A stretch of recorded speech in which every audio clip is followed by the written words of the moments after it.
1933年，整个德国都笼罩在了一种亢奋而又诡异的紧张气氛之下，因为在当时几乎已经没人不相信他们面前的这个共和国即将寿终正寝。当时的德国正值隆冬，1月30日的中午时分，午饭后没多久，在距离总理府不远的凯撒霍夫饭店房间里，一小撮人站在窗前，他们神色紧张凝重，焦急地眺望着100米开外的总理府大门。他们在等待一个连他们自己都不敢相信的奇迹。待到总理府大门缓缓打开，汽车载着他们翘首以盼的人朝他们驶来。几分钟之后，他们亲眼看到了这个奇迹。那个43岁留着卓别林式胡子的人，那个年轻时在维也纳一事无成的流浪汉，一战中的无名小卒，一战后慕尼黑无人问津的倒霉蛋，他甚至都不是德国，而是来自奥地利的那个人，宣誓就职德国总理。鉴于他低微的出身以及早年间的履历，没有人能想到将会由他来继承德皇腓特烈大帝、铁血宰相俾斯麦以及功勋元帅辛登堡总统的衣钵，以至于给德国乃至欧洲甚至整个世界都戳上了一个无法抹去的烙印。这个人就是阿道夫·希特勒。In jeder Stunde, an jedem Tag, nur zu denken an Deutschland, an Volk und an Reich, an unsere deutsche Nation. Unser deutsches Volk Sieg heil! Sieg heil! Sieg heil!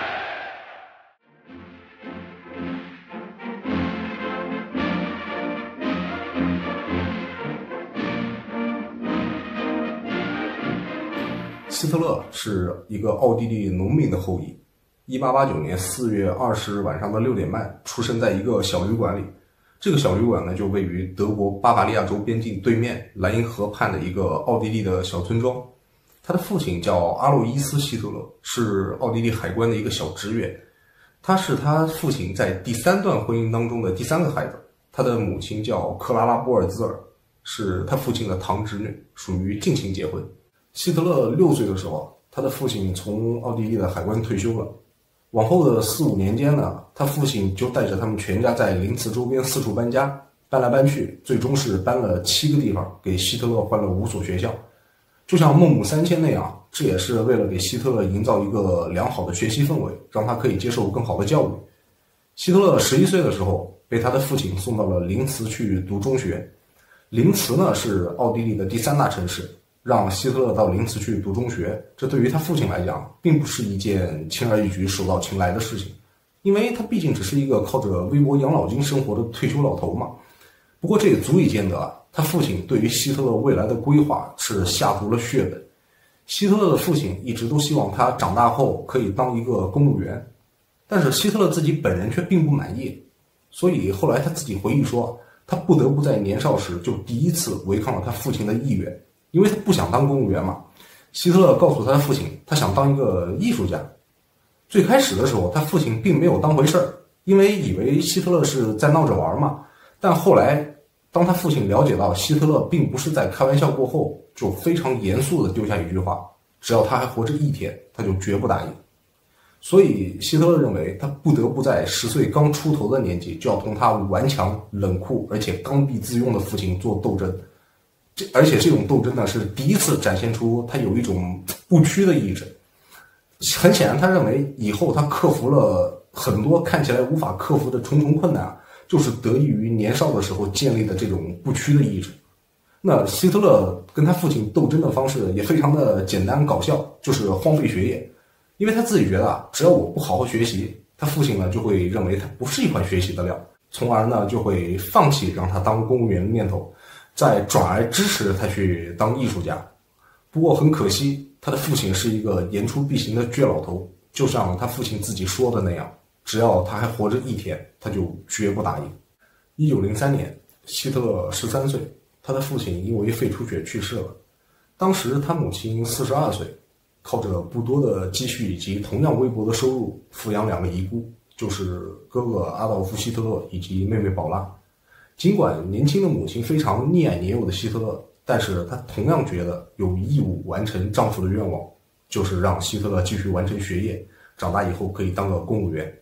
尽管希特勒也非常爱他的母亲，但是在这点上，他却比以往更加坚定的不愿意。所以，即便他们母子之间感情非常好，但是依旧存在非常尖锐的矛盾，所以母子之间经常发生争执。直到希特勒快年满16周岁的时候，事情似乎发生了缓和。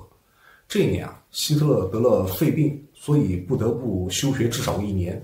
他被送到乡下他姨妈家休养一段时间。病好后呢，希特勒重新回到了中学，但最终他还是没能从中学顺利毕业。希特勒在中学最后的成绩单是这样的：德语、几何、物理、化学及格，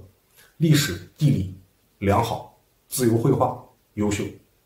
很有可能是这份成绩单更加坚定了希特勒想要当一个艺术家的信念。希特勒觉得他想当一个画家，如果实在不行，那退而求其次，最低也得是一个建筑家。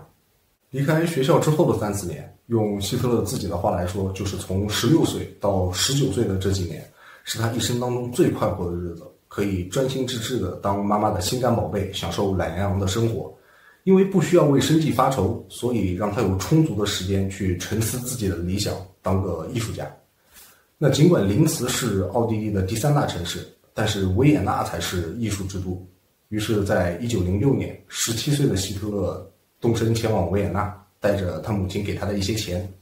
当他到达维也纳之后，他立刻就被这个金碧辉煌的巴洛克式的帝国首都深深地吸引了。他非常感慨尽管这次他在维也纳只住了不到2个月，但这也足以让他由衷地认为这里才是他日后应当生活的地方。那感叹之余，他也没有忘记自己的理想，就是要当个艺术家。于是他就打听了维也纳美术学院的入学手续。1年之后，18岁的希特勒再次来到维也纳，参加了维也纳美术学院的入学考试。结果很遗憾，他在海选的时候就被直接淘汰了。又过了1年，希特勒19岁的时候，他再次来到维也纳，又尝试了一次，但这次更惨，他甚至都没能参加正式的考试，因为他的试画的作品实在太差了。接连2次的失败让他有些沮丧，甚至有些自我怀疑。他觉得这个绘画可能的确不是最适合自己学习的，而建筑学显然才是自己理想的最终归宿。于是他考虑转而去报考建筑系，但有个隐忧，因为他中学都没能毕业，所以很有可能他连报考的资格都没有。只是没过多久之后，这个隐忧就已经不那么重要了，因为他的母亲去世了。几年下来，尽管希特勒在艺术的道路上一点成绩都没有，但他的母亲依旧用微薄的收入连续的供养了他长达3-4年之久。直到1908年的12月21日，他的母亲因为乳腺癌去世了。这对希特勒来说简直就是晴天霹雳。当时他19岁，用他自己的话说，就是他的理想忽然之间就变得不可能实现了，因为他不得不开始想办法谋生。希特勒安葬好母亲，告别亲戚，就跟所有踌躇满志的年轻人一样，他告诉所有人，如果他不混出个人样来，就绝不回乡。1909年，20岁的希特勒再一次怀着对未来的憧憬以及对艺术的向往，重新踏进了维也纳。当时是哈布斯堡王朝统治的末期，虽然维也纳是欧洲的心脏城市，但在光鲜亮丽的外表之下，依旧存在着难以摆脱的贫困以及孤寂，两极分化非常严重。就如同希特勒在维也纳的生活一样，最开始的时候呢，他是租住在西蒙丹克胡同的公寓里，因为有他母亲的供养，所以生活相对来说还是比较滋润。但是当他母亲去世，希特勒独自掌握命运，短短不到1年之后，到了1909年底，他就不得不搬到简陋的公共宿舍里去，甚至后来一度只能住在鸡毛店里。那什么是鸡毛店呢？就是没有固定的床铺，甚至没有固定的床位，只能在大通铺上找一块地方，垫上杂草或者鸡毛，搭建了这么一种简易的铺位。他也打过零工，在火车站扛过行李，扫过雪，后来到街上去当小画家，就是给别人画明信片。尽管希特勒到死都坚定地认为自己是一个艺术家，但他在艺术上的成就也就到此为止了。那这些显然是不足以维持生计的，所以后来他大部分的时间都是靠施粥站活着的。尽管希特勒的日常生活非常的贫困，甚至可以用一塌糊涂来形容，但是他倒是没少干些别的事情来丰富自己困顿的日常。首先，他在当小画家之余呢，多数时间都用来读书，潜心研究各类著作。他认为读书的真谛是在于去无存精，把少量的有用的知识牢记于心，才能给日后的人生奠定基础。与此同时呢，他在维也纳杂居的生活当中，敏锐地捕捉到了多元民族社会并存的现实。当时的维也纳生活着捷克人、斯洛伐克人、克罗地亚人、塞尔维亚人以及大量的犹太人，当然还有他们人数不占优势的日耳曼人。尽管奥地利当时是由日耳曼人在统治，这就导致几乎所有的种族都试图从日耳曼人手中夺取政治权利。那这对于希特勒这样一个日耳曼青年人来说，肯定是不能接受的。这些年虽然希特勒没有直接参与政治活动，但是维也纳这种多民族社会所导致的独特政治生态也给了他不少的启示。尤其是维也纳的市长卡尔卢格给希特勒留下了极为深刻的印象。他一直都认为卡尔卢格是历代最伟大的日耳曼市长，有着高超的政治手腕。卡尔卢格的策略、演讲的艺术以及对权力机构巧妙的运作，都成为希特勒日后政治谋划当中的重要参照。希特勒在观察中逐渐明白，要想在政治上获得胜利，就必须懂得如何巧妙地利用群众的力量以及对舆论的操控。也正是因为如此，所以希特勒后来说尽管维也纳表面上看起来是一个纵情享乐的天堂，但对于他来说，那就是一所严酷的大学。他在那里遭受的一切苦难和挫折，都化作了他日后政治生涯当中不可或缺的财富。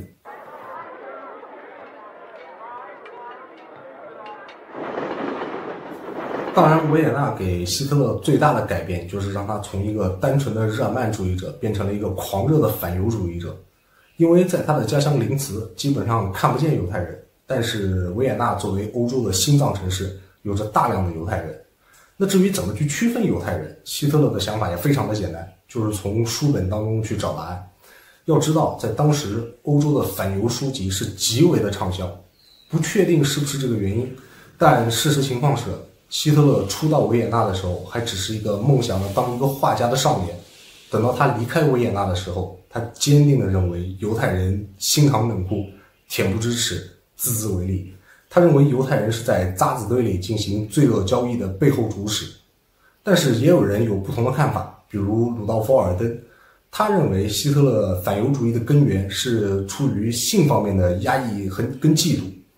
因为他发现希特勒在维也纳时期从来没有跟任何女性有过任何的关系。那这个不用别人说，因为希特勒后来在维也纳基本上都是靠尸肉战活着的。到了1913年，维也纳已经不再是希特勒最初认为的那个这才是他要生活的金碧辉煌的地方，反而他认为德国才是他从小就向往的地方。于是他带着既爱又恨的复杂情感，毅然决然地离开了这个让他备受煎熬的城市，踏上了前往德国的新征程。那年他24岁，既没有成为画家，也没有成为建筑家，所有人都能看得出他一事无成，只是一个古怪而且又有书呆子气的流浪汉。尽管到了慕尼黑，他依旧是跟在维也纳一样，举目无亲，碌碌无为，一贫如洗。但是命运的转机似乎很快就到来了。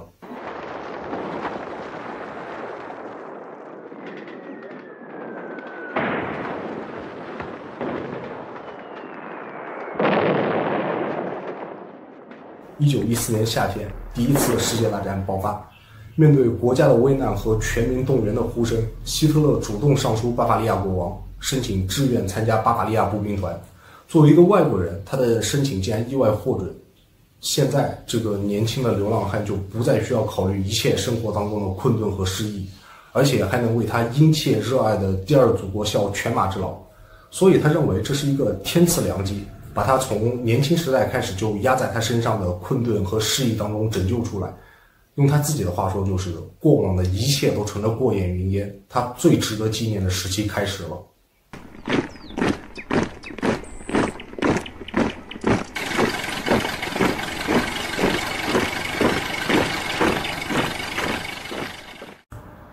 对于最值得纪念的事件，希特勒似乎不仅是说说而已，而是由衷的这么认为。他是真心的想要把这满腔的热血抛洒给他殷切热爱的第二祖国。为此，希特勒在战场上表现出了近乎疯狂的英勇。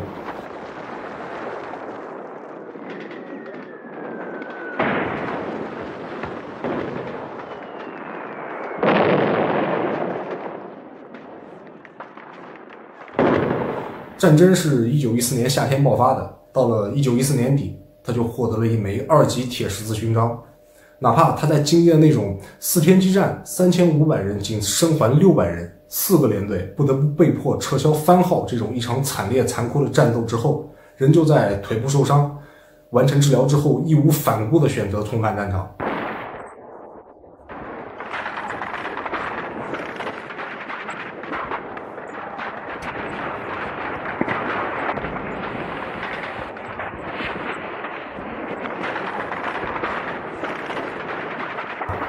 而后他的军衔升到了步兵下士。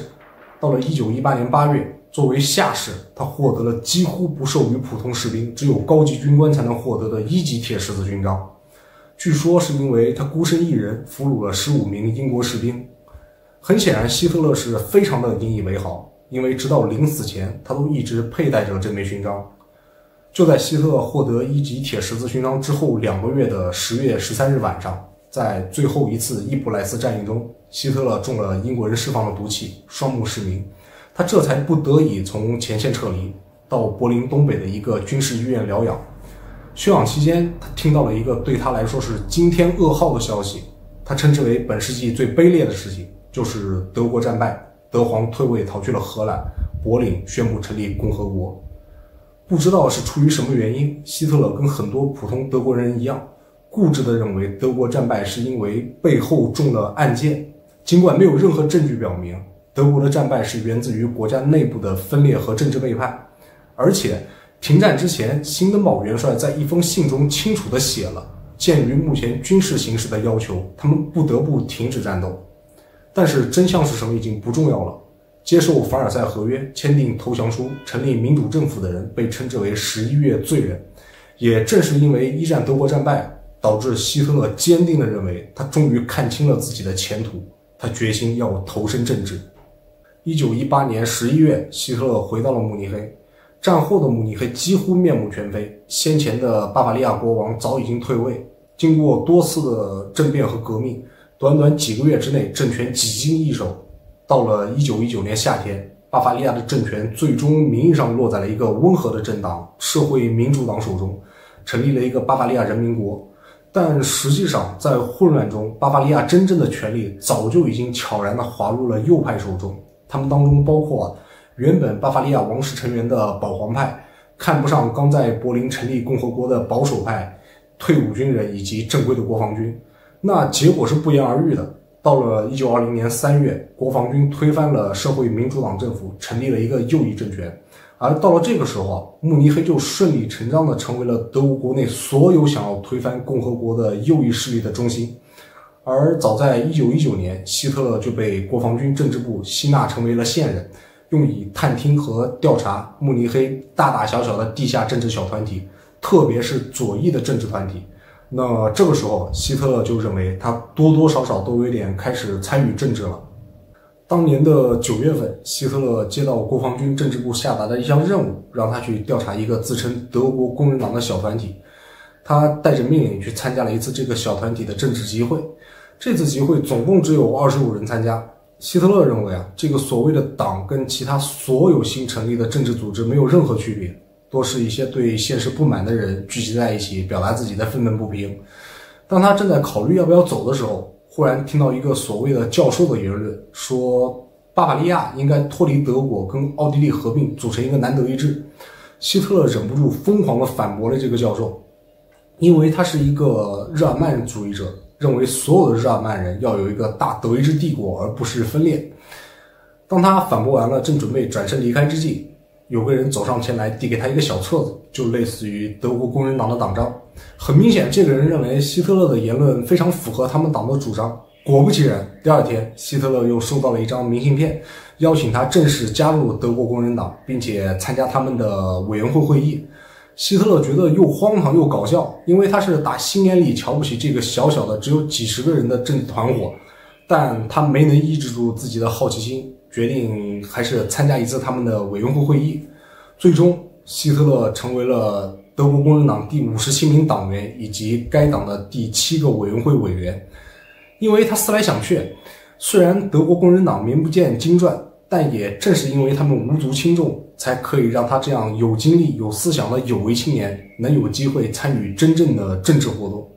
而后，他们这个小团伙又组织了一次集会。开句玩笑的说啊，这次集会可谓空前的成功啊，因为与会人数划时代的超过了100人，来到了惊人的111人。那会上呢，希特勒就用他在维也纳的卡尔卢格市长那里学来的演讲本领，震惊了在场的所有人。随后，他们竟然收到了总共超过300马克的政治捐款，那这也是之前从未有过的。因为希特勒在维也纳还学到了如何巧妙地利用群众的力量以及对舆论的操控，所以他们党的高层决定让希特勒来接手德国工人党的宣传工作。于是，在1920年的2月24日，他又组织了一次规模更大的集会。那这次集会就真的是规模空前的大了，超过了2000人参与。在会上呢，希特勒就宣读了由他们党的创党领袖，一个名叫德拉克斯勒的铁匠，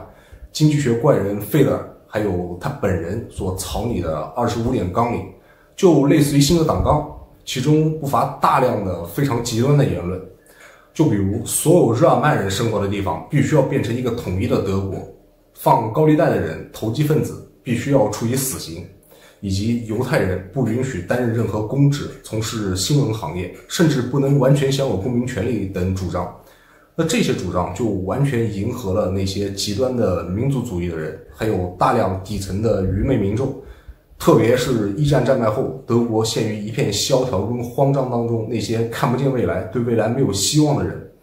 那这样一来啊，就有越来越多的人开始加入他们这个之前名不见经传的小党。那为了让他们这个小党看起来可以囊括尽量多的群体，于是在1920年4月1日这个颇具玩笑意味的日子，德国工人党正式改名。希特勒在他的前面加上了民族社会主义，从这天开始，民族社会主义德意志工人党正式登上了历史舞台，英文缩写是 NAZI。 对，没错，就是那个臭名昭著的纳粹党。此后，希特勒在纳粹党的很多事情都亲力亲为，显得非常的积极。最开始的时候，为了维持他们纳粹党在集会时的现场秩序不被其他政治势力所扰乱，希特勒着手组建了他们自己的武装力量——纳粹冲锋队。队员大多都是一些膀大腰圆的退伍军人，队长呢就是退伍的一战德军上尉恩斯特罗姆。但是到了后来，纳粹冲锋队已经不再满足于只维持自己集会的现场秩序，逐渐开始去扰乱其他政治势力的机会。1921年，有一次，希特勒身先士卒，带领纳粹冲锋队突袭了一个巴伐利亚联邦主义者的集会，并且打伤了他们的领导者。为此，希特勒被判刑了3个月，但是最终只关了1个月就被释放。虽然这让希特勒第一次尝到了监狱的滋味，但反而让他成为了别人眼中的斗士，让他获得了比以往更多的拥护。那至此，希特勒就已经开始毫无争辩地转变为纳粹党的领导者。可能他觉得还是缺少一些什么，因为虽然现在人们已经知道了他们纳粹党，但并没有什么东西可以一目了然地代表他们。于是这个年轻时梦想在维也纳当艺术家，但最终却沦落为流浪汉的人，终于在此时发挥了他艺术家的天赋，为他们纳粹党设计了一面鲜明的旗帜，红底白色的圆圈，中间一个黑色带钩十字，并且以此为蓝本设计了党员制服的袖章，带有漂亮流苏的纳粹锦旗、纳粹徽章等等一系列标志物。他告诉他的党员们，红色代表他们所做这个运动的社会意义，白色代表民族主义思想，黑色代表争取雅利安人胜利的斗争使命。并且不光如此，红白黑三色还是前德意志帝国国旗的颜色。与其说这是艺术的天赋，倒不如说是一种高超的宣传手段。从此，纳粹党有了一个其他任何政治势力都无法媲美的标记。那些一战战败后彷徨无依、生活没有保障的人们，都纷纷聚集到了这个黑色带钩十字的下面。Unser deutsches Volk, unser Vaterland Die Bewegung, die beides einmal retten muss.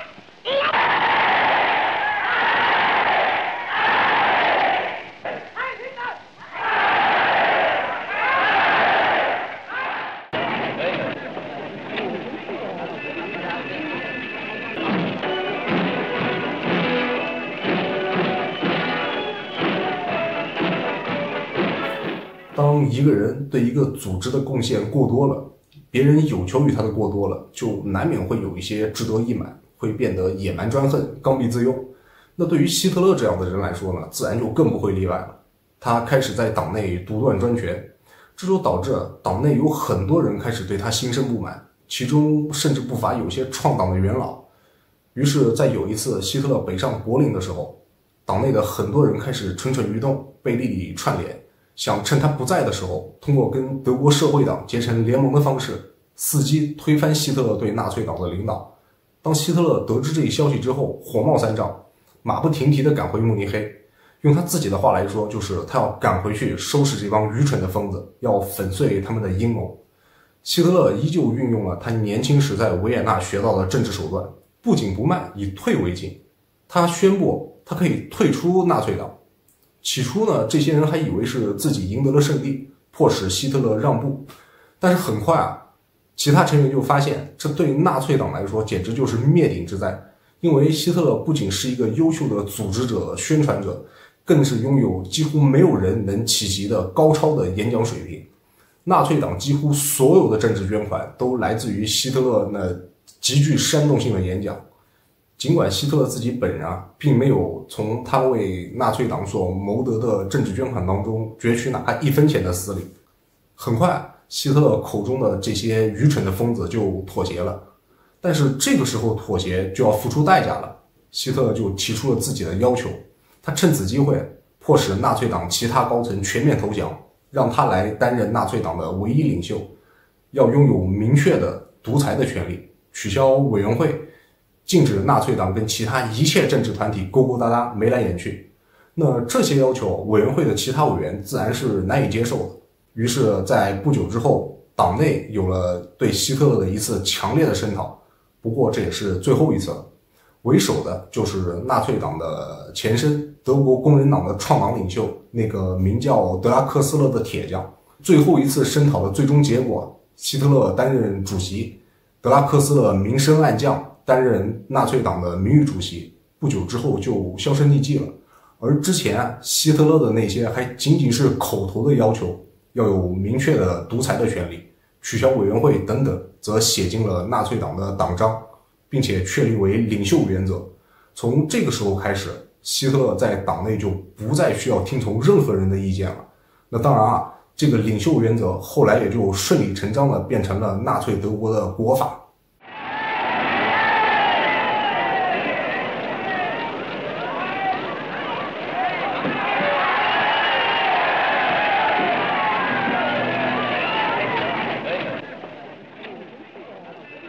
当希特勒已经完全掌控纳粹党之后，就正式的脱离了国防军。别忘了，他之前是靠给国防军政治部当线人来安身立命的，但是现在他已经有了自己的资本，就不再需要依附于任何其他势力。他开始着手改组纳粹党，花6万马克买了一家叫做《人民观察家报》的濒临破产的报纸。这样一来，希特勒就有了所有德国政党所必备的一个重要条件，就是有一家报纸来充当他们的宣传机器。到了这个时候，希特勒日后最亲信的下属大多都已经加入了纳粹党，或者即将加入纳粹党，包括保罗·戈培尔、赫尔曼·戈林、鲁道夫·赫斯、阿尔弗雷德·罗森堡、恩斯特·罗姆、海因里希·希姆莱、尤利乌斯·施特莱彻、卡尔·霍斯霍夫等等等等。正是这些人在不久之后搅乱了整个世界。Und die Bewegung sind Lebensausdruck unseres Volkes und damit ein Symbol des Ewigen. Es lebe die nationalsozialistische Bewegung! Es lebe Deutschland!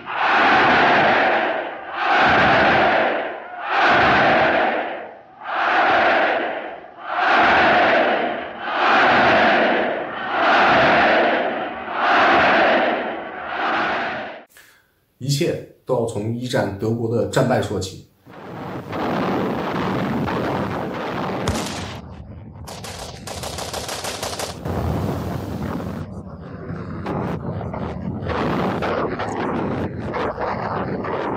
对于第一次世界大战，现在普遍的共识，举个不恰当的例子来说，就叫做外孙打外婆。德皇威廉二世是英国维多利亚女王的外孙，属于欧洲的家族内讧。德国这种新兴国家发展壮大之后，就不可避免的想要争夺海外的殖民地、资源以及市场，却发现因为自己起步慢了，海外所有有价值的地盘基本上都被先发展完成的国家占领了，尤其是英国。况且孤悬海外的英国历来奉行的都是欧洲军事政策，也就是整个欧洲大陆上所有的国家，大家发展的都大差不差，谁都不要太冒头。那现在德国发展成了欧洲大陆的老大，那很自然的，英国就要拉着欧洲大陆的老二法国一起来针对德国。况且这个德国、法国是世仇，所以早先的中国初中历史课本描述一战，称之为帝国主义狗咬狗的战争。当然现在不这么说了啊，意思就是一战各主要的参战国，谁都不要说谁无辜，都不是什么好鸟，都没有什么正义可言，只不过你抢地盘有输有赢罢了。那德国打输了，自然就要接受战胜国的要求，割地，其中就包括了在德法之间几经易手的阿尔萨斯洛林。那这块地方自打中世纪以来就一直是德皇的专属领地，现在呢要割让给法国，这对于德国人来说自然是奇耻大辱，但是这跟赔款比起来都已经显得不那么重要了。在凡尔赛合约的第8部分就明确的规定了详细的赔款数目。起初呢是要求赔偿2260亿金马克，后来削减为1320亿。注意啊，这里说的是金马克，可不是马克。那1320亿金马克折算下来相当于47311吨黄金。要知道啊，这个地球上所有黄金的总量加在一起总共是271035吨，直到去年，也就是2024年，已经开采了216252吨，剩余的总量是54770吨。也就是说啊，要求德国赔偿整个地球上所有黄金总量的将近1/5，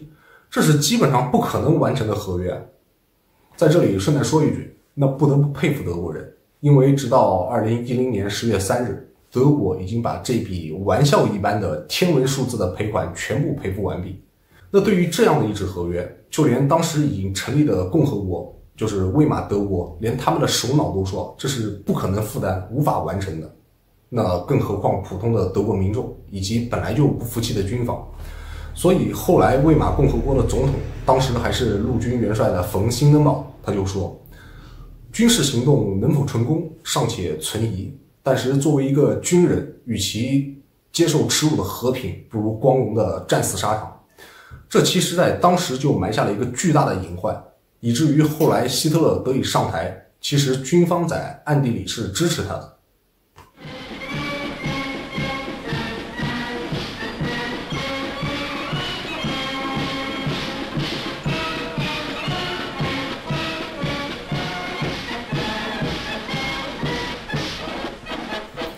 只是你话虽这么说，但如果真的可以从战场上赢得胜利，就不会被迫坐上谈判桌。最终在1919年6月28日，到了协约国给的最后通牒前的19分钟，德国代表还是在凡尔赛合约上签了字。从那天开始，德国就变成了一个危机四伏、矛盾重重的大家庭。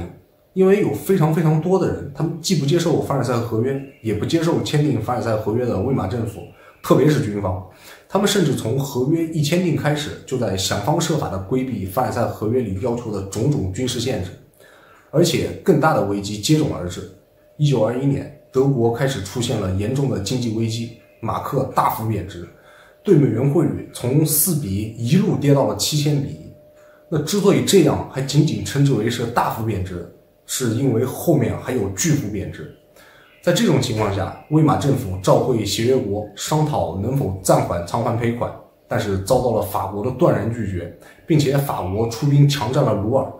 鲁尔是德国的工业心脏，煤钢产量占全国总量的4/5。法国这样一来，就直接加速了德国经济的迅速崩溃。德国马克开始了巨幅的贬值，对美元汇率从16万比到100万比到40亿比到数以万亿比，再往后就已经直接失去了统计的必要。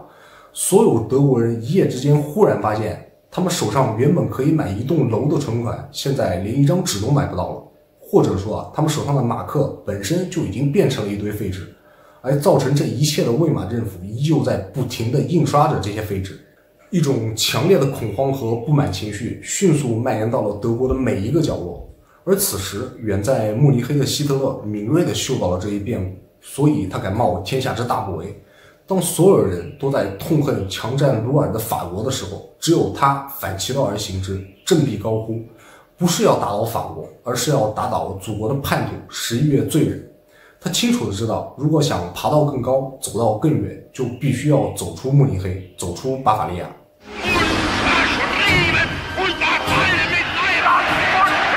不过希特勒可能表现得有一点过于心急了。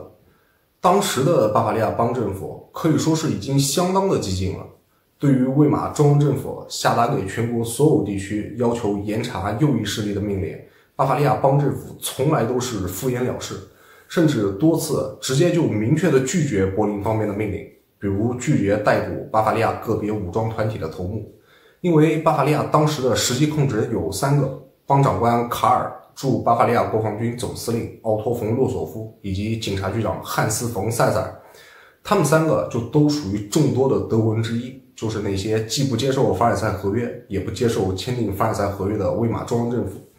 那就算是这样，希特勒也还是并不满意，所以在1923年10月8日晚上，纠集了纳粹冲锋队，借用前帝国将军鲁登道夫的名号，发动了著名的啤酒馆暴动。希特勒在贝格伯劳凯勒啤酒馆里挟持了卡尔、洛索夫及塞塞尔，并且要求他们跟他一起发动政变。然后希特勒在啤酒馆的大厅里发表演说，宣称全国革命已经开始了，巴伐利亚邦政府以及魏玛中央政府已经被推翻，全国性的临时政府已经成立，军队跟警察已经在纳粹的旗帜下向市中心挺进。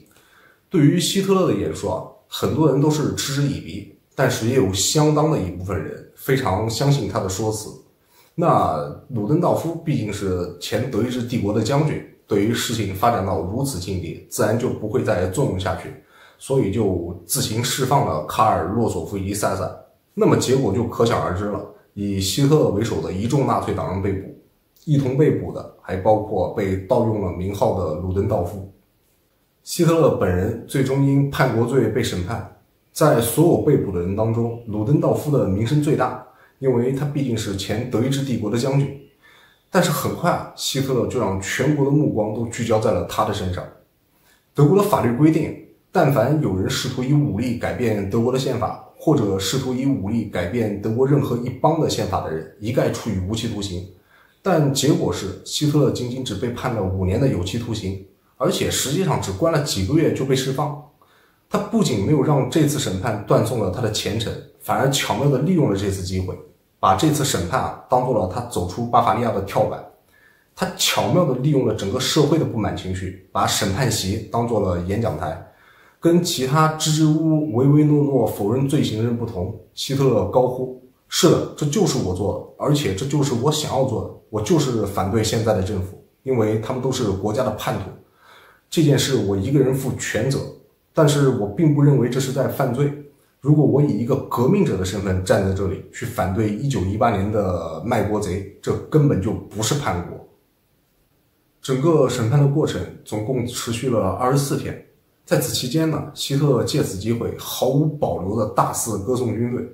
他说当他得知逮捕他们的是警察而不是国防军的时候，他非常的开心。果然只有军人才是更加爱国的。他赞美国防军一如既往白璧无瑕，就如同鲁登道夫将军和他的士兵们都是一心为了祖国可以义无反顾的奋斗牺牲。因为军队热爱祖国，而背叛祖国的则恰恰就是魏玛政府的那些文官。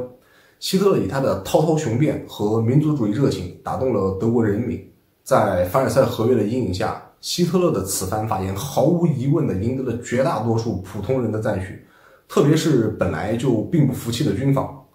等到庭审结束，希特勒反败为胜，他只被象征性地判了5年的有期徒刑，而且实际上最终他只服刑了9个月就被释放。因为被希特勒滔滔雄辩所打动的不仅仅只有普通的德国人民，还有陪审的法官。他们甚至都觉得5年的刑期会不会判得有些过于重了，以至于主审法官不得不向陪审法官保证，他在6个月之后就可以假释。一瞬间，希特勒就变成了整个德国最著名的人物，在很多人的心目当中，他变成了爱国的英雄，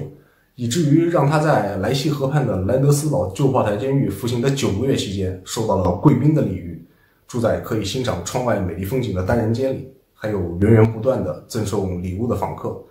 到后来，希特勒不得不自己主动跟监狱提出要求，送礼物可以，但是禁止探访，因为实在接待不过来。如果说他这是在服刑，倒不如说他这是在度假休养，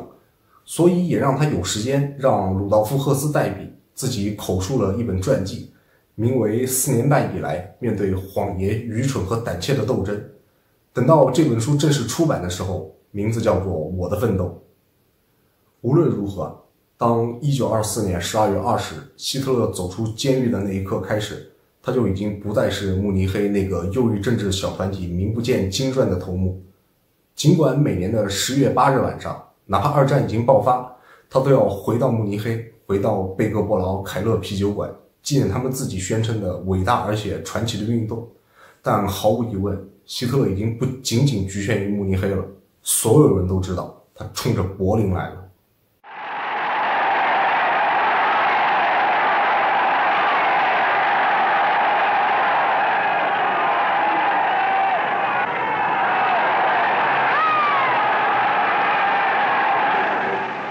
Unterdrücken.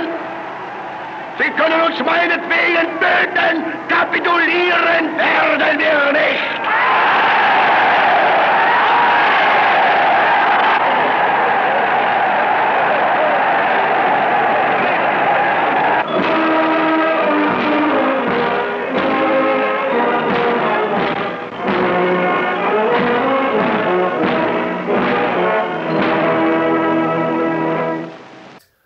希特勒在1925年的1月初，也就是他刚假释出狱后的2个星期，就立马去拜见了巴伐利亚总理海因里希·赫尔德。因为啤酒馆政变，他的纳粹党以及他的宣传机器《人民观察家报》被巴伐利亚政府给取缔了。希特勒跟赫尔德再三保证，他以后行事一定循规蹈矩。这也不能完全算是一句假话，最起码短时间内他一定会循规蹈矩，因为他那时候毕竟还处于假释期间。可能是真的看到了希特勒的诚恳，赫尔德最终撤销了对纳粹党以及人民观察家报的取缔，并且告诉他的司法部长，现在已经不再需要担心放松警惕了，因为这头野兽已经被制服了。希特勒有没有被制服不好说，但他倒是实实在在地领悟了一个道理，就是要利用法律而不是践踏法律。所以希特勒决心要实现2个目标，第一个就是要把所有的权力都集中在自己手里，另一个就是要把纳粹党重新打造成一个只通过宪法手段攫取政权的政治组织。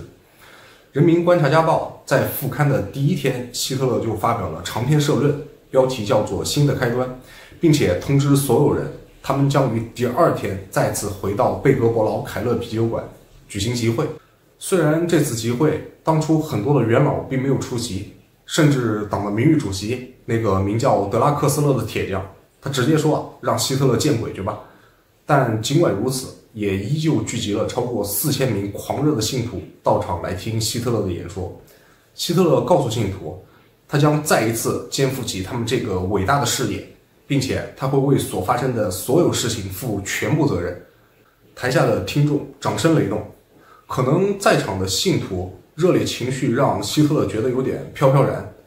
尽管没多久之前，他才刚向巴伐利亚总理赫尔德再三保证以后行事一定循规蹈矩，但是在这一瞬间，他还是把他的保证抛诸脑后。在集会发言结束之际，他高呼，我们的斗争只有2种结果，不是敌人踩着我们的尸体过去，就是我们踩着敌人的尸体过去。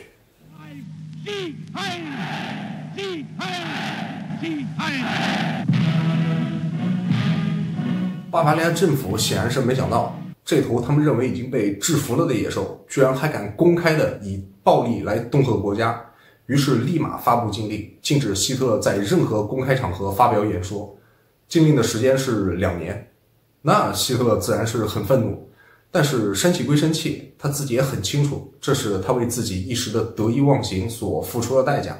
况且希特勒除了是一个杰出的演说家之外，还是一个杰出的组织者。他眼下不能在公共场合发言这口怒气之余，发奋从事纳粹党的建设工作。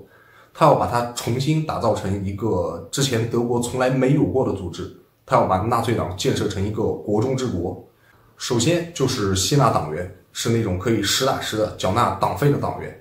尽管进度很慢，但是每年都有进展。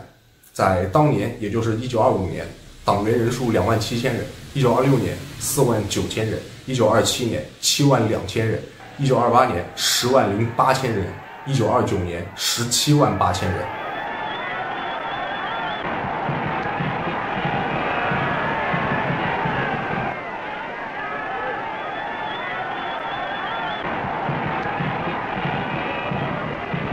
另外一项工作更为重要，就是组建一个相当于德国各级政府的党内机构。注意啊，是纳粹党的机构。希特勒在党内把全国分为若干个区，每个区的大致范围就相当于德国国会的34个选区，另外再加上奥地利、萨尔、但泽、苏台德等其他7个根本就不是德国国土的地区。每个区设立一个区领袖，由希特勒亲自任命。这些区下面又设立分区，任命分区负责人，各分区下面又设立分部，各分部下面又进一步分为社区支部和小组，组织极其严密精细，就类比于国家的组织架构，省、市、县、乡镇、街道、社区，以便于让纳粹党可以触及到整个国家的每一个角落。不光如此，为了可以把纳粹党更好地建设成一个国中之国，希特勒又把纳粹党政治组织分为2个部，其中政治1部设有外交、工会等部门，政治2部下设农业、司法、国民经济、内政、劳工、种族以及文化工程等部门，还有全国新闻局以及专门单独设立的宣传部。这些都是纳粹党自己党内的机构。希特勒的这些规划完全就是为了给之后夺取政权做准备。到时候哪怕是剔除所有德国政府所设立的机构，纳粹党本身已经设立好的这些部门完全可以无缝衔接上去接管国家，而且这些机构都是完全听命于希特勒本人的，到时候就可以顺理成章的让他把所有的权力都集中在自己手里。不得不说，希特勒的确是一个杰出的组织天才。另外一个方面，虽然已经有了纳粹冲锋队这样的武装力量，但冲锋队毕竟都是一些乌合之众，况且在经历了啤酒馆政变之后，原本的冲锋队大概率已经不能满足以后的需求，所以希特勒急需一个更加可靠的武装力量。于是他又着手重新组建了一支宣誓效忠他本人的武装力量，就是纳粹党卫队，比冲锋队看起来更正规，也更加像一支真正的部队，有着统一的黑色制服。到了后来党卫队是直接吞并了冲锋队。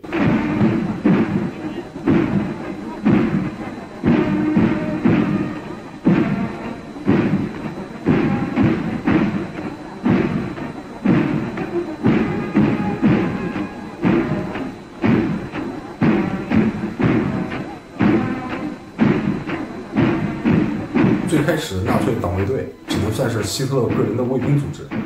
但是后来一个在慕尼黑附近养鸡的农民举止谈吐温文尔雅，以至于别人都误以为他是小学老师的人，当了党卫队的领袖。这个养鸡的农民叫海因里希·希姆莱，他接手的时候党卫队不过区200人，等到他卸任党卫队领袖的时候，这个组织已经统治了整个德国，并且在整个欧洲的德战区变成了让人闻风色变的存在。至此，希特勒对纳粹党的重新建设积往难成，在这个庞大而且繁杂组织的最顶端就是希特勒本人。为此呢，他还得到了一个他自认为神气活现的头衔，就是党和冲锋队的最高领袖，民族社会主义德意志工人党主席。我也不知道这么土头衔他有什么可值得神气活现的，但不可否认，这个时候的希特勒已经是万事俱备，只欠东风，他已经可以随时接管德国的统治权。不过希特勒好像真的从之前啤酒馆政变的失败里汲取到了必要的教训，他没有再像之前那样操之过急，而是真的在落实他之前早就定下的方针，只通过宪法手段攫取政权。但是接下来的几年，国家发展的形势让希特勒觉得有些许的苦恼。因为从1924年开始，德国就获得了大量来自于美国的援助、投资以及贷款，一时间国家变得欣欣向荣了起来，经济形势也一扫之前的阴霾，工业产量翻倍，失业率更是屡创新低，政府大兴土木，机场、剧院以及繁华的大楼一座接着一座，就如同雨后春笋那般拔地而起，城市开始变得光鲜亮丽。甚至在当时，华盛顿和巴黎跟柏林和慕尼黑比起来都要稍显逊色。更重要的是，每一个普通的德国人民都在这场经济复苏的繁荣里分得了一杯羹，久违的笑容又再一次绽放在每一个人的脸上。已经不太有人能想得起之前那个高呼要打倒祖国叛徒的人，因为大家都在忙着谈论歌剧、谈论戏曲，忙着在莱茵河上游船。而同样是这群人，不久之前在恐慌和不满情绪的笼罩之下，他们还是希特勒最坚定的拥趸。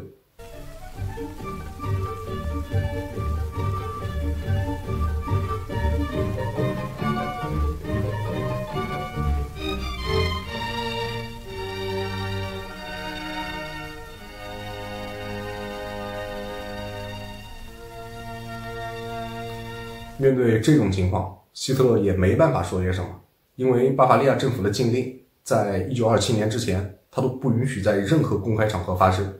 虽然希特勒一直在孜孜不倦地为只通过宪法手段夺取政权而付出努力，即便他的组织已经非常完善了，即便他的党员已经有10几万人，但是在1928年的国会选举当中，希特勒的纳粹党只获得了全部3100万张选票当中的寥寥81万张，全部491个国会席位当中的区12个。希特勒的如意算盘看上去要落空了，即便他早先在审判席上变成了很多人心目当中的爱国英雄，但是到了此时此刻，这个国家似乎又不需要他来爱了。兴许整个世界注定有此一劫。1929年10月，美国爆发了非常严重的经济危机，就是我们所有人都熟知的大萧条。有个非常形象的比喻，叫做纽约打了个喷嚏，伦敦得了重感冒，而德国则差点死于流感。因为近几年来，德国经济蓬勃发展的根基正是源自于1924年开始获得的大量美国的投资和贷款，而这个时候，美国人自己都无暇自保，更别提来帮助德国稳住经济根基。即便经济危机不蔓延到德国，当旧债到期、新债断绝，德国都已经无法承担，更何况这是一场席卷全球的金融海啸。在双重打击之下，德国毫无疑问地倒了下去，工业产量腰斩，银行破产，即便魏玛政府勒令全国所有银行暂停营业，也无济于事。失业人数陡增到恐怖的600万，而这个数字1年之前还仅仅只有65万。一家又一家的中小企业倒闭，几年之前马克变成废纸的惨痛经历又逐渐开始浮现在每一个德国人的眼前。他们不再笑着谈论戏剧、歌曲，不再到莱茵河上游船，而是在各大城市排起了长长的队伍，等待领取配给的面包。这一刻是每一个德国人所痛恨的，相反，这种情况恰恰是希特勒所殷切盼望的。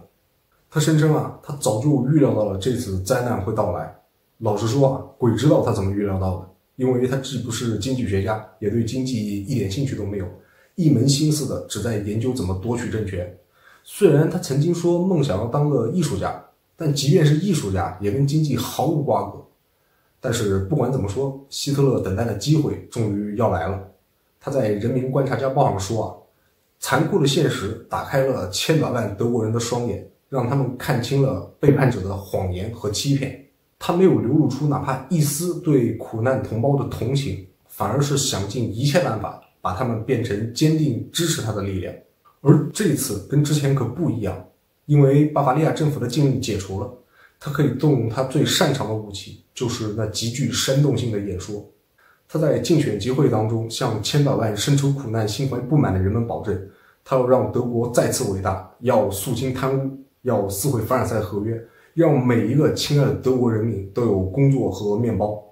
虽然这只是演讲里的口头保证，但这对于那些徘徊在饥饿和绝望边缘的人来说，更像是一种新的信仰。那些没法再继续谈论歌剧、戏曲，不能再到莱茵河上去游船的人们，又重新想起了那个曾经的爱国英雄，这促使他们又再一次聚集到了纳粹的旗帜下，重新变成了希特勒的拥趸。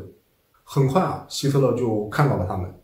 1930年9月14日，德国举行了新的大选。2年前，希特勒的纳粹党只获得了区81万张选票和可怜的12个国会席位，而这次啊，连希特勒自己都认为是痴心妄想，但是也只敢打算把选票扩大到250万张，国会席位搞到50个。但是他还是低估了他口中亲爱的德国人民。当晚选举结果揭晓的时候，希特勒做梦都没能想到，他的纳粹党获得了640万零9600张选票，可以得到107个国会席位。一夜间，他们从国会排名倒数一跃成为国会第2大党。只是这次选举还有另外一个政党也取得了不小的成就，虽然他们没有像纳粹党那样大胜到连自己都难以置信，但得票紧随纳粹党之后，国会第3就是德国共产党。希特勒异常痛恨他们，以至于多次在公开场合抨击共产党，甚至咒骂他们是下水道里肮脏的老鼠。不知道是不是出于对社会主义的定义上结下了梁子，因为共产党说社会主义，希特勒也声称他们自己是民族社会主义德意志工人党。因为这种痛恨啊，显然不是出于政治上的输赢。希特勒从未像抨击共产党这般抨击过此时仍是国会第1大党的社会民主党，而且在不久的2年后，就通过到今天都没有真相的国会纵火案，一举荡平了这个国会第3大党。当然那是后话。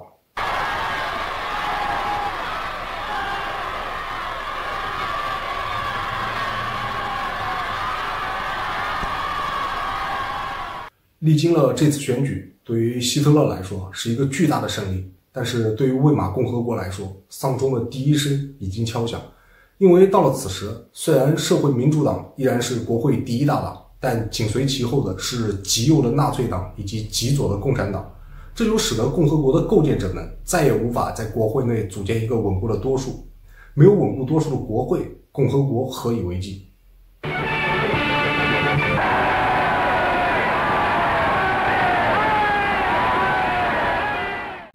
希特勒他并没有被这次突如其来而且超乎想象的胜利给冲昏头脑，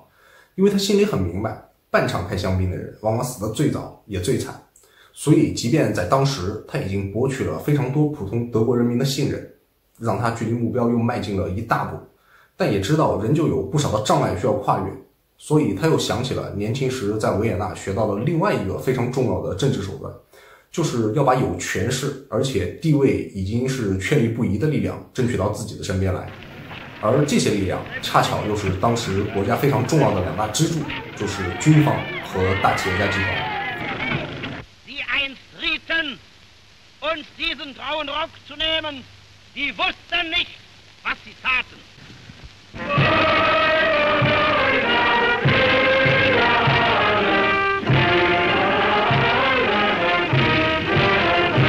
军方呢是自打凡尔赛合约签订以来就从来没有停止过对魏玛政府心存不满。那组建共和国的势力要散架，对他们来说并没有什么坏处。而且希特勒非常的清楚军方奇货可居，所以向来对军方奉若神明，表现出无限的尊敬。那这一点啊，他在比如馆政变后的审判席上已经表现得淋漓尽致。尽管纳粹党说的撕毁凡尔赛合约，重新武装德国，让德国再次强大，这些主张已经非常符合军方的胃口了，但希特勒依旧不厌其烦地多次公开强调，没有国防军的帮助，这些目标是不可能实现的。谁能拒绝一个殷切热烈的人呢？况且这个人由始至终都是这般的殷切热烈，一成不变地表现出对国防军毫不吝惜的巴结。那很自然，军方表面上不动声色，但实际上已经在不知不觉当中悄悄地站在了希特勒的身后。ist so groß, dass ich nicht jedem Einzelnen dafür danken kann, aussprechen zu können. 同样可以待价而沽的大企业家集团，对于选择支持谁，最开始的时候他们并没有什么明确的态度，但是后来他们坚定地选择支持希特勒，则完全是由德国共产党一手促成的。1930年秋天的时候，以那个经济学怪人费德尔为首的纳粹党人原本是要在国会提出一项法案，内容大致有3条。第一，将所有的利率设定一个最高 4% 的上限。第二，可以无偿征用银行、股票交易所以及所有犹太人的财产。第三，将所有的大银行收为国有。希特勒得知以后大为震怒，并且在第一时间要求撤回了这项议案。但是转过头来，这项议案一字不差地出现在了国会。他惊喜地发现，竟然是由德国共产党提出的。希特勒坚定地投下了反对票，并且借此机会大肆抨击德国共产党，说他们这是要毁了国家。所以各大企业家也都能看得出来，尽管希特勒一直口头上声称社会主义，但是从来没有在实际层面上出手，而共产党则表里如一得多。所以越来越多的大企业家果断地选择支持希特勒，除了极个别的超级巨头，比如西门子还有克虏伯。不过这也只是暂时的，因为成功的商人往往都具有极为敏锐的政治嗅觉，所以当他们发觉希特勒已经有了足够的实力，能在可以预见的未来掌控国家的时候，就毫不犹豫地变成了坚定的纳粹党人。那这样一来，有了拉偏架的军官团，外加上可以提供源源不断资金支持的大企业家集团，希特勒的上位已经从能否成功的问题变成了时间早晚的问题。屋漏偏逢连夜雨，当这一切变故都在悄然发生的时候，又出了一件对魏玛共和国来说可谓致命的打击。1925年2月的最后一天，共和国总统弗里德里希·艾伯特因为急性阑尾炎在柏林病逝。他是魏玛共和国的缔造者，也是明确坚定拥护议会民主制的国家领袖。他自然也就是希特勒口中不止一次提及的祖国的叛徒，11月罪人。他从1919年担任总统以来，就一直遭到左右两派政治势力从未停歇的攻击。即便如此，艾伯特依旧恪守宪法，极力斡旋各种势力，以至于让议会民主制度得以幸存。那他的病故对于魏玛共和国来说，无异于釜底抽薪。这也迫使原本要6月才举行的总统大选不得不被迫提前到3月。而在当时7个候选人当中，没有一个有实力能赢得绝对多数，所以必须要有一个威望足够高的人才能赢得选举。于是海军元帅阿尔弗雷德·冯·提尔皮茨找到了已经退休的前帝国陆军元帅保罗·冯·辛登堡，说服他来参加选举。最终辛登堡获胜，成为了共和国的第2任也是最后一位总统。而此时对于魏玛共和国来说，丧钟的第2声也已经敲响。辛登堡总统虽然宣誓恪守宪法，但是别忘了他是前帝国陆军元帅，而且在签订凡尔赛合约的时候他就说过，与其接受耻辱的和平，不如光荣的战死沙场。他本来就是众多对魏玛共和国心存不满的人之一，最终也是由他亲自将希特勒送上了领袖的宝座。Auf über dieses Schlachtfeld brauste Deutschland Hurra! Hurra! Hurra!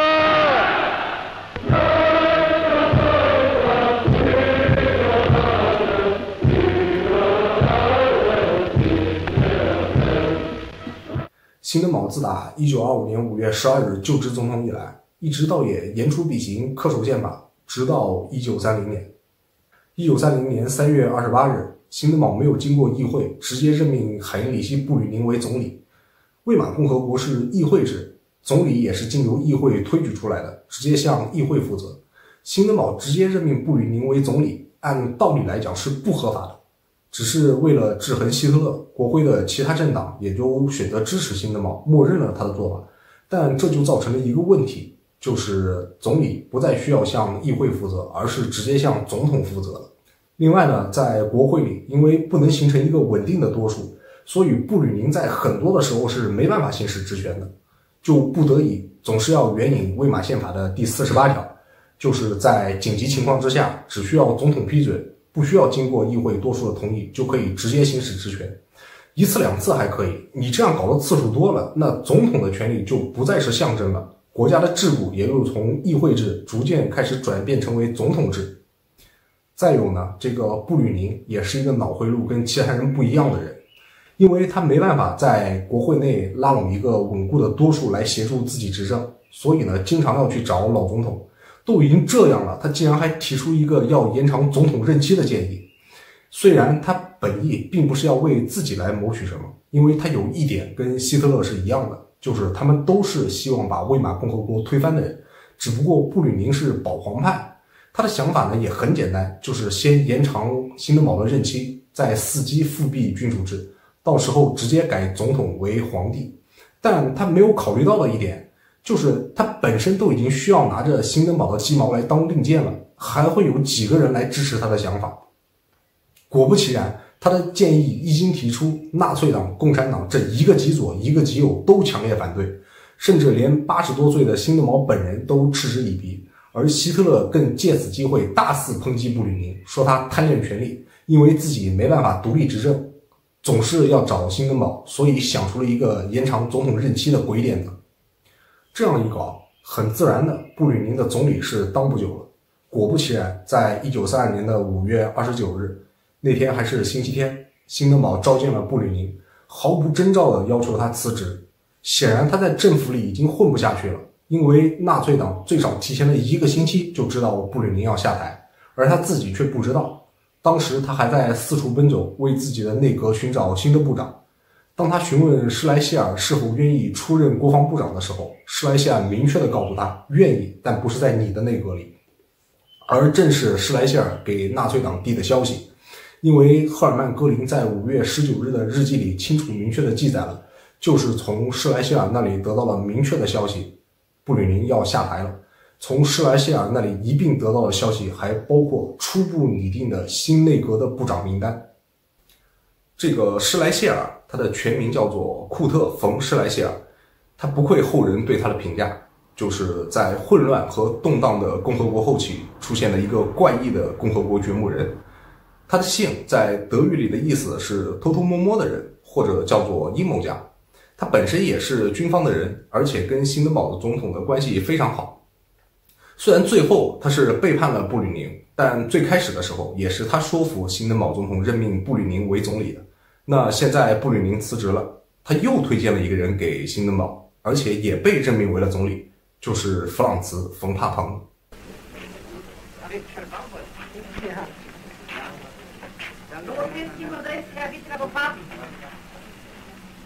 Und das ist dann für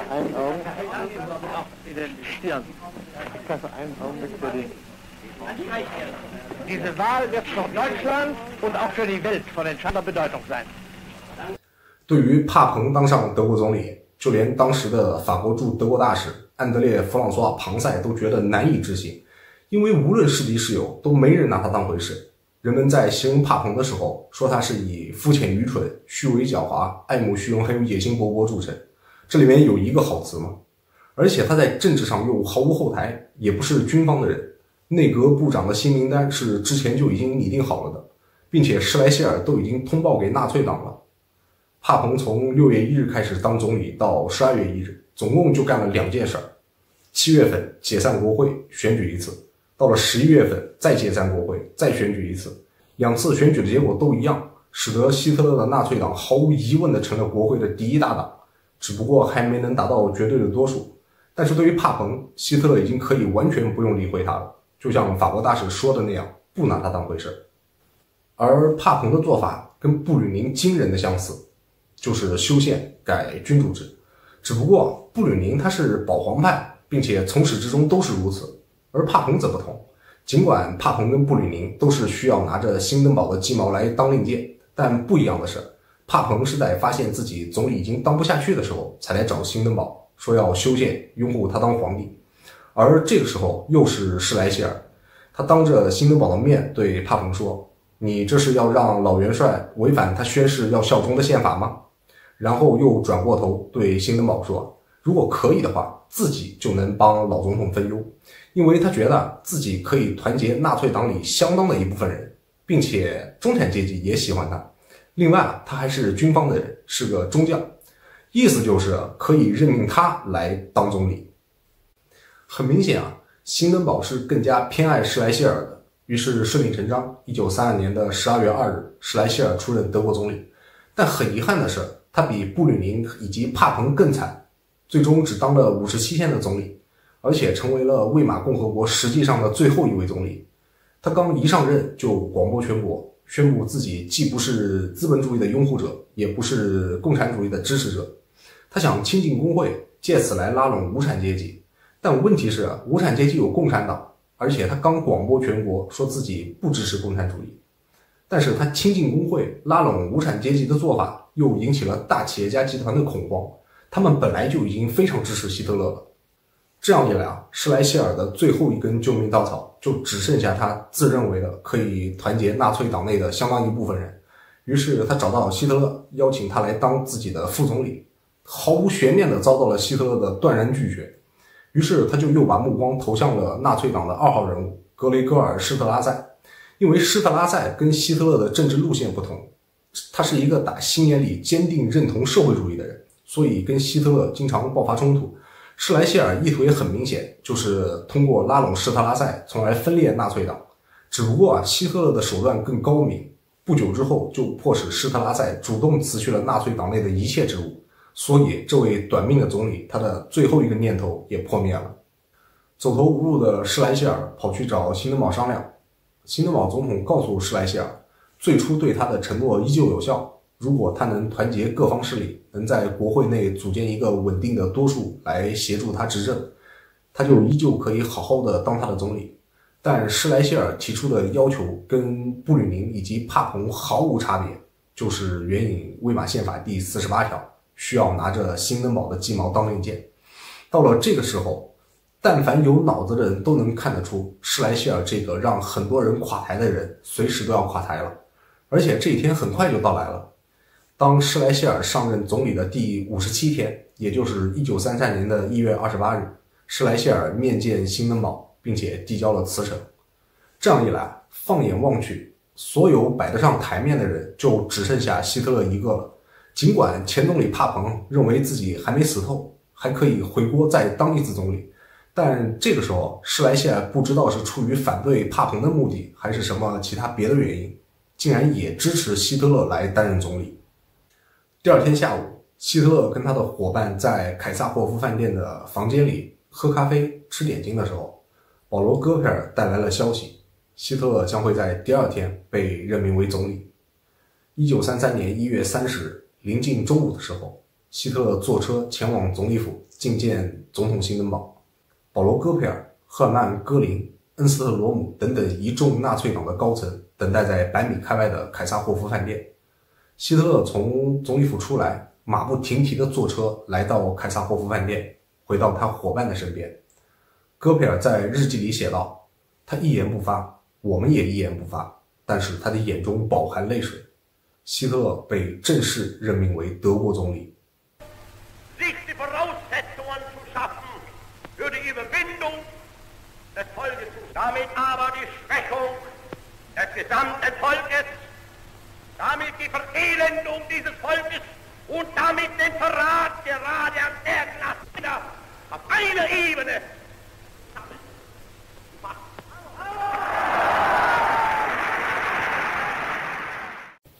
希特勒明显要比他的前任布吕宁、帕蓬以及施莱希尔要聪明得多。他上任后的第一件事就是想尽一切办法把布吕宁他们给造成的实质上的总统制改回为议会制，什么事情都再次放到国会里来讨论。这样一来，他这个总理就可以再次变回直接对议会负责，而不再需要向总统负责，从而就不再需要过于听从辛登堡总统的命令。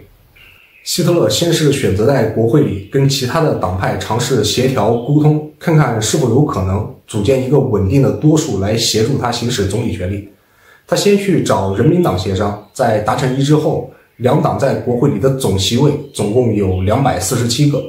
但是国会里的总席位是583个，他们依旧没能过半，所以希特勒又去找中央党协商，因为中央党手里还有70个席位。希特勒很直接，让中央党提出一个问题清单作为他们谈判的基础。没想到中央党更直接，因为他们知道希特勒在打什么小算盘，所以提出的要求很简单，就一条，要希特勒按照宪法执政。希特勒心想，你开什么玩笑，搞这么半天，绕这么一大圈，我如果只是奔着按照宪法执政去的，那我不如当初就直接支持布吕宁、帕蓬或者是施莱希尔不就完了吗？干嘛搞这么麻烦？所以在协商无果的情况下，希特勒果断地要求总统辛登堡解散国会，重新举行选举。他的纳粹党只要在新的选举当中取得多数，那他就不再需要在意别人说什么了。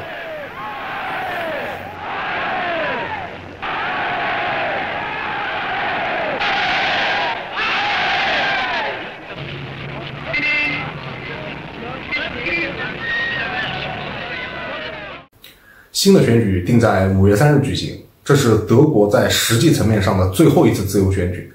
在选举之前发生的另外一件事情，又帮助希特勒在新的选举当中赢得了更多的席位，以至于让他可以更加从容地掌控国会。而且这件事情时至今日都没有答案，或者说这件事情可能永远都不会有答案了，就是国会纵火案。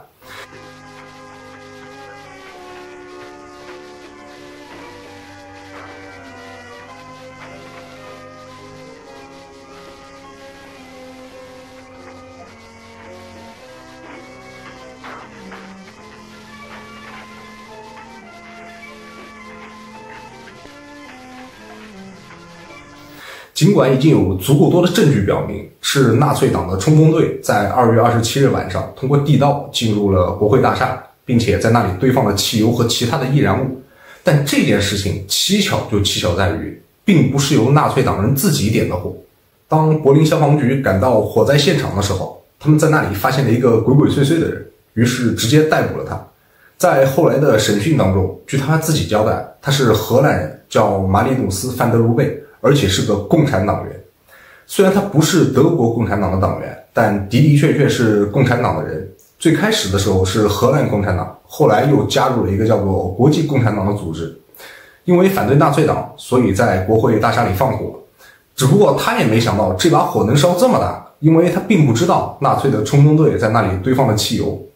虽然这并不能证明他跟德国共产党有什么直接的联系，但这对希特勒来说已经足够了，因为他并不需要什么明确的证据，只需要一个看起来冠冕堂皇的理由，而现在这个理由足够让他去扫荡他所痛恨的共产党了。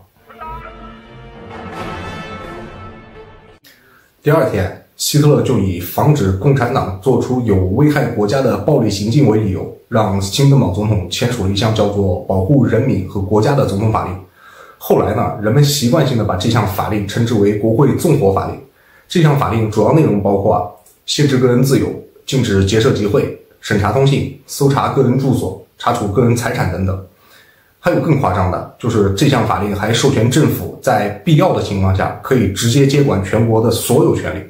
至于这个必要的情况怎么定义，那是他们自己说了算的。但这些都不是最严厉的，最严厉的是对那些严重扰乱社会治安的人可以直接判处死刑。同样的，这个严重扰乱社会治安怎么定义，也是他们纳粹党自己说了算的。希特勒立马就运用了这个国会纵火法令，直接逮捕了超过4000名反对党的成员，甚至包括民选的国会议员。当然，这里面大部分都是德国共产党的人，以至于让3月5号那天的德国实际层面上的最后一次自由选举都已经显得不那么重要了。只不过之前就定好的选举还是继续进行了。这次选举可能不太让希特勒满意，虽然他的纳粹党依旧高歌猛进，比上一次选举又多了550万张选票，但很遗憾，他们依旧没能在国会单独过半。不过正常行使总理权力应该没什么问题了，因为他们之前就已经跟人民党达成了一致，现在依旧可以联合人民党一起。只是如果要干大事，可能还远远不够，因为两党加在一起在国会依旧没能超过2/3。而且人民党只是跟他们合作，并不会对他们言听计从。不过这个时候希特勒已经一点都不着急了，因为他手握国会纵火法令，直接宣布德国共产党为非法组织，取消了德国共产党赢得的所有国会席位。这样一来，他的纳粹党在国会直接就可以单独过半，而且他还可以通过跟其他政党合作的方式，轻松的在国会超过2/3，干他想干的任何事情。再不济，他手握国会纵火法令，还有什么能拦得住他？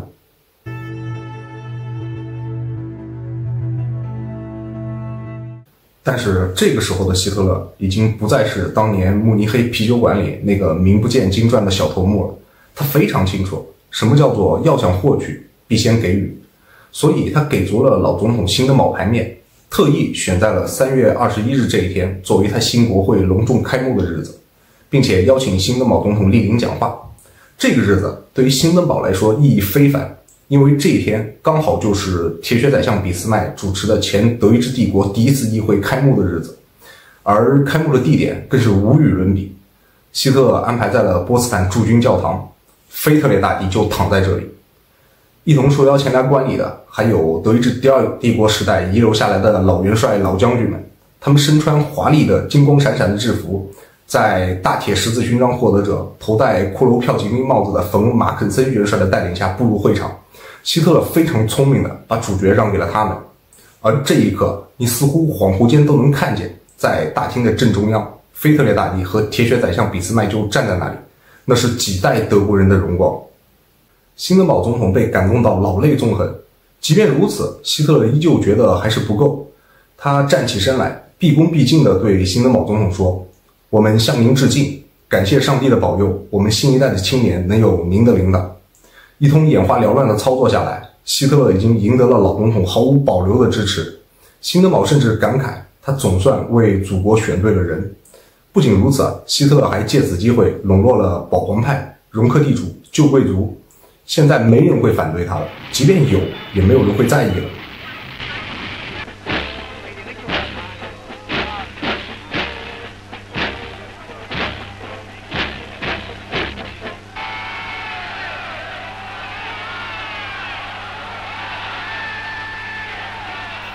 虚假的荣光满足了别人，那接下来希特勒就要干正事了。2天之后，也就是3月23日，希特勒在国会以441票赞成、84票反对通过了授权法，正式的名称叫做《消除国家和人民痛苦法》。我也不知道这么土的名字他是怎么想出来的，也确实对得起他的学历，毕竟初中都没能毕业。消除人民和国家痛苦，乍一看我还以为是个什么宗教术语，给人感觉很了不得的样子，所以后来大家还是习惯称之为授权法。内容其实就短短5条，立法权、修宪权，再加上跟外国递交条约的权利，全部从国会移交给内阁，以及内阁可以由总理起草，直接制定不受宪法限制的法律。还有就是总统的权力不变，听起来感觉好像很复杂，总结一下就是，作为总理，以后希特勒想干啥就干啥，但是只要总统还在，他就依然会给总统3分薄面。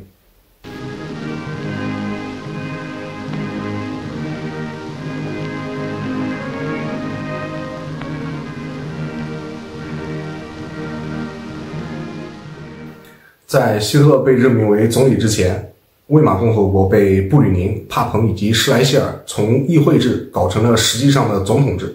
然后希特勒刚一上台，就想尽一切办法把实际上的总统制又变回了议会制。但是现在授权法通过之后，国会就又彻底沦为了摆设，因为希特勒作为总理已经不再需要向国会负责，他的内阁手拿授权法，可以随意做他们想做的任何事情。或许国会也不能完全沦为了摆设，因为希特勒毕竟还需要经常在国会发表慷慨激昂的演讲，以此来诱导民众，蛊惑其他国家政府的领导人。Es hat alle in dem Friedensvertrag auferlegten Verpflichtungen weit über die Grenzen jeder Billigkeit, ja jeder Vernunft hinaus erfüllt. 这些都不重要，实实在在的情况就是，这个授权法真的是一个非常好用的工具。之前需要通过议会来做的事情，现在已经不需要了。比如1个星期之后的3月31日，希特勒通过授权法发布了一项新的法律，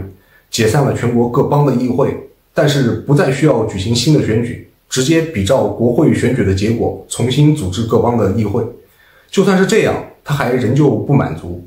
仅仅又过了1个星期，他再发布一项法律，任命了各邦的首长。被任命的各邦首长有权直接任命自己下属的各级官员以及法官，甚至他们还可以直接解散议会。而被希特勒直接任命的各邦的首长无一例外都是纳粹党的人。这样一来，在距离他毕恭毕敬地对辛德堡总统说感谢的那天，才过去短短不到2个星期，希特勒就完成了俾斯麦、威廉2世以及魏玛共和国几十上百年来想做但从来都不敢尝试的事情。德国各邦的单独权利被他在实际层面上正式废止了，他完成了德国历史上的第一次实际意义上的统一。名义上各邦还是各自管各自的，但那也只是看上去，就如同希特勒从来没有正式的更改过国名一样，依旧沿用了魏玛时期的德意志国。等到1年后的1934年1月30日，希特勒上台1周年的纪念日，他又发布了一项法律，叫做国家重建法。正式明确地废除了各邦的议会，各邦的单独权力全部收归中央，各邦政府隶属于中央政府，各邦的首长全部划归内政部管理。从此，实质上、名义上、法理上，德国都完全统一了，即便依旧叫做德意志国。虽然纳粹党的人早就自称他们是德意志第三帝国了。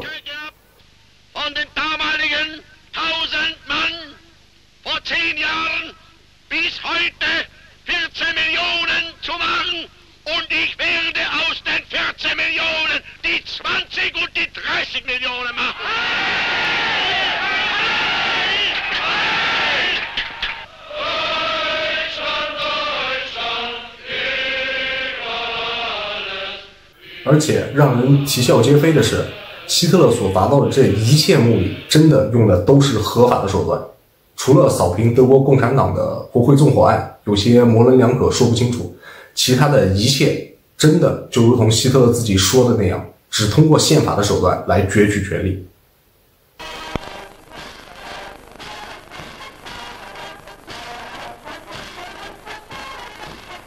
主要的目的达到了，还剩下一些其他的问题，但最多也只能算是一些细枝末节上的小瑕疵了。比如怎么才能防止其他势力的反扑，如何把军队牢牢地掌握在自己的手中，如何应对人数日益众多的冲锋队，并且他们越来越不好管束，经常跟国防军发生冲突，让军方非常的恼火。以及这些细枝末节的小问题当中，最重要的就是辛登堡去世以后，谁来继承总统的位置。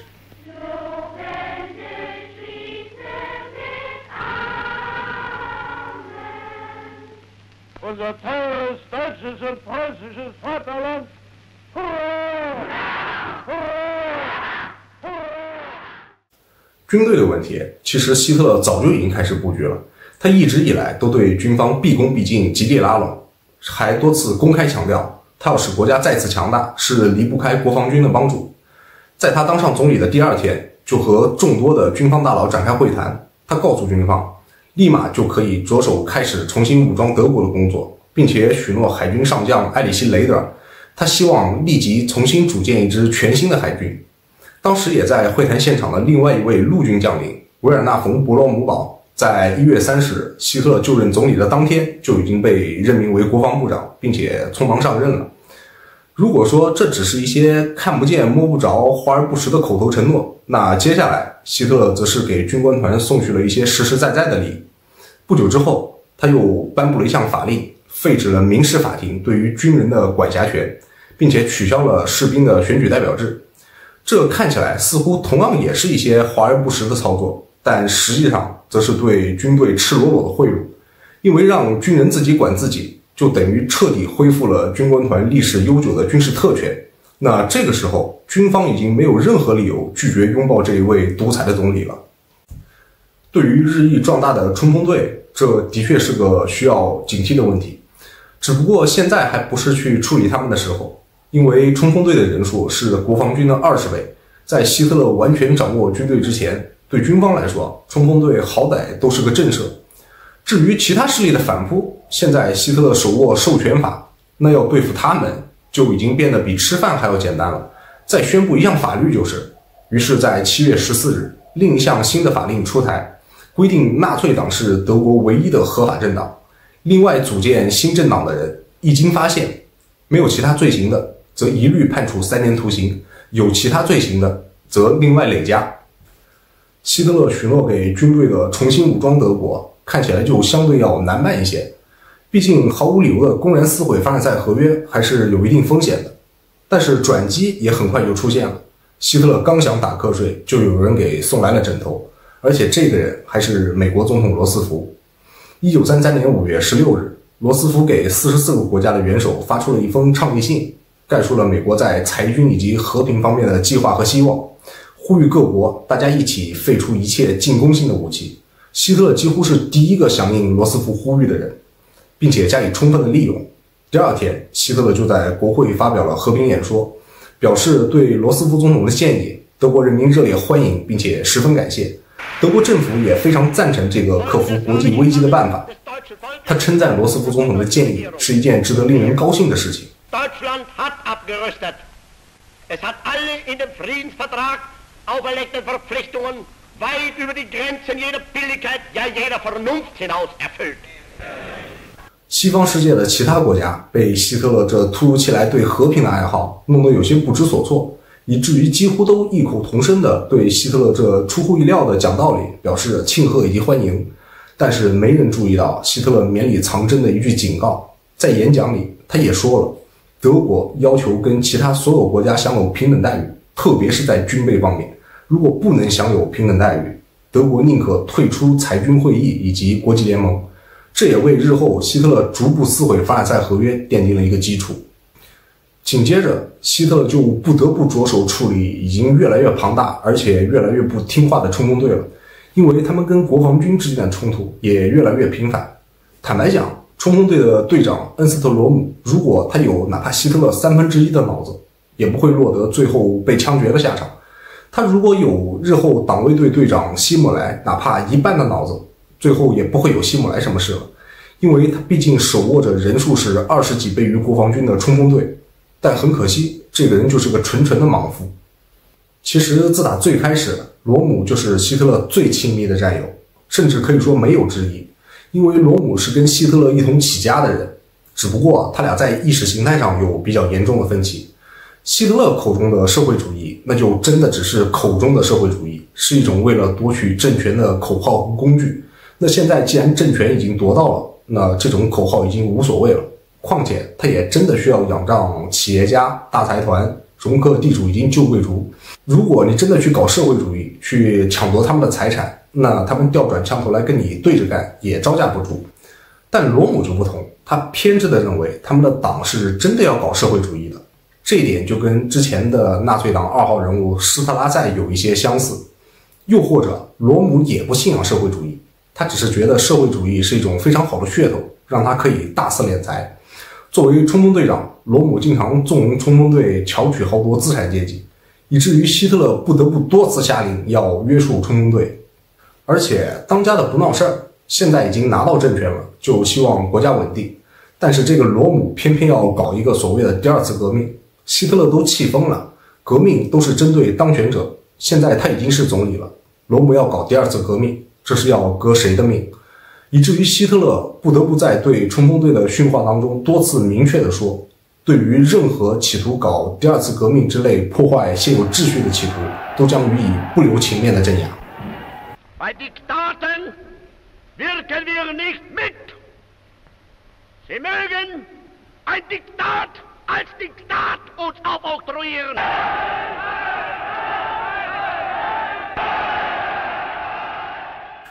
如果说这一切还不足以断送希特勒跟罗姆之间牢固的战斗友谊的话，那罗姆意图染指军队，就让希特勒彻底放弃了对他的最后一丝幻想。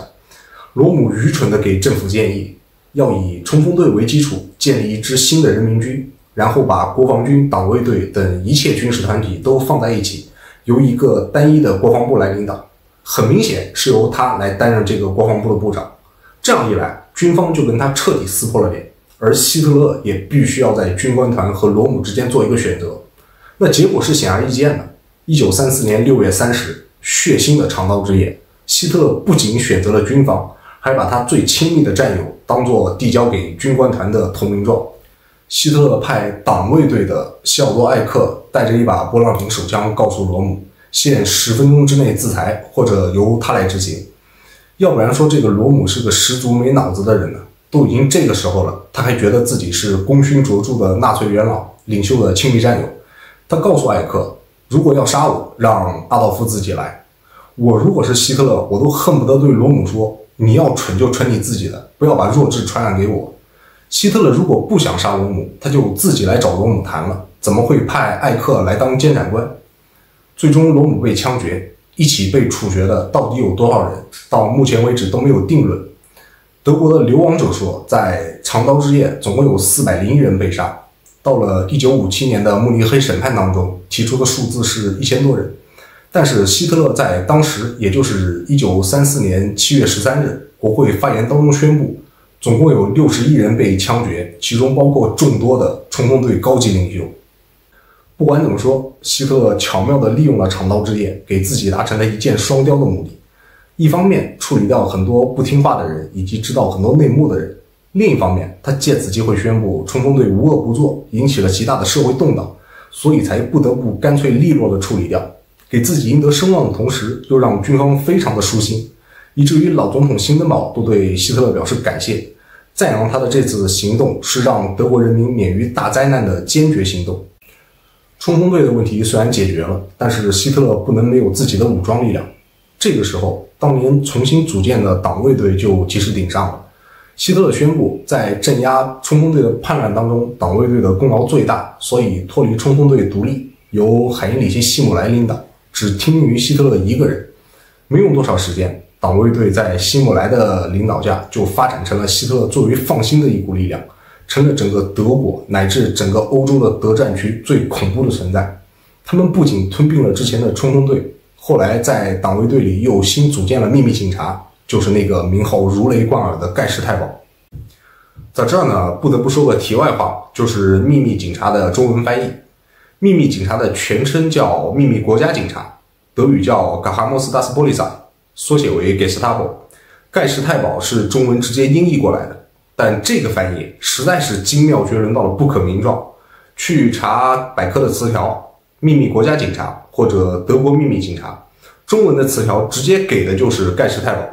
之所以这个音译可以直接代替原本德文的意思，是因为盖世太保这几个字恰如其分地展现出了这帮人无恶不作的匪气、只手遮天的霸气以及混世魔王的脾气。某种程度上来说啊，在中文的语境里，盖世太保比秘密警察更能体现出这帮人的特质。作为一个说中文的人，我甚至都不需要知道这帮人是干嘛的，只要一听到盖世太保这几个字，我就知道这伙人绝对不好惹，绝对不是什么善茬，绝对心狠手辣。后来的事实也证明，绝大多数惨绝人寰、臭名昭著的案件都是出自于盖世太保之手。另一方面，看着这个国家好像已经慢慢的走上了正轨，87岁的老总统也算是放心了。1934年8月2日上午9点，辛登堡逝世，希特勒随后就用授权法让自己接任了德国总统。虽然这个操作现在已经不违法了，但是观感确实不怎么样，而且对于是否会引起人民的不满，希特勒心里也并没有十足的把握。不过啊，已故的老总统还给希特勒留了一份大礼。他的儿子奥斯卡·冯·辛登堡在电台发表广播讲话的时候，告诉全国人民，他的父亲辛登堡总统把阿道夫·希特勒视为国家元首的直接继承人。根据他父亲的遗愿，他呼吁全国同胞投票赞成把总统的职务也直接移交给希特勒。那这样一来，希特勒就顺理成章地成为了德国的国家元首。虽然有了已故老总统遗命的授权，但是对于人民是否真的认同，他也并不敢十分的肯定。为了检测民意，希特勒大义凛然地发起了一项公投，就是废除国家的总统和总理，并且把总统和总理的权力全都集中给国家元首。他之所以敢这么大义凛然，那是因为这个时候的希特勒已经可以随心所欲地发起或者废止任何东西了。出乎意料的是，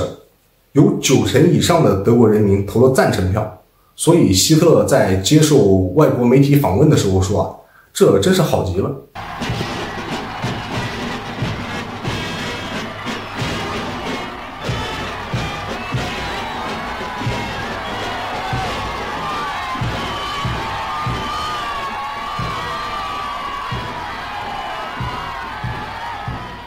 对他来说，的确是从17岁开始浪荡在维也纳街头，到如今坐在了德国国家元首的位置上，他45岁。哪怕时至今日，有很多人对希特勒掌控德国都颇有微词，认为他用了很多见不得人的手段，非常的下三滥。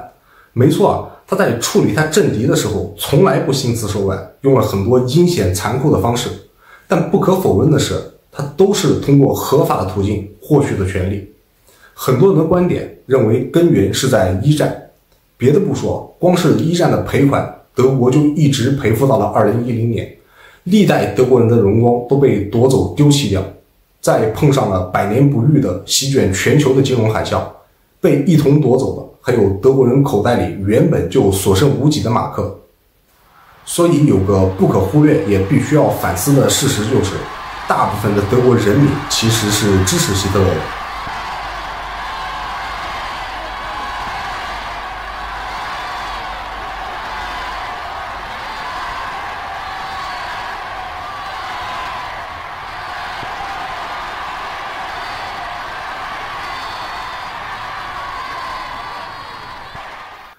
起初他也并没有让支持他的德国人民失望。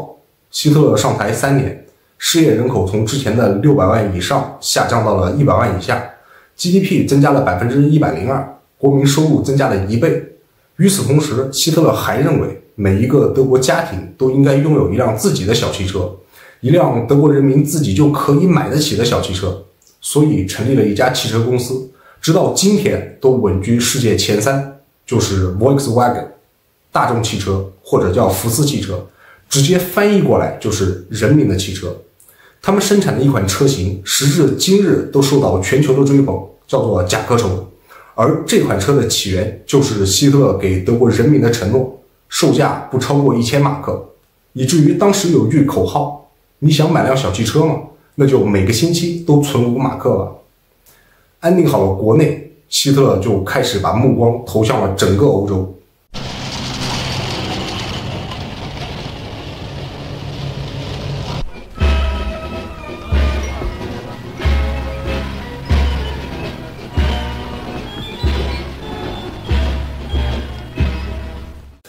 当时在希特勒第一时间就发表了和平演说，以回应罗斯福裁军呼吁的时候，全世界都惊讶于希特勒竟然如此爽快的就赞成了罗斯福的提议，以至于都忽略了希特勒在赞成的同时还塞进他演说里的一个小警告，就是德国要求跟其他所有国家都享有平等的待遇，特别是在军事方面。如果不能享有平等待遇，那么德国宁可退出日内瓦裁军会议，甚至是国际联盟。而且他真的就这么做了。当他看到一同赞成罗斯福裁军提议的协约国坚持要在8年之后才肯把军备降低到跟德国同等水平的时候，他当即宣布，因为其他大国不肯给德国平等待遇，那么德国立即就退出日内瓦裁军会议以及国际联盟。希特勒心里非常清楚，这是一次危险的赌博，也是他以后众多故意冒险的第一次。只不过接下来没有发生任何事情，希特勒就知道他赌对了，于是接下来他就可以打凡尔赛合约的主意了。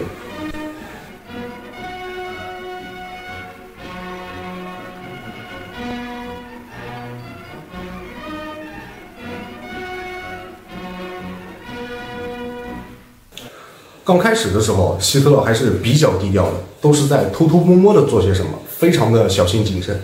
比如要求德国陆军在1934年10月1日之前把兵力再扩充2倍，从之前的10万扩充到30万，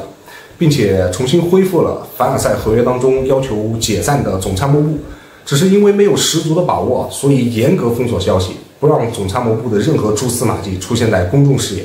再有就是偷摸的建造排水量超过26000吨的军舰，如果有其他国家发现问起来，就说是在改进之前1万吨的军舰。因为凡尔赛合约当中规定的德国水面舰艇的吨位上限是16000吨，而对于禁止建造的潜艇则安排在芬兰、荷兰以及西班牙偷偷摸摸的开工建造。那对于其他方面的军事配套措施也在马不停蹄的逐步完善。即便不是光天化日明目张胆，但是在做了这么多小动作之后，英法等协约国已经不可能不知道希特勒有什么意图了。但有意思的是，他们不仅跟之前一样没有采取任何行动，甚至都在考虑要不干脆直接就承认德国已经在重整军备这一既成的事实，以至于后来就是1935年的2月初，正式给德国提议给予德国军备平等的待遇，并且邀请德国一起签订东方公约。希特勒的回复殊堪玩味，对于英法的提议，他既没有表示赞同，也没有表示反对，却说了另外一件事情，就是要收回凡尔赛合约当中割让给法国的萨尔。就在英法给德国提出建议的1个月前，萨尔地区举行了公投，萨尔人民以47.7万对4.8万的绝对压倒性的优势要求重归德国。那希特勒就借此机会声称这是萨尔人民自己的选择，所以他要求收回萨尔，并且他还说，萨尔问题解决了，那德国跟法国之间就没有分歧了，他对法国也就没有其他领土的要求。那别人就顺理成章地理解成为希特勒放弃了对其他领土的追索，甚至就包括阿尔萨斯洛林。这毫无疑问又是希特勒另一次故意的冒险，公开追索一战战败后割让的土地。不过即便如此，英法同样没有表示抗议，甚至依旧给他提出了之前的建议，军备平等，签订公约。那这样一来，希特勒就很高兴了，于是邀请英国的外交大臣约翰西蒙到柏林来面谈。这次会谈其实又是另一场赌博的开始，希特勒也在为他公开撕毁凡尔赛合约做一些别的试探。在商定好约翰·西蒙将于3月初到访柏林之后，希特勒立马让空军司令赫尔曼·戈林接受采访，并且在采访中公开昭告全世界，德国现在已经拥有了一支空军。即便这是凡尔赛合约当中明确禁止的，即便其实全世界早都已经知道有这么一回事了，但毕竟德国从来没有公开承认过，而这个时候公开的说出来，其实就是想看一看英法等国家会有什么反制手段。结果没想到接下来没有下文了，英国甚至连抗议都没有。约翰·西蒙依旧表示希望自己可以如期的到访柏林，就好像公然违反凡尔赛合约的事情没有发生一样。那要这样的话，希特勒就知道接下来自己该怎么做了。1935年3月16日，希特勒颁布了一项法令，实行普遍兵役制，军队扩充到50万人。凡尔赛合约的军事限制光明正大的在台面上到此为止了。虽然之前做的事情差不多，但都是偷偷摸摸私下的勾当，而这一次是国家在官方层面直接明目张胆的操作，意义完全不一样。即便如此，英法等国家依旧没有任何实际行动。但跟之前不一样的是，这一次他们终于提出了抗议，但也仅仅只是提出了抗议。随后，英国政府还询问希特勒是否依旧愿意接见他们的外交大臣。希特勒估计自己都没想到英国人这么敞亮，所以大方答应。因为在外交层面上，他依旧是那个爱好和平、积极拥护罗斯福裁军协议的德国元首。于是到了5月21日，希特勒又发表了一次和平演说。讽刺的是，当天上午他还颁布了秘密的国防法，命令经济部长沙赫特严以战争经济，并且彻底改组武装部队。但是在演说里，希特勒把身段放低到无比的柔软，他甚至都没有对那些因为他公开废止凡尔赛合约而谴责他的国家表达不满，强调的只有德国热爱和平。他说过去的300年，在欧洲大陆上，因为帝王野心、政治欲望以及爱国偏见流了那么多的血，结果到头来，法国依旧是法国，德国依旧是德国，波兰依旧是波兰，而意大利也依旧是意大利。所以战争是没有意义且令人极端厌恶的。他还说德国认识到一个简单而又朴素的道理，就是没有一场战争可以从本质上改变欧洲的苦恼，而每一场战争的最终结果都是摧毁了国家的精华。所以德国需要和平，德国盼望和平。 Deutschland hat abgerüstet. Es hat alle in dem Friedensvertrag auferlegten Verpflichtungen weit über die Grenzen jeder Billigkeit, ja jeder Vernunft hinaus erfüllt. 不得不说希特勒还是非常懂得什么叫做以退为进的。他最后又向英国递出了一根橄榄枝，虽然这根橄榄枝是带着倒刺的。他向英国人喊话，他愿意把德国海军的力量限制到只有英国海军力量的35%，因为他理解并且支持大英帝国在海洋上拥有一支绝对优势的力量，所以德国既没有打算，也没有必要，更没有能力跟大英帝国在海洋上搞军备竞赛。而且这样一来，法国也同样可以放心，因为德国海军总吨位依旧比法国少15%。之所以说这是一个带着倒刺的橄榄枝，是因为这看起来像是在主动削减军备，而实际上它锚定的是英国的皇家海军。即便是英国海军的35%，也足以变成一支不容小觑的海上力量。况且这样一来，就不必逐条击破凡尔赛合约里复杂的对海军的限制。那英国人自然是非常感兴趣的，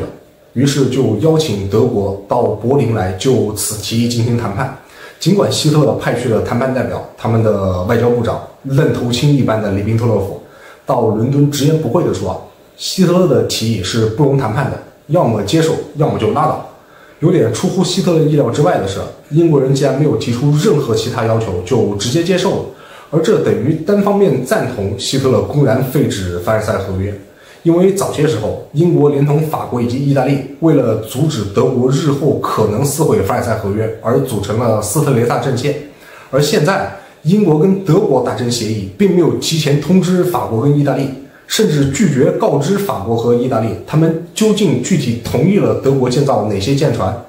这对希特勒来说则更像是一种鼓励和敦促。得到英国首肯的希特勒立马让德国国内的造船机构开足马力。而另一个法西斯领袖意大利总理墨索里尼在看到这些之后，他认为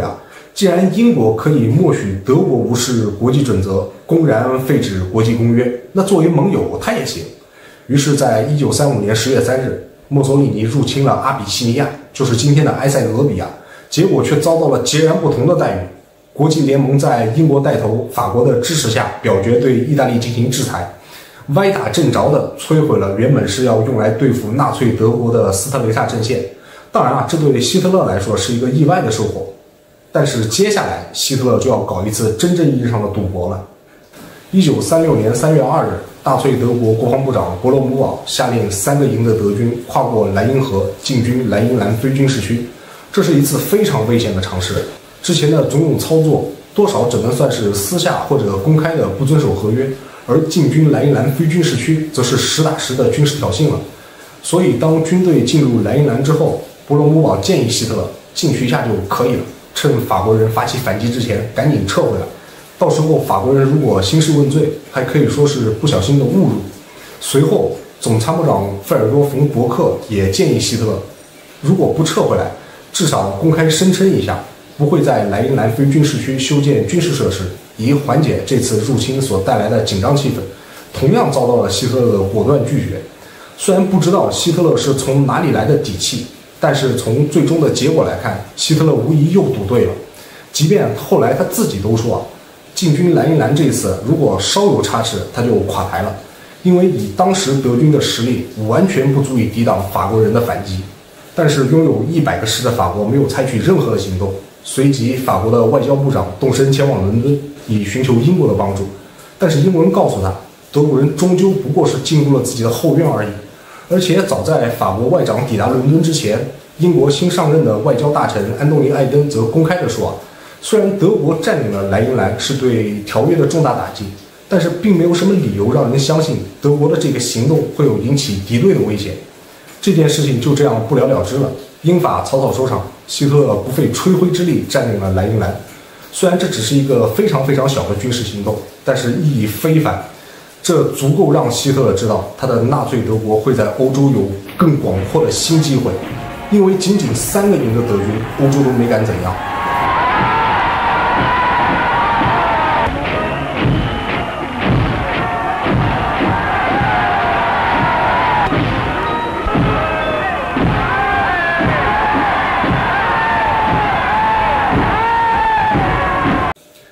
不久之后，希特勒就收获了他的第一个盟友，意大利法西斯领袖，也是意大利总理墨索里尼。其实墨索里尼完全是被英法推给希特勒的。最开始，英国、法国、意大利他们3个是盟友，组建了一个斯特雷萨阵线，要一同对抗纳粹德国。结果纳粹德国干什么，英法都随他去。而意大利入侵阿比西尼亚，作为盟友，英法这个时候却表现得异常的刚正不阿，带头制裁。墨索里尼非常的困惑，我们才是盟友不是说好了要一起对付希特勒吗？怎么希特勒在欧洲想干嘛干嘛，你们都不管，而我去打阿比西尼亚还是在非洲，你们要来制裁我，拉倒吧，不跟你们一块玩了。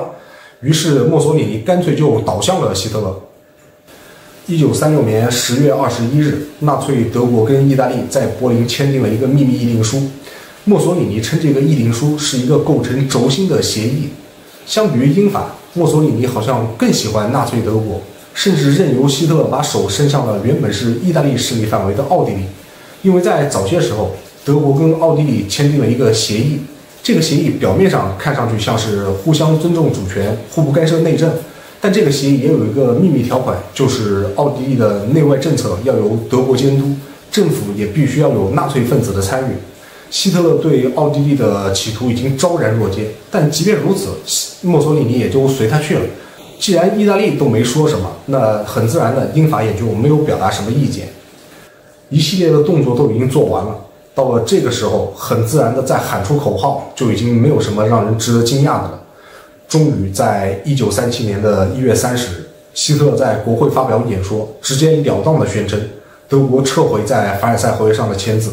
即便这个时候的凡尔赛合约也早就已经沦落为了一张废纸，而纳粹德国的战略形势也已经不可逆转地开始改变了。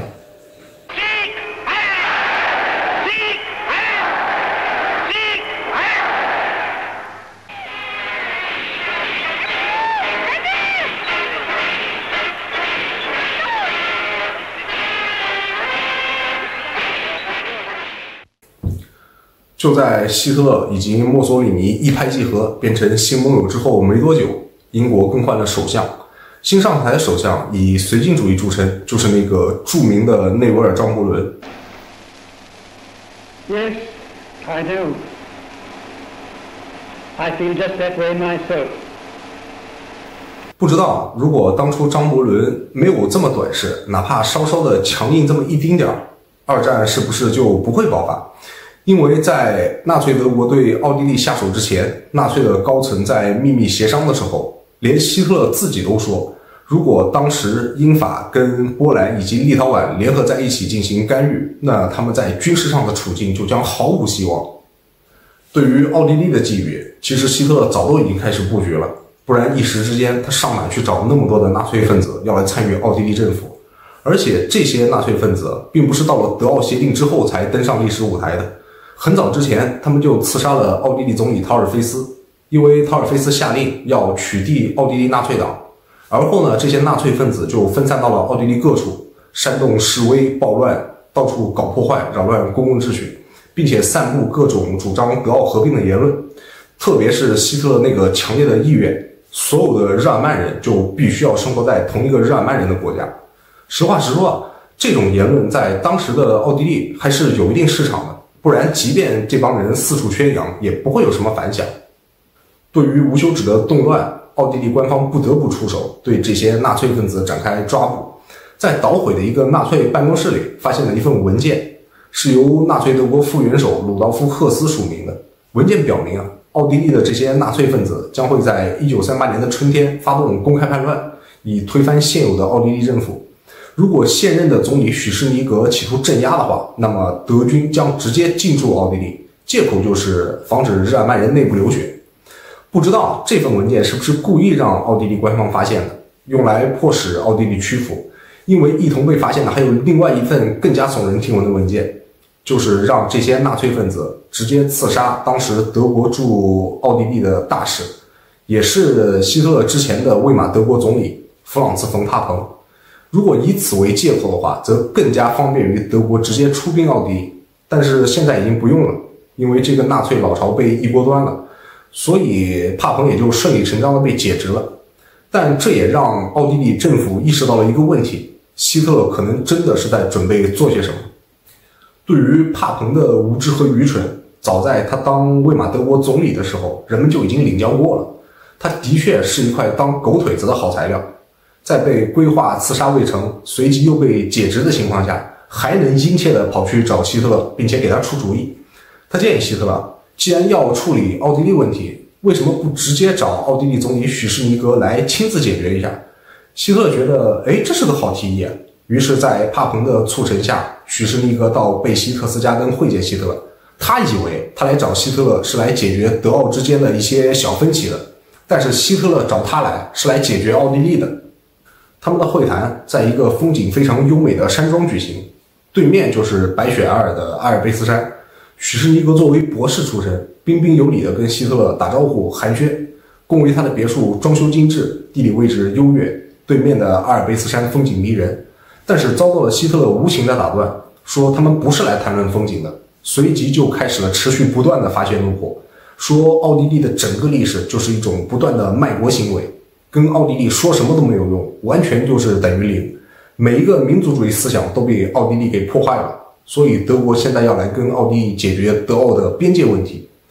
近乎无厘头的单方面输出持续了将近1个多小时，许施尼格被骂懵了，最后实在忍不住问了一句，元首阁下如果有什么不满的地方，不妨一件一件的说出来，奥地利也好针对具体的事情尽可能的来解决，以便于德奥双方可以达成谅解。希特勒稍作调整，其实也没好到哪去，依旧是愤愤不平的说，奥地利不应该在德奥边境修筑防御工事，他对奥地利在边境上的所有动作都了如指掌，哪怕只移动了一块石头，他都非常清楚的知道。而且只要他愿意，一声令下，奥地利的那些可笑的防御工事在半个小时之内就会被清除干净，然后人们就会在奥地利的大街上看到纳粹的冲锋队。他接着说，不要指望别的国家，因为意大利不会帮忙，他跟墨索里尼是好朋友，英国人也不会，至于法国人那更不用说，如果法国人会动手的话，早在他们进驻莱茵兰的时候，法国人就已经动手了。一时间，许士尼格被希特勒骂到不知道怎么接下茬。更主要的是，他根本就不知道希特勒到底想要说什么。好在希特勒最后说，他愿意最后再给奥地利一次机会，来找到一个解决办法，达成一致。不过只给半天时间考虑，让许士尼格下午的时候给他答复。于是许士尼格赶紧追问：“元首阁下，您想要的条件到底是什么？”但是希特勒并没有说，只丢下了一句：“具体的条件可以下午的时候再谈。”然后就从容的离开了。中午吃饭的时候，帕彭发觉许士尼格有点心事重重的，于是上前询问。许士尼格都懒得搭理他，直接转身出门抽烟去了，并且对身边的奥地利外交部长说：“虽然不知道发生了什么，但他有种不祥的预感。要不然说这个帕彭就是个猪脑子呢？看到许士尼格心事重重，还上前询问。废话，这不都是你帕彭的主意吗？现在希特勒只给许士尼格半天的时间考虑，问题是他到底要考虑什么东西都不知道。”午休过后呢，希特勒也并没有出现，来找他们的是纳粹德国的外交部长里宾特洛夫，也没有多说什么，直接递给他们一份打印好的协议，并且告诉许士尼格，他们只有签字同意的权利。不过许士尼格多少有些宽慰，最起码他现在知道要考虑什么东西了。随即他打开文件，然后刚有的少许宽慰瞬间消散，因为这份所谓的协定其实就是一份最后通牒，要求奥地利政府必须解除一切对奥地利纳粹党的禁令，必须释放被抓捕的所有纳粹成员，还有必须要把政府交给奥地利的纳粹党，而且这一切必须要在1个星期之内落实。许士尼格说他来跟希特勒会谈，并不是为了来听取这么不合理的要求的，他是来跟希特勒协商解决德奥之间的一些分歧。里宾特洛夫也并没有理会他。许士尼格现在终于知道为什么上午希特勒的怒火显得那么的无厘头，原来他想要的是整个奥地利。许士尼格用自己的最后一丝倔强来询问里宾特洛夫，奥地利能否看到德国的诚意，德国能否在这次交易当中信守承诺。他之所以会这么问，是因为许士尼格知道，这或许是他能为奥地利所争取的最后一丝自由了。因为即便是把政府交给了奥地利纳粹党，那么奥地利依然还是奥地利，只要希特勒能够信守承诺，不然就没有奥地利了。虽然没多久之后，奥地利的确是被纳粹德国所吞并，但是此时此刻，里宾特洛夫还是给了许士尼格一个肯定的答复。随后呢，这位奥地利总理又被带去见了希特勒，但是该做的事情里宾特洛夫已经做完了。希特勒把正式的文件递给许士尼格，并且告诉他，他能做的就是原封不动的在这份文件上签字。许士尼格知道这个时候无谓的挣扎已经失去了任何意义，所以他对希特勒说他本人是愿意签字的，但是根据奥地利的宪法，只有他们的总统才有法律上的权利让这样一份文件生效，并且他也愿意在回到维也纳之后去劝说他们的总统，让他也同意，但他不敢保证一定能成功。听到许士尼格这样说希特勒冷冷地回复道：“不，总理先生，你必须保证。”对于这么荒唐的要求，许士尼格本想再解释一下，不过希特勒没有再给他机会，叫来了凯特尔将军说别的事情，直接把他们就晾在了一边。又过了差不多半个多小时，希特勒回来微笑着对许士尼格说该讲的话之前讲过了，该做的准备现在也已经准备好了。不过出于大家都是日耳曼人，他愿意最后再宽限3天。如果到那个时候这份文件还是没能签字的话，那他们再见到的就是这位德国陆军上将威廉·凯特尔。许士尼格2月12日一回到维也纳，就立马去见了总统威廉·米拉克斯。几乎与此同时，许士尼格前脚刚离开贝希特斯加登，后脚凯特尔就开始了对德奥边境的武装威慑。这其实是跟希特勒提前商量好的，不需要真的入侵，只需要在德奥边境部署好，保持进攻姿态到2月15日。于是一同回到维也纳并且也被复职的帕彭在2月14日晚上向柏林报告，许士尼格希望在第2天就能让总统签字同意。一切正如预料，2月15日在武装入侵的威胁之下，宽限期的最后一天，奥地利总理许士尼格正式通知纳粹德国驻奥地利大使帕彭，他们在贝希特斯加登商定好的协议将在2月18日正式生效。随即第2天，奥地利政府宣布大赦所有被捕的纳粹党人，其中就包括刺杀了前总理陶尔菲斯的罪犯，并且一同公布了新改组的内阁成员名单。当然，这个内阁成员就是希特勒想要的那种。几天之后的2月20日，希特勒再一次走上了国会的演讲台，他对奥地利总理许士尼格的诚意大加赞赏，并且在末尾近乎开诚布公地发出通知，有1000万日耳曼同胞生活在跟德国接壤的2个国家境内，这700万奥地利人以及300万捷克斯洛伐克苏台德地区的日耳曼人，他们的前途是国家的分内事，保护他们的自由是德意志第三帝国义不容辞的责任。尽管远在伦敦的英国首相张伯伦可能没听出希特勒这话是什么意思，但是身在维也纳的许士尼格心如明镜，只是他万万没有料到里宾特洛夫给他的肯定答复，德国会信守承诺，信守了还不到10天。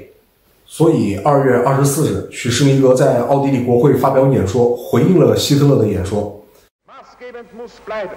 der feste Wille des österreichischen Volkes und die unabänderliche Überzeugung seiner verantwortlichen Führung, dass unser Österreich Österreich bleiben muss. Bis in den Tod!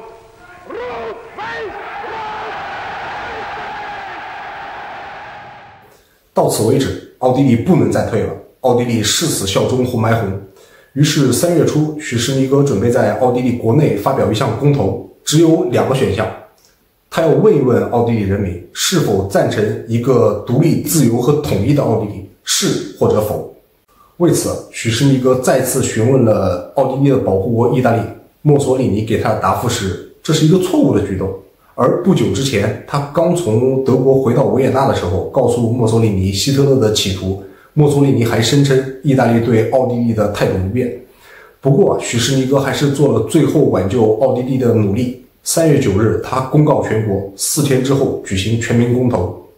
许士尼格这突如其来的强硬让希特勒火冒三丈，他决定要军事占领奥地利。但是在出兵之前，他也担心墨索里尼的态度，于是安排黑森亲王带着自己的亲笔信到罗马面见墨索里尼，得到的答复是奥地利对他来说无关紧要。希特勒得到这个答复的时间是3月11日晚上的10点25分，而8点48分的时候，德军已经进驻了维也纳，没有激烈的交火，没有顽强的抵抗，因为没有人对奥地利施以援手。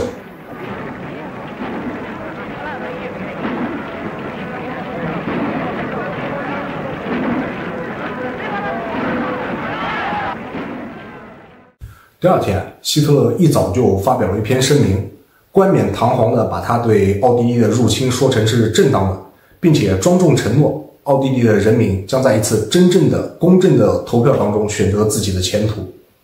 随即他就动身前往他的祖国，第一站来到了他的家乡林茨。他在这里长大，也曾经在这个周边搬过7次家，换过5所小学。他也在这里对抗过他刚愎自用的父亲。但今时不同往日，今天他再回到这里，受到了狂风暴雨般的热烈欢迎。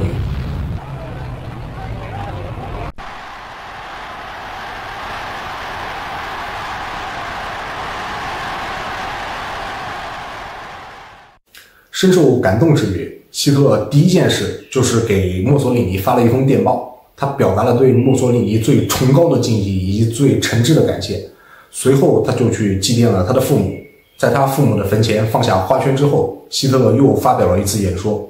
他说他多年之前离开这里的时候，怀揣的是跟今天同样的信仰。上帝之所以让他离开这里，是因为赋予了他一项使命，让他亲爱的祖国重归德国。他活着的唯一目标就是为了这项使命而奋斗，而今天他又回到了这里，是因为这项使命即将实现了。过了2天，他才以胜利者的凯旋姿态走进了维也纳，这个曾经让他衣衫褴褛、饥肠辘辘的地方，甚至没有地方住宿，只能流落街头的地方。而这次他下榻在维也纳帝国饭店，周边全都是欢迎的掌声，尖叫声盖过了掌声。在享受掌声的同时，他也没有忘记要讽刺一把许士尼格，说许士尼格之前是想发起一场伪选举，一个可笑的戏剧，而且即便是可笑的戏剧，许士尼格也食言了。不过也无所谓，希特勒说他将在4月10日给奥地利人民一次真正的选择，不止奥地利的人民，德国人民也要一同投票，是否愿意把奥地利跟德国合并。实际的情况是什么样，没人知道。最终官方公布的投票结果，赞成德奥合并的人数，德国 99.08%，奥地利99.75%。于是奥地利没了，纳粹德国几乎没有开一枪。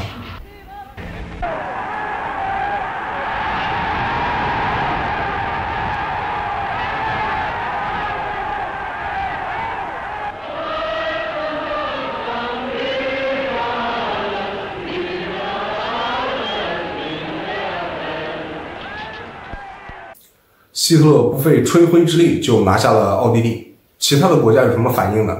刨去本身就已经内乱不断的法国不说，早在希特勒给许圣尼格下最后通牒的时候，就已经知道整件事情完整的来龙去脉的英国首相张伯伦是怎么说的。他说这只不过是两位政治家在协商他们两国之间的关系，为了达成某些一致，其中一国做出的一些内部变动而已。况且从大局方面考虑，这些变动其实应该是值得期待的。而后面对纳粹德国完整的吞并了奥地利，张伯伦又是怎么说的？他说没有什么东西能够制止已经实际发生的事情，除非当初英国就直接选择武力介入。而后来当苏联建议要联合欧洲各国开会商讨如何阻止纳粹德国进一步去入侵别的国家的时候，张伯伦不仅态度冷淡，更是在英国下议院发表演说的时候直接公开拒绝了苏联人的提议。他认为苏联的这种做法只会构成拉帮结派的小集团，而这些小集团不利于欧洲的团结以及和平。更为令人瞠目结舌的是，他最后还宣布，当捷克斯洛伐克遭到进攻的时候，英国不会提供帮助，也不会在法国履行解法协议给捷克斯洛伐克提供帮助的时候去支持法国。难怪希特勒会说后来的英国首相丘吉尔是战争贩子，因为跟丘吉尔相比，张伯伦简直把希特勒伺候的面面俱到，甚至让人认为很多的嫁衣就是张伯伦亲自为丘吉尔量身定制的。就比如说现在的捷克斯洛伐克，因为在不久之前希特勒刚说过，捷克斯洛伐克的苏台德地区生活了300万的日耳曼同胞，他们的前途是德意志第三帝国义不容辞的责任。而现在吞并了奥地利之后，他已经3面包围了捷克斯洛伐克。可能是对张伯伦突然递过来的嫁衣让希特勒觉得有点受宠若惊，因为早在1937年初夏的时候，纳粹德国就已经制定好了对捷克斯洛伐克发动突然进攻的计划，并且代号为绿色方案。在兵不血刃拿下奥地利之后，这个绿色方案也就变成了一项当务之急。而这个时候希特勒又犹豫了，因为绿色方案里对捷克斯洛伐克的进攻是不必有理由和借口的突然袭击。而现在面对张伯伦递过来的嫁衣，说英国不会在捷克斯洛伐克遭到进攻的时候提供帮助，希特勒反倒是突然变得要脸了起来，拒绝了直接的无理由进攻。因为如果那样的话，吃相也就太难看了，会引发世界舆论的反弹。所以他把绿色方案的指示改成了无意在最近无缘无故的以军事行动粉碎捷克斯洛伐克，但是又不能逐步摩擦，慢慢的升级冲突。因为那样一来的话，让捷克斯洛伐克有了防范，就不好进攻了。毕竟捷克斯洛伐克现在也能清楚地看到，他们已经被纳粹德国3面包围了。这个时候希特勒又想起了帕彭，倒不是说帕彭能有什么作用是想起当初准备吞并奥地利的时候，帕彭就是那个最初的计划，就是让纳粹分子去刺杀他，然后以此为借口直接出兵奥地利，只不过最后没用上。而现在这种套路倒是可以尝试用给捷克斯洛伐克。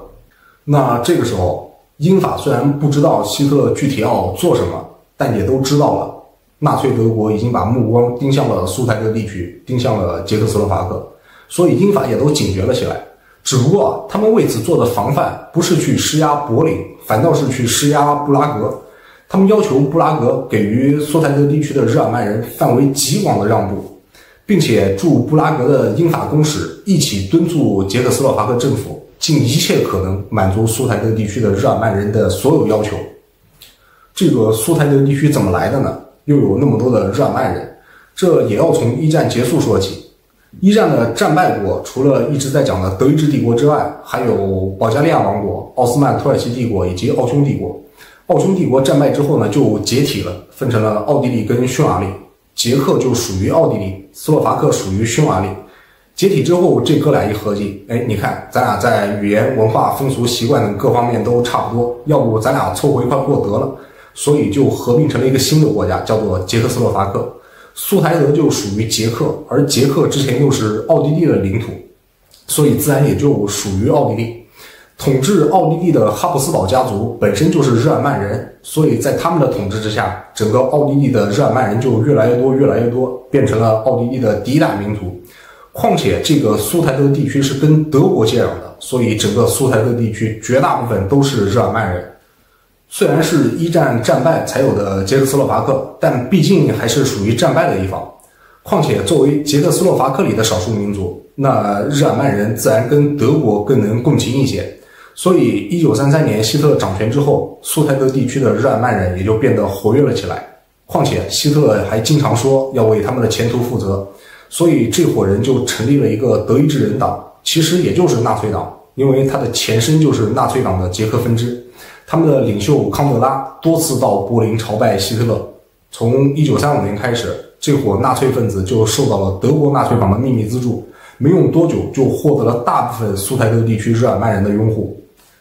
希特勒正发愁找不到合理的理由去进攻捷克斯洛伐克，而刚巧英法敦促布拉格方面要尽一切可能去满足苏台德地区日耳曼人的要求，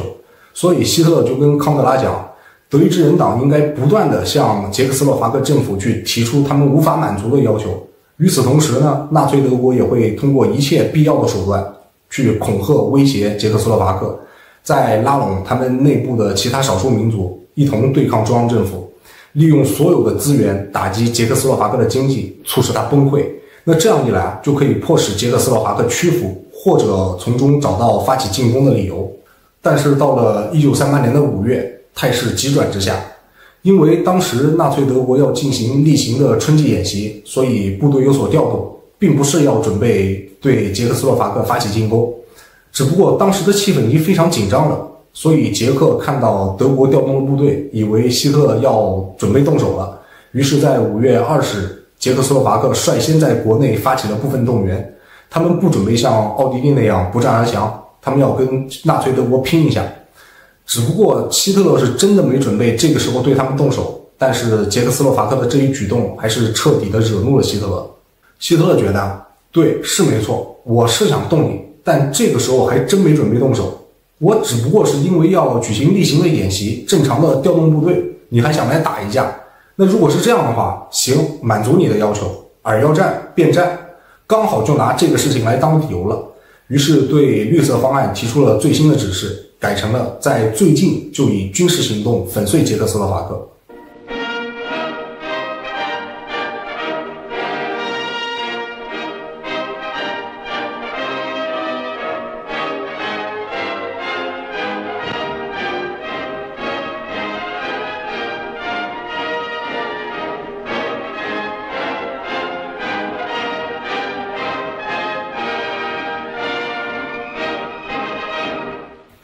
当然也并不是所有人都赞同希特勒的决定，其中以陆军总参谋长费多尔·冯·伯克为首的一些军方的人就坚决反对。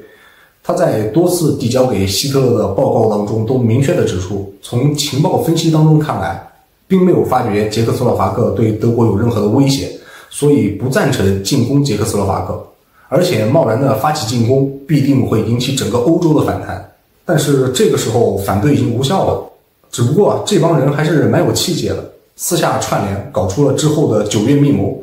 但是这个9月密谋跟后来导致沙漠之狐隆美尔自尽的那次密谋不是一件事儿。虽然主要的参与人员几乎都是同一拨人，比如后来的陆军元帅艾尔文·冯·维斯莱本，他当时还是第3军区的司令。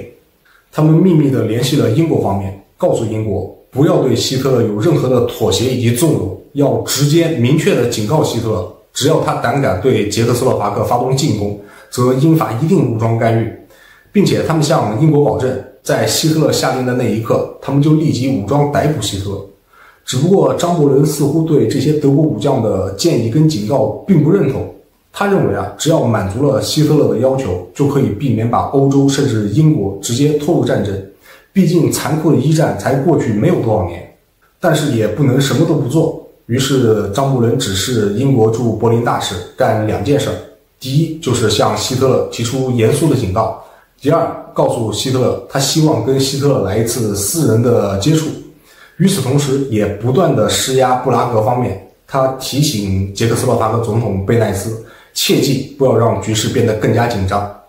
贝奈斯没办法，因为他也很清楚，万一真的擦枪走火，英法随时都可能撒手不管，所以他召见了苏台德地区的领袖，并且告诉他，把他们想要的以书面形式列一份详细的清单，无论想要什么，中央政府都照单全收。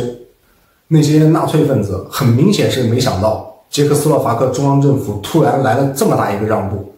如果这样的话，他们就没办法再达到惹是生非的目的了，所以就随便找了个理由，终止了跟中央政府的一切沟通，然后在纳粹党的挑唆下，在苏台德地区发起了一场叛乱，捷克斯洛伐克政府不得不派兵镇压，才平息了叛乱。那这样一来，英法就觉得布拉格方面的这一次镇压刚好就给了纳粹德国武装入侵的理由。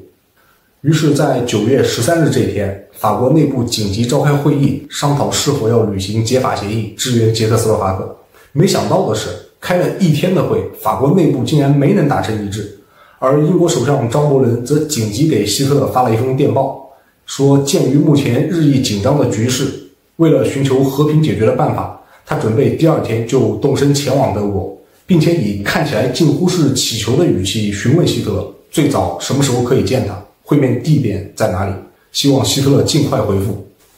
希特勒看到张伯伦的电报，他高兴疯了，因为他明显是没想到张伯伦会把姿态放低的这么谦卑。于是他在贝希特斯加登的山庄里接见了张伯伦。在这个地方，希特勒没多久之前接见当时还是奥地利总理的许什尼格，还是在同一个房间里，希特勒对着张伯伦滔滔不绝，大放厥词，不断的强调，无论用什么方法，捷克斯洛伐克境内的那300万日耳曼同胞都必须要重返德国，搞得张伯伦一度接不上话，就这么眼巴巴地看着希特勒说。然后张伯伦冷不丁地反问了希特勒一句，既然元首阁下已经想好了，下定决心要以武力方式来解决这件事情，那我们现在干嘛还要继续讨论这个问题呢？希特勒可能也的确是不太习惯有人会回嘴了，所以面对张伯伦突如其来的反问，他显得稍稍的有那么一点点的惊讶。而后他稍作平静，问出了最终目的。他问张伯伦，英国是否愿意按照民族自决的原则割让苏台德地区？张伯伦明显是有备而来，他并没有因为希特勒直截了当的提出这个问题而感到惊讶，反而是满意的对希特勒说，他们终于可以直截了当的谈论最核心的问题了。张伯伦告诉希特勒，就他个人来说，他是可以接受将苏台德地区割让给德国的，只不过事关重大，他必须要回到伦敦通报给英国政府，以寻求英国政府的批准。可能是为了回报张伯伦的大喜，希特勒对张伯伦承诺，在他们下一次会谈之前，他不会采取任何行动，单方面改变现状。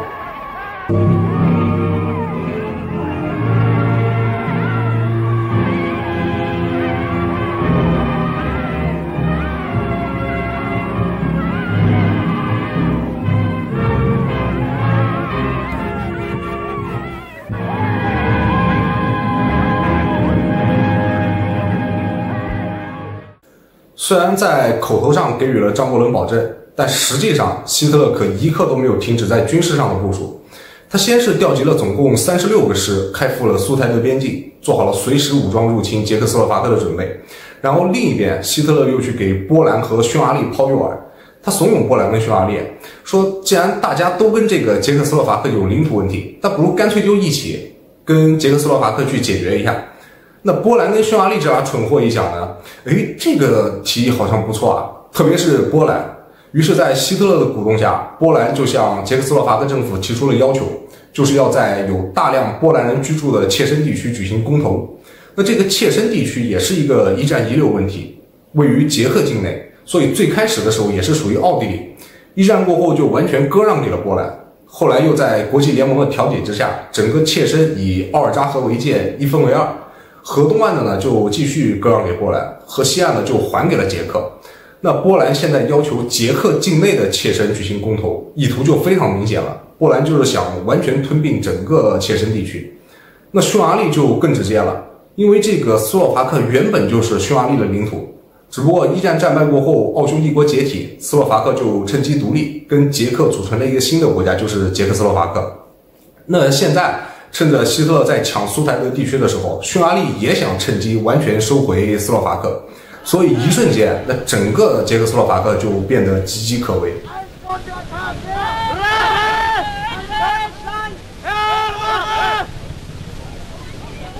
张伯伦从伦敦返回德国的当晚，就紧急召开了内阁会议，来商讨希特勒提出的以民族自决的方式割让苏台德地区的要求。那与此同时，英国派驻布拉格的调解员，就是去负责调查事情原委的伦西曼勋爵，也刚从布拉格返回了伦敦。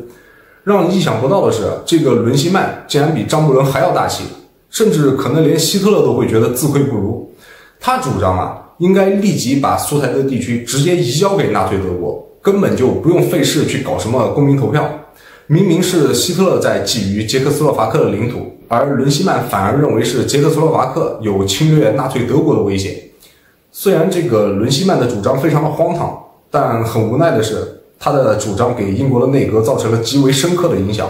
更加坚定了张伯伦的想法，就是要尽一切可能去满足希特勒的要求。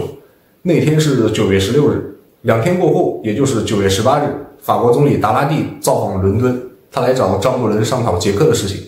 法国人的态度跟英国人如出一辙，所以没多久他们就达成了一致。搞笑的是，没多久之前，法国人自己内部在商讨是否要履行解法协议，给捷克斯洛伐克提供帮助的时候，他们谈了一整天，自己内部都没能达成一致。而现在他们跟英国人商量好了，英法将不惜一切代价避免战争，而这个即将被当作代价的捷克斯洛伐克甚至都没能受邀跟他们一同商讨。第二天，驻布拉格的英法公使在中午的时候一同向捷克政府递交了英法的建议，那很自然的就遭到了捷克政府的断然拒绝。对此呢，英法公使向捷克的外交部长提出警告，如果捷克人固执己见，那么英法就不再过问此事了，让捷克政府去单独面对已经兵临城下的纳粹德国。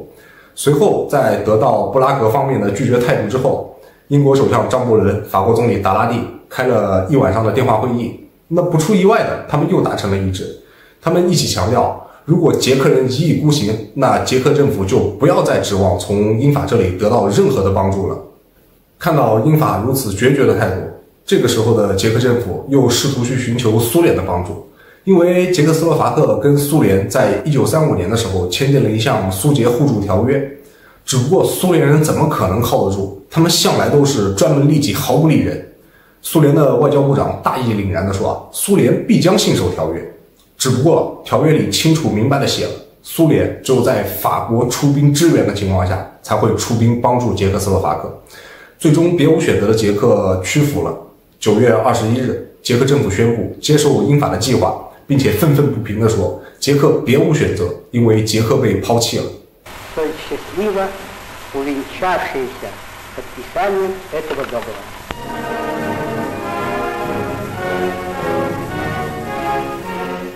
距离上一次从德国面见希特勒回伦敦才过去了短短不到10天，张伯伦又再次动身前往德国，而这一次他给希特勒带了礼物，就是已经屈服的捷克斯洛伐克。希特勒是根本就没能想到张伯伦的办事效率如此之高，而且这么的殷切主动。他原本的要求是以民族自决的方式割让苏台德地区，而张伯伦给他带来的方案是立马直接交割，然后由一个德国人、一个捷克人以及一个中立国的人组成的委员会来托管。这个时候，希特勒可能觉得是不是之前自己的要价有点太低了，感觉有点吃亏，于是坐地起价，他直接拒绝了张伯伦的方案。理由是张伯伦拖沓太久了，之前商定好的方案已经过时了，虽然仅仅才过去了1个星期。希特勒告诉张伯伦，现在的方案是苏台德地区必须由纳粹德国单独占领，并且要在规定的日期之前，也就是9月26日，苏台德地区所有的捷克人必须全部撤离。他跟张伯伦强调，这是最后通牒。脾气再好的人，这个时候也都不会有好脸色了。面对希特勒突如其来的反水，张伯伦反问了一句，是否真的已经没有商量的余地了？希特勒坚决地说，是的。于是张伯伦无奈地摇摇头，说如果是这样的话，那会谈也就没有继续下去的必要了。既然之前的努力都已经付之东流，那他就只有带着遗憾离开德国了。希特勒一看不好，玩砸了，但这个时候他又不能直接让步，直接松口，那样就太丢人了。于是他赶忙用感谢的口吻对张伯伦说，非常感谢首相阁下一直以来不辞辛劳的从中调停，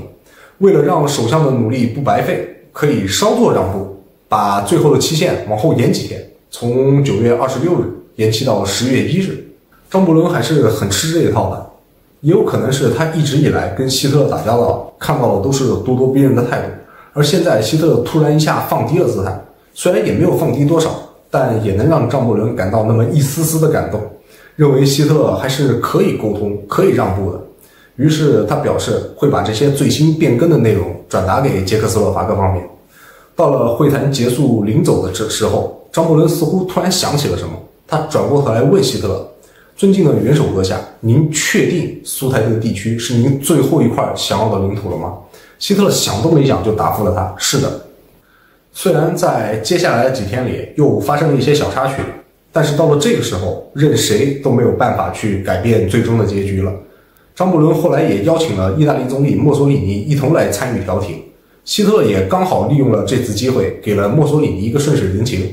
他接受了墨索里尼的提议，纳粹德国的军队在10月1日开始进驻苏台德，而苏台德地区的捷克人将在10月10日之前全部完成撤离。于是德国元首希特勒、英国首相张伯伦、意大利总理墨索里尼以及法国总理达拉蒂在9月29日齐聚慕尼黑。当然还有2个捷克斯洛伐克的代表，只不过他们被单独安排在另外一个小房间里随时待命。过了凌晨12点，希特勒、张伯伦、墨索里尼还有达拉蒂，他们按照顺序依次在慕尼黑协定上签字。1点半的时候，捷克代表被叫到了他们4人面前，他们把签订好的协定交给捷克代表。这是一件多么讽刺的事情！签订分割捷克领土的协定，捷克的代表竟然都不被允许在现场，最终只有接收协定的权利。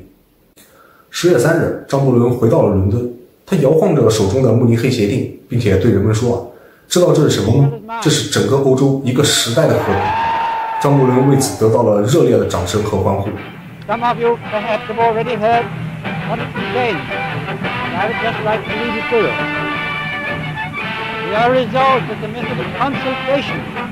shall be the method adopted to deal with any other questions that may concern our two countries, and we are determined to continue our efforts to remove possible sources of difference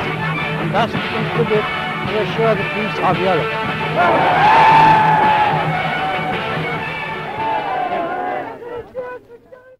中国有句俗语叫做找鬼开药方，如果不知道这句话什么意思啊，就看看张伯伦手上的慕尼黑协定就知道了。慕尼黑协定签字才1个星期多一点，希特勒就给最高统帅部的部长威廉·凯特尔将军发了一封绝密的电报，询问就目前的形势来看，击破捷克斯洛伐克的全部抵抗力量大概需要多少增援部队，集结调动这些增援部队大概需要多长时间。10月11日，凯特尔给希特勒回复时，经过最高统帅部的研究，鉴于目前捷克斯洛伐克抵抗力量微弱，大概率不需要增援就可以动手。得到了这样的回复，10月21日，希特勒通知了其他的军事将领，积极备战，以便随时开始清算捷克斯洛伐克的残存部分。当然，希特勒也没有狂妄到立马就对捷克斯洛伐克大举进兵，因为慕尼黑协定才签字半个多月，这个时候如果大举进犯，那必将遭到其他国家的一致对抗，所以一定不能是纳粹德国先动手，得让捷克斯洛伐克先动手。刚好这不是还有匈牙利吗？别忘了，自打希特勒鼓动苏台德事件以来，一同挑事的还有想拿切身地区的波兰，以及想要卢西尼亚和斯洛伐克的匈牙利。一直以来呢，匈牙利都在持续不断的煽动这些地方的分裂活动。尽管捷克斯洛伐克政府已经给予了这些地方充分的自治，但是这些分裂分子依旧在纳粹德国以及匈牙利的背后鼓动下，不断的煽动暴乱，谋求独立。这就让布拉格方面陷入了进退两难的境地。如果任由这些人去闹事，那捷克斯洛伐克就会解体，到时候纳粹德国肯定会出兵布拉格。如果以武力去镇压这些人，那希特勒肯定也会以此为契机，以防止动乱为借口出兵布拉格。无论怎么做，都最终会招致纳粹德国的出兵。最终在对这些分裂分子无休止的挑衅忍无可忍的情况下，布拉格中央政府果断出手，出兵镇压。1939年3月6日解散了卢西尼亚自治政府，3月9日解散了斯洛伐克自治政府，并且逮捕了斯洛伐克的总理约瑟夫·蒂索。随后立马就组建了斯洛伐克新政府，并且宣布斯洛伐克戒严。就在斯洛伐克新政府的成员们正在开会的时候，奥地利的纳粹领袖约瑟夫·贝克尔带着5个德国将军闯了进去，并且告诉这些正在开会的新政府成员，要求他们立即就宣布斯洛伐克独立。如果不照做，那么德国就不再理会斯洛伐克的命运，因为此时此刻匈牙利已经屯兵斯洛伐克边境。斯洛伐克的新总理犹豫不决，不知道要怎么处理。而就在第2天，被捕的老总理蒂索莫名其妙地逃了出来，还以斯洛伐克总理的身份宣布斯洛伐克独立，并且以政局动荡为由，要求纳粹德国出兵提供保护。这一切都是希特勒的精心设计，所以他立马就宣布非常乐于给斯洛伐克提供保护。而张伯伦此时也非常识趣地保持了沉默，因为斯洛伐克是自愿独立的，并且主动要求纳粹德国提供保护，所以纳粹德国出兵捷克斯洛伐克顺理成章，并不能触发慕尼黑协定里英法对于捷克斯洛伐克的保护条款。于是纳粹德国的军队就这样光明正大地开进了捷克斯洛伐克。就在希特勒跟张伯伦保证苏台德地区是他最后一块想要的领土之后，不到半年，整个捷克斯洛伐克就都没有了。而这个时候英法在干嘛？就在一旁眼巴巴地看着，甚至都没有在第一时间，而是在1个星期之后的3月18日，才因为各自国内的舆论压力，不得不向纳粹德国提出正式抗议。而这个时候抗议已经没有了任何意义，希特勒已经不费一兵一卒的就拿下了世界第2大的兵工厂，就是捷克斯洛伐克的斯柯达兵工厂，这也为他以后的武装侵略增添了不少底气。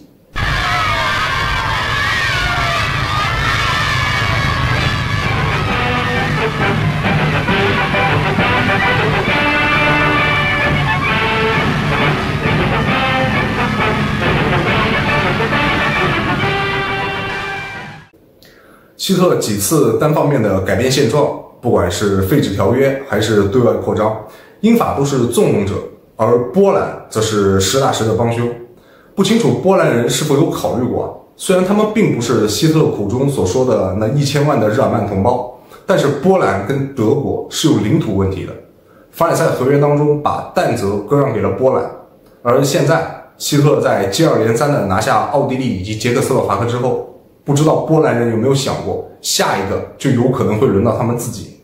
一直以来，纳粹德国就从来都没忘记过但泽这块地方，甚至中途还半正式的提出过。差不多就在希特勒要求各军事将领积极备战，准备随时清算捷克斯洛伐克的时候，纳粹德国的外交部长里宾特洛甫在贝希特斯加登的格兰德饭店宴请波兰大使约瑟夫利普斯基，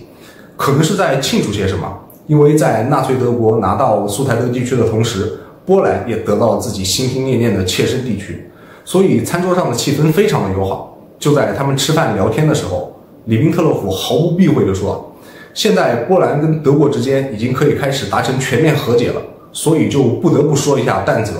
他认为但泽这个地方波兰应该归还给德国，并且他希望利普斯基大使可以私下告知一下波兰的外交部长约瑟夫贝克，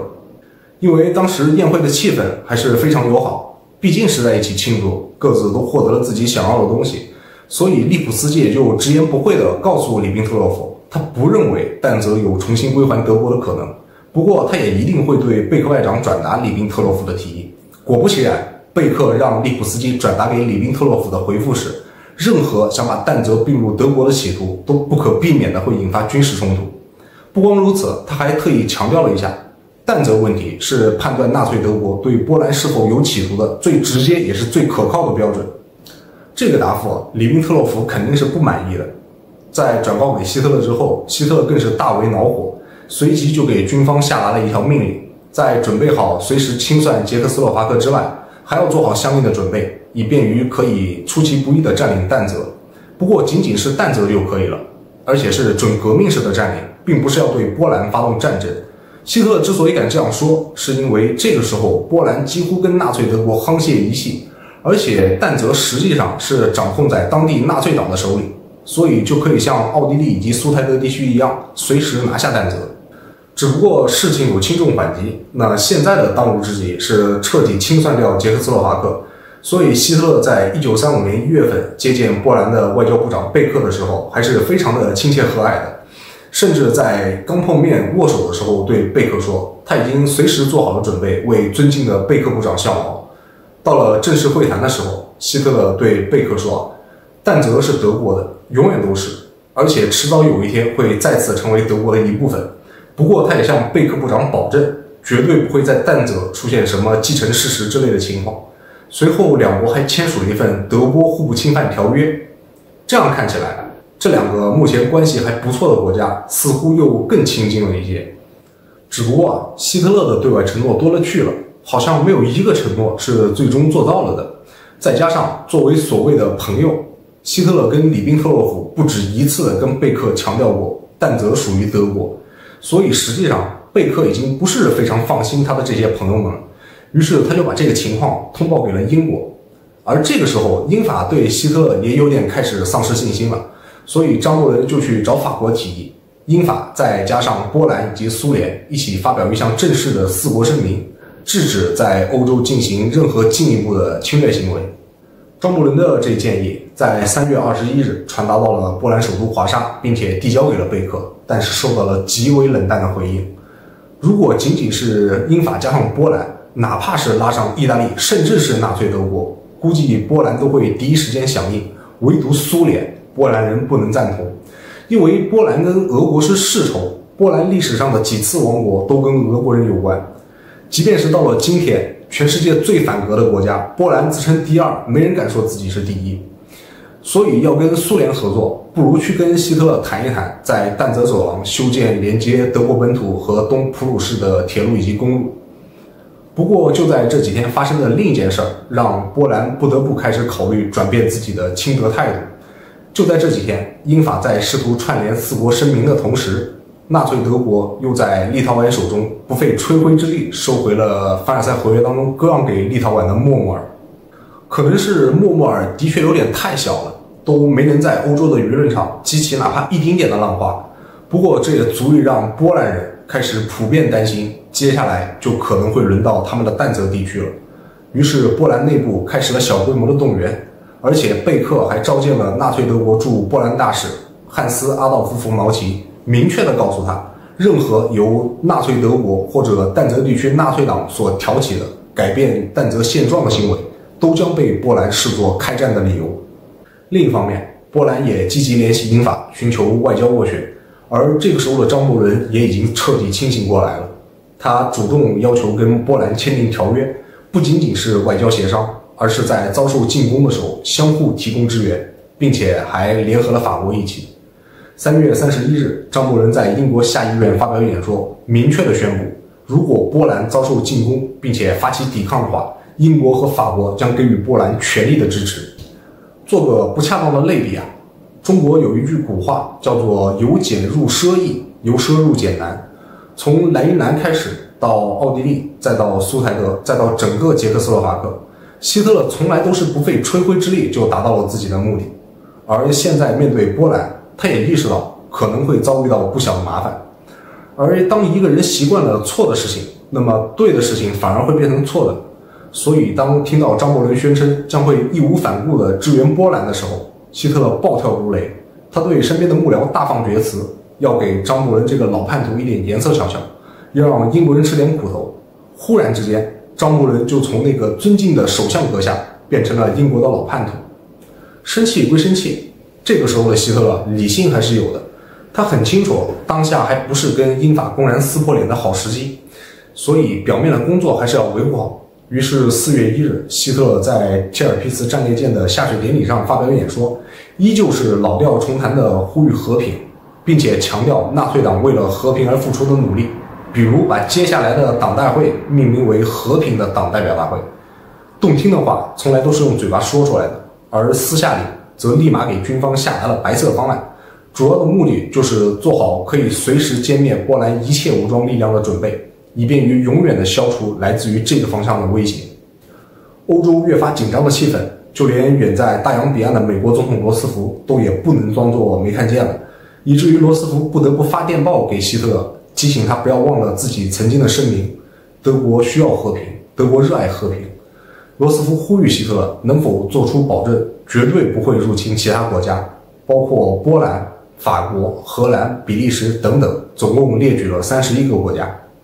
希特勒给这31个国家当中，除了英国、法国、苏联、波兰之外的其他所有国家都发了一封电报，就2个问题：第一，询问他们是否感受到了来自纳粹德国的威胁；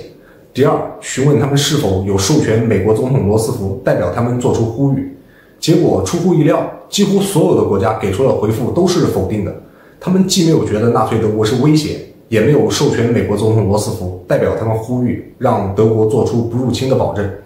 这样的回复给了希特勒十足的底气，他准备在他命名为和平的党代表大会上逐字逐句地戏谑一番罗斯福。Lettland, Litauen, Estland, Norwegen, Schweden, Dänemark, Niederlande, Belgien, Großbritannien, Irland, Frankreich, Portugal, Spanien, die Schweiz, Liechtenstein, Luxemburg, Polen, Ungarn, Rumänien, Jugoslawien, Russland, Bulgarien, Türkei, Irak, Arabien, Syrien, Palästina, Ägypten。在和平的党代表大会上，所有人都知道希特勒在无情地嘲讽罗斯福。他说罗斯福总统要求我们做出保证，不会入侵这31个国家。不知道罗斯福总统是怎么知晓这些国家认为德国是威胁的。为此，我们还专门询问了他们。很遗憾的是，他们都明确地说不认为我们是威胁。不过，既然尊敬的罗斯福总统要求我们保证，虽然我们没有必要，但我们也依旧愿意向罗斯福总统保证。尊敬的罗斯福总统，在此我们向您庄严地保证，德国的武装力量绝对不会入侵丹麦、荷兰、芬兰、挪威、比利时。他逐一地把罗斯福所列举的31个国家名单都读了一遍。但是可能所有人都没有注意到的是，希特勒狡猾地遗漏了波兰。最后，希特勒还不忘给罗斯福再追加一些讽刺。他说我们都知道，对于美国来说，本土安全才是他真正关心的。所以在此，即便罗斯福总统没有要求我们保证，我们也非常乐意主动向罗斯福总统保证。尊敬的罗斯福总统，在此我们还向您庄严保证，德国的武装力量也绝对不会入侵包括美国在内的美洲大陆上的任何一个国家。在一片哄堂大笑中，希特勒结束了他的演说，随即就前往贝希特斯加根避暑去了。在这次演说当中，所有人都没有在意到的另外一个非常重要的细节，就是希特勒破天荒的第一次没有抨击他所深恶痛绝的苏联。即便是明确提出希特勒演说中没说的话比讲出来的话更值得注意的英国首相张伯伦以及波兰外长贝克，连他们都没在意，希特勒在这次演讲当中甚至连一个字都没提及苏联。或许希特勒此时也已经意识到，就价值观方面来说，纳粹主义的德国跟共产主义的苏联高度一致。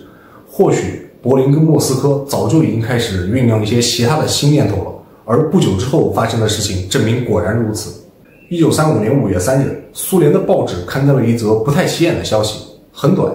苏联的外交部长里维诺夫被解职，接替他的是莫洛托夫。这很可能意味着苏联的外交政策会出现大幅的转变，因为里维诺夫鼓吹集体安全，主张联合英法等国家一同围剿纳粹德国。即便新上任的外交部长什么主张暂不明确，但这也足以说明苏联可能不再视纳粹德国为敌人。虽然苏联并没有大肆声张，但是德国驻苏联大使却敏锐地捕捉到了这一变化。到了5月20日的时候，德国驻苏联的大使冯德舒伦堡跟新上任的苏联外交部长莫洛托夫举行了一次长时间的会谈。虽然并没有谈出什么实质上的内容，但是后来德国人称新上任的苏联外长对德国态度甚为友好。而实际上，莫洛托夫也认为主义上的分歧并没有影响苏联跟意大利之间的良好关系，所以同样的，它也不应该成为苏联跟德国之间的障碍。众所周知，纳粹主义、军国主义、法西斯主义还有共产主义是西方资本主义的天然敌人，所以苏联很难融入欧洲。即便是到了二战的末尾，当时的英国首相丘吉尔都迟迟不愿意开辟第二战场协助苏联。丘吉尔最希望看到的战争结果就是德国人躺在棺材里，而苏联人躺在手术台上。所以之前里维诺夫基本是热脸在贴英法的冷屁股，却不愿意对准接触纳粹德国。而莫洛托夫就不一样了，整个欧洲大体上分为两派，一派是以英法为首，一派是以德国、意大利为首。既然英法不愿意搭理苏联，那么跟德国、意大利搞好关系也是一个不错的选择。刚好这个时候德国也需要拉拢苏联。8月初的时候，有史以来第一次，里宾特洛夫亲自给莫斯科发电报，之前都是由国务秘书代办。里宾特洛夫强调，德国希望同苏联改善关系，从波罗的海到黑海，没有什么问题是不能解决的，什么事情都可以做到让双方都满意。如果苏联方面也愿意把苏德关系建立在一个新的基础之上的话，他愿意随时做好准备参加这种双边会谈。莫洛托夫显然是个老奸巨猾的外交官，虽然苏联也惊讶于德国的态度转变得如此之快，但也没有立马就转向迎合，反倒是就里宾特洛夫说的没有什么问题是不能解决的提出了3个疑问，就是德国提出的反共公约、支持日本反苏以及拒绝苏联参加慕尼黑会议。这3个问题的提出让纳粹德国意识到，苏联恐怕不像英法那么好糊弄，动动嘴皮子就可以，如果想要拉拢苏联，就必须实实在在的提供一些好处。于是8月14日晚上，里宾特洛夫指示德国驻苏联大使转告莫洛托夫，苏德两国并没有任何实际上的利益冲突，而且纵观历史，两国关系良好时一切顺遂，而两国敌对的时候就会出现很多危机。所以这个时候，苏德两国已经到了一个历史性的关键节点，应当迅速恢复良好关系，这样才能协同去解决波兰、波罗的海以及东欧的领土问题。话说到这儿，就差没有直接说出来，苏德两国可以瓜分包括波兰在内的东欧各国，而这就是纳粹德国给苏联实实在在的好处。这两相一对比，苏联之前都是一直在热脸贴英法的冷屁股，即便如此，英国的外交大臣也一直不愿意到访莫斯科，而现在里宾特洛夫不光愿意来，还带着实实在在的礼物。于是第2天，莫洛托夫在听完德国大使的转述之后，对德国希望改善两国关系的愿望表示热烈欢迎，而且主动建议跟德国签订一项互不侵犯条约，并且邀请德国一起对波罗的海各国的安全做出担保。意思就是里宾特洛夫来可以，但也别光只是来，可以具体敲定一些事情。希特勒对有实质内容的提议感到非常高兴，因为既然有明确的要求，就说明是可以谈的。最怕的就是那些空洞的外交辞令，好像什么都说了，但又什么都不能确定。况且莫洛托夫所提的这些要求也刚好是希特勒最希望讨论的，而且莫洛托夫提出的更具体更明确。在看到苏联人有具体要求过后，希特勒也干脆就不再兜圈子了，明确指出是要划分势力范围，不过这一切都必须要面谈。于是德国大使冯德舒伦堡再次面见莫洛托夫，转告他德国准备跟苏联缔结一项互不侵犯条约，也准备跟苏联一起对波罗的海各国做出共同担保，并且强调里宾特洛夫这次到访莫斯科将会得到元首希特勒的完全授权，可以决定一切事情，尤其是跟苏联签订一项特别的议定书，就是如何在东欧以及波罗的海地区划分势力范围。1939年8月23日，纳粹德国外交部长里宾特洛夫到访莫斯科，受到了热烈欢迎。随即，苏德两国就签订了人类历史上最臭名昭著的流氓分赃协定——苏德互不侵犯条约，其中就包括了里宾特洛夫之前提到的那个特别的秘密议定书，如何划分苏德两国在东欧的势力范围。而这个条约一签订，就意味着波兰进入了倒计时，因为在他们的秘密议定书里清楚地写了，当波兰发生任何领土或者政治上的变动时，苏德两国的势力范围大体以雷夫河、维斯瓦河以及散河这条线为界划分。而这个时候，希特勒已经准备对波兰下手了。其实英法等西方阵营原本是可以避免苏联跟德国签订这份条约的。就在纳粹德国跟苏联开始频繁接触的时候，英法也已经意识到了要拉拢苏联的重要性，于是也开始尝试积极的接触苏联，但热情程度远不及纳粹德国，而且还基本都是些概念性的接触。说白了，就是那些空洞的外交辞令。两国都赞同要友好协商，两国都赞同要积极合作，不像希特勒给斯大林提供的是实打实的触手可及的势力范围。而且就算是这样，波兰也一直都抗拒拉拢苏联来对抗纳粹德国。波兰人有句名言：德国人来了，我们会丧失自由；而俄国人来了，我们会失去灵魂。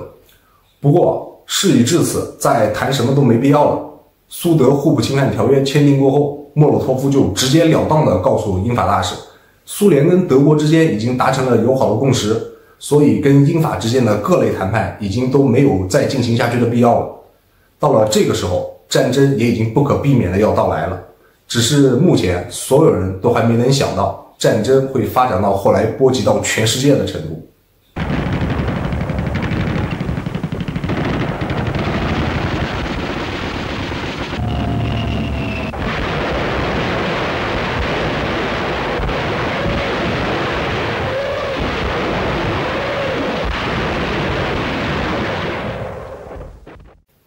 其实，在最后这几天和平的日子里，希特勒也曾经犹豫过，甚至中途都放弃了要进攻波兰的念头。就在8月25日这一天，希特勒原本制定的计划是8月26日对波兰发起进攻，而在头一天，也就是8月24日，他刚见完从莫斯科返回的里宾特洛夫之后，就立马给他的好兄弟墨索里尼发电报，通报德国跟苏联之间的谈判细节，并且告诉墨索里尼，他已经跟斯大林勾兑好了，现在可以放心的对波兰下手了。而就在这个关键时刻，墨索里尼怂了，因为根据他们之前签订的协议，德国只要跟任何一个国家开战，那意大利就自动视为加入战争。于是墨索里尼没有正面的回复希特勒，反而是给他开了一份清单，表示如果意大利加入战局，维持战争1年最少需要700万吨石油、600万吨煤、200万吨钢材以及100万吨木材等等一长串的物资。希特勒在看到这份清单过后都恨不得气昏过去了，因为如果按照墨索里尼的要求给意大利划拨物资的话，那德国的士兵就只能骑着驴拿着木棍去跟波兰人打仗了。那另一方面呢，就在8月25日这天，希特勒得知英国跟波兰签订了一项正式条约。张伯伦之前说过，如果波兰遭受到了任何进攻，英法将给予全力的支持。而现在张伯伦之前的口头承诺变成了正式条约，所以希特勒也就不得不再慎重考虑一下，于是就放弃了原本要在第二天，也就是8月26日对波兰发起进攻的计划。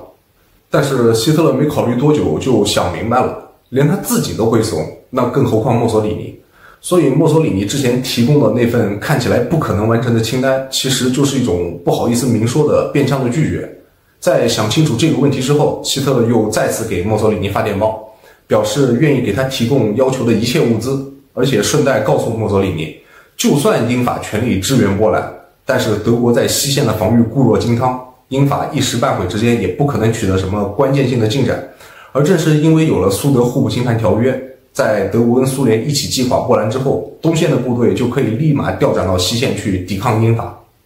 即便如此，墨索里尼也依旧态度暧昧，于是希特勒也就干脆不再指望意大利可以加入战局，反正按照目前的评估，纳粹德国自身也足以抵抗任何可能的反击。于是在希特勒怂了不到24小时之后，他请求他的好兄弟，即便意大利不用参与进来，也希望墨索里尼不要透露任何纳粹德国可能进攻波兰的消息，以免有什么节外生枝的事情发生。而这次墨索里尼答应得非常干脆，他告诉希特勒，放心，在战争打响之前，不会有任何人能知道接下来将要发生什么。虽然这段时间以来，英法也一直在跟纳粹德国积极沟通，寻求通过外交途径来解决德国跟波兰之间的问题，但除非是能够达到纳粹德国对奥地利、对苏台德、对捷克斯洛伐克那样的效果，否则任何外交斡旋都不可能有什么实质上的作用。但这又是不可能的，如果波兰愿意妥协，老早就谈妥了，就不会有现在的局面。已经没有什么能阻止纳粹德国对波兰的入侵了。于是在1939年9月31日，希特勒给德国武装部队下发了1号作战指令。鉴于用和平方式解决东部国境线上局势的政治条件已经告罄，所以将用武力解决。对波兰的进攻，按照白色方案规定的准备工作进行。进攻日期为9月1日，进攻时间为破晓时分的4点45分。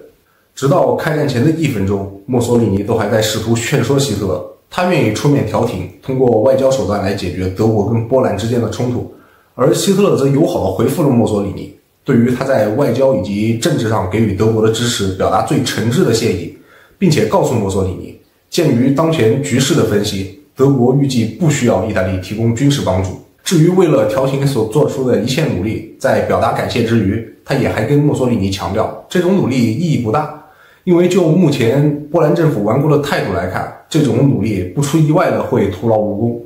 最终，纳粹德国的武装部队如期的进入了波兰。面对意大利希望出面调停，法国人倒是表达出了浓厚的兴趣，表示可以进行会谈，并且没有附加任何前提条件，既没有要求德国先撤军，甚至都没有要求德国的军队停止继续前进。而英国人则坚定地表示，如果要进行会谈，德军就必须先撤回德国境内。几经沟通未果，避免第二次世界大战的最后一点点希望也随之烟消云散了。9月3日上午9点，英国向纳粹德国下了最后通牒，如果在中午11点之前纳粹德国不撤军，那么英国就履行对波兰的承诺，到时候英德两国就将处于战争状态。希特勒根本就没有正眼看一下英国的最后通牒，于是在1939年9月3日中午12点06，张伯伦在英国下议院正式宣布向纳粹德国宣战，随即法国也正式加入向纳粹德国宣战。se montrera digne de la foi qui anime tous les fils de notre patrie。英国跟法国可能当时还觉得自己或许余威尚存，在向纳粹德国宣战之后，纳粹德国就会有所顾忌，而担心自己西边国境的安全。又或者说英法觉得自己有足够的时间、足够的把握，在接下来不长的时间里，从西边击溃纳粹德国，来解波兰的危机。而就在英法对德宣战2天后，也就是9月5日。英法突然之间发现，他们好像已经没有救援波兰的必要了，因为在德军进入波兰不到48个小时，波兰的空军就已经被完全摧毁了，500多架飞机，绝大多数甚至都没能来得及起飞，就直接被炸毁在了机场上。全世界第一次知道了闪电战是什么样子的，而这一战也让海因茨·威廉·古德里安彻底成名了。他的装甲师在波兰的土地上如入无人之境，1天之内就可以推进50-60公里。波兰人竟然还在用骑兵来对抗德国人的坦克兵，当战马加上长刀对上坦克跟大炮，这个时候英勇跟顽强已经没有了任何意义，德国人甚至都不用开炮，直接碾过去就行了。波兰的第二大城市克拉科夫在9月6日就沦陷了，波兰政府也紧急从华沙撤往了卢布林，而9月7日，纳粹德国总参谋长哈尔格就已经在考虑准备要把部队调集到西线去，以便于抵抗英法。9月8日，纳粹德国第4装甲师进抵波兰首都华沙，由威廉利斯特将军率领的第14集团军也已经抵达了维斯瓦河跟散河的交汇处，就是之前苏德互不侵犯条约里规定的纳粹德国跟苏联的分赃界限。被纳粹德国的闪电战吓到惊慌失措的远不止英法，还有原本准备观望一阵子的苏联。原本苏联人的如意算盘是让纳粹德国跟波兰先耗上一段时间，等到双方都疲乏了、僵持的时候再大举进犯。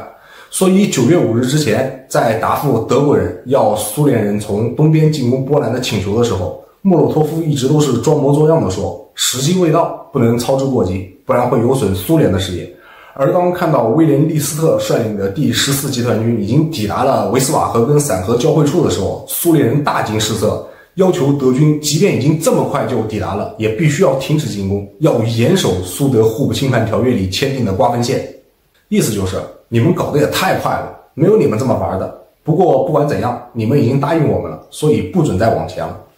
战局的发展超乎了所有人的想象，这让里宾特洛甫也很困惑，于是让驻莫斯科大使询问莫洛托夫，苏联到底怎么个意思？到底还打不打了？你们要不打，那我们就继续了。而这个时候，莫洛托夫也再也不敢装大尾巴狼了，立马回复就在这几天，并且赶紧开始巴结。苏联对德国如此迅速就取得战果表示祝贺。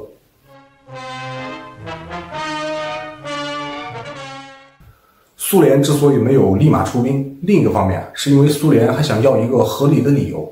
德国入侵波兰是因为弹责问题，虽然不正当，但好歹算是个说得通的理由。那苏联就不行，总不能说因为苏德互不侵犯条约里签了的，我们苏联跟德国商量好了，一起瓜分波兰，德国人拿西边，我们苏联拿东边，这不合适。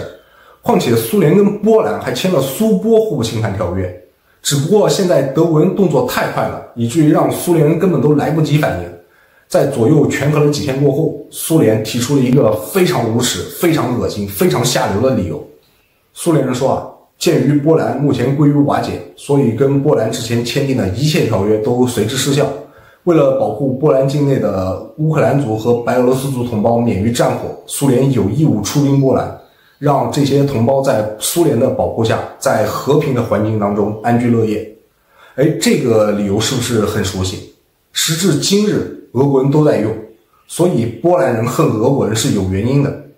于是1939年9月17日下午6点，苏联正式举兵入侵波兰。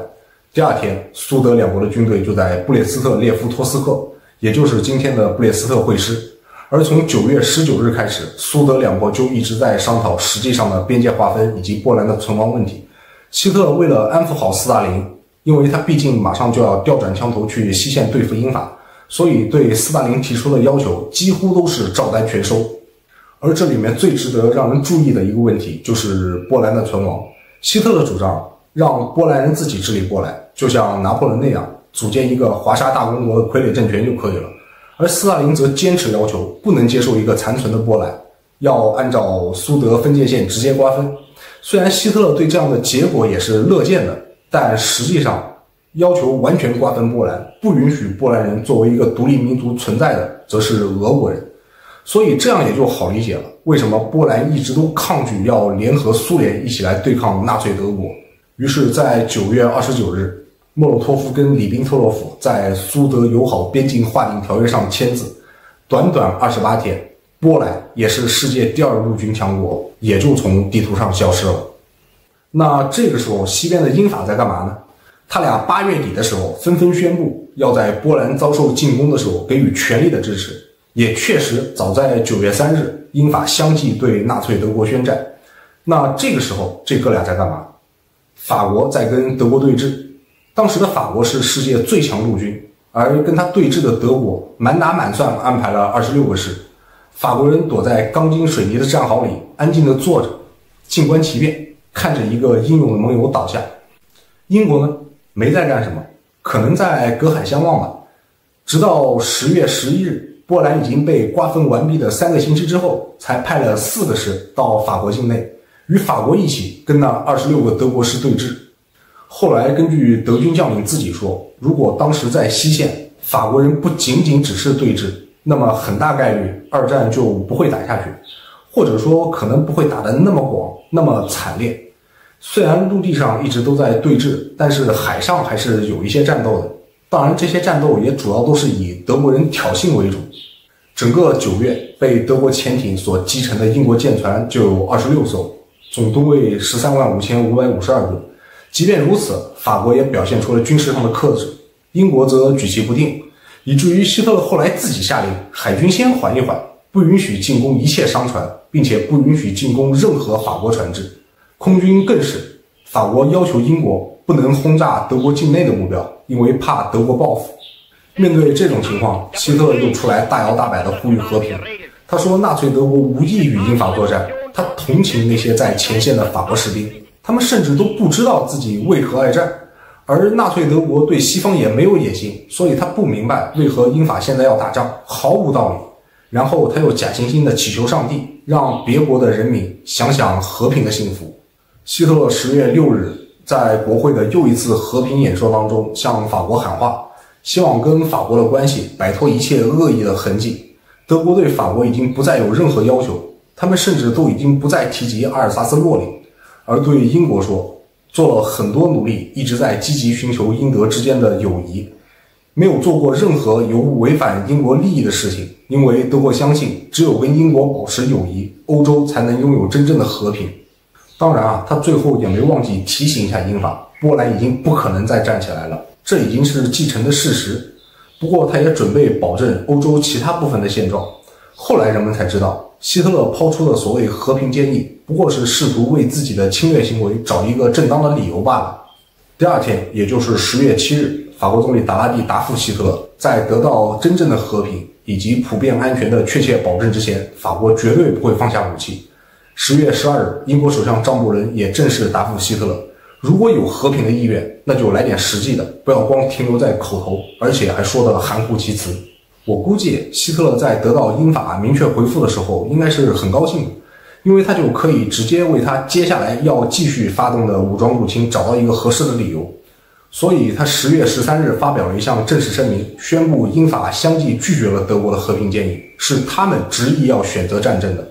为什么说希特勒是乐见英法拒绝他的和平建议的？因为早在他发表正式声明的前3天，也就是10月10日，希特勒就召见了军事将领，说明了战争局势以及世界的形势，并且同时下达了第6号作战指令。主要内容就是做好准备，以便于尽早进攻荷兰、卢森堡以及比利时，还要尽量多的歼灭法国以及其盟国的作战部队，要尽可能多的占领比利时、荷兰以及法国的领土，到时候作为对英国进行空战以及海战的基地使用。所以英法拒不拒绝希特勒所谓的和平建议，差别不是太大，希特勒都是要继续发动战争的。区别只是，如果英法接受了建议，那希特勒就要重新考虑一个合理的理由，而现在英法拒绝了，那顺理成章的，希特勒就得到了一个冠冕堂皇的理由。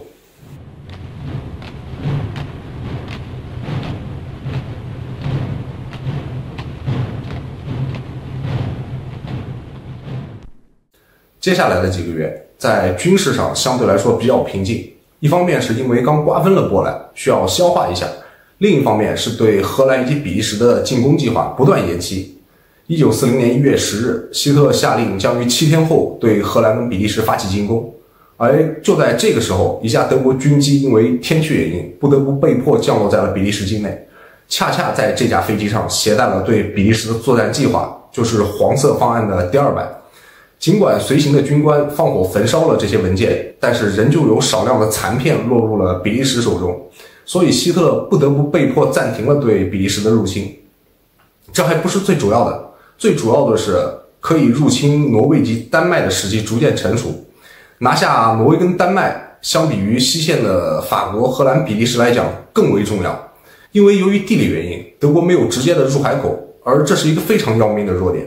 战争期间，德国每年消耗的绝大多数铁矿石都必须从瑞典进口，经由波罗的海运抵德国。而冬天波罗的海会结冰，所以就不得不先转运至挪威，再沿挪威的海岸运抵德国。如果拿下丹麦跟挪威，就可以把整个运输线都放在德国的势力范围之内，可以很好的避免英法海军的攻击。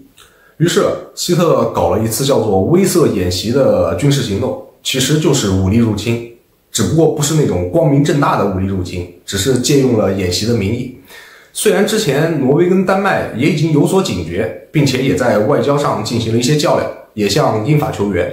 不过在绝对实力的面前，什么动作都是白搭，还白送给希特勒一个入侵的理由。希特勒以英法会武力占领挪威跟丹麦为借口，于4月9日开始了威慑演习，并且要求挪威跟丹麦不得拒绝纳粹德国提供的军事保护。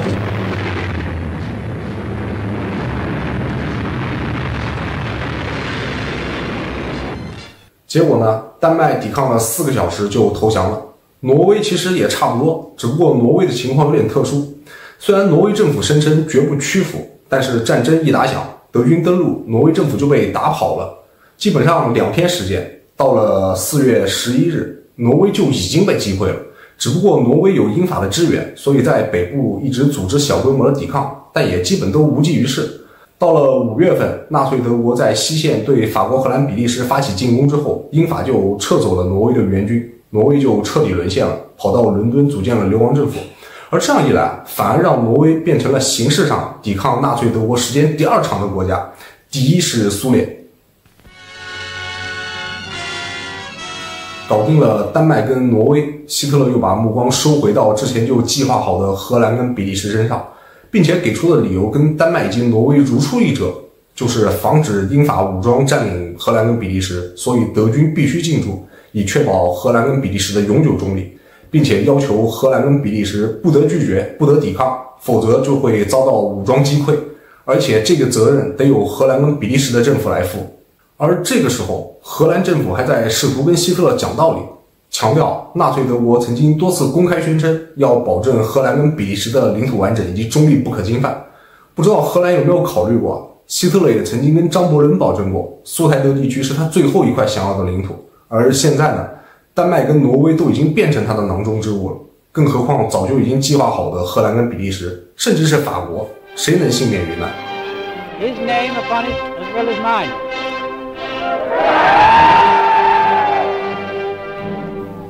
西线的进攻是5月10日正式开始的。不知道这段时间以来，以英法为首的同盟国到底在做些什么？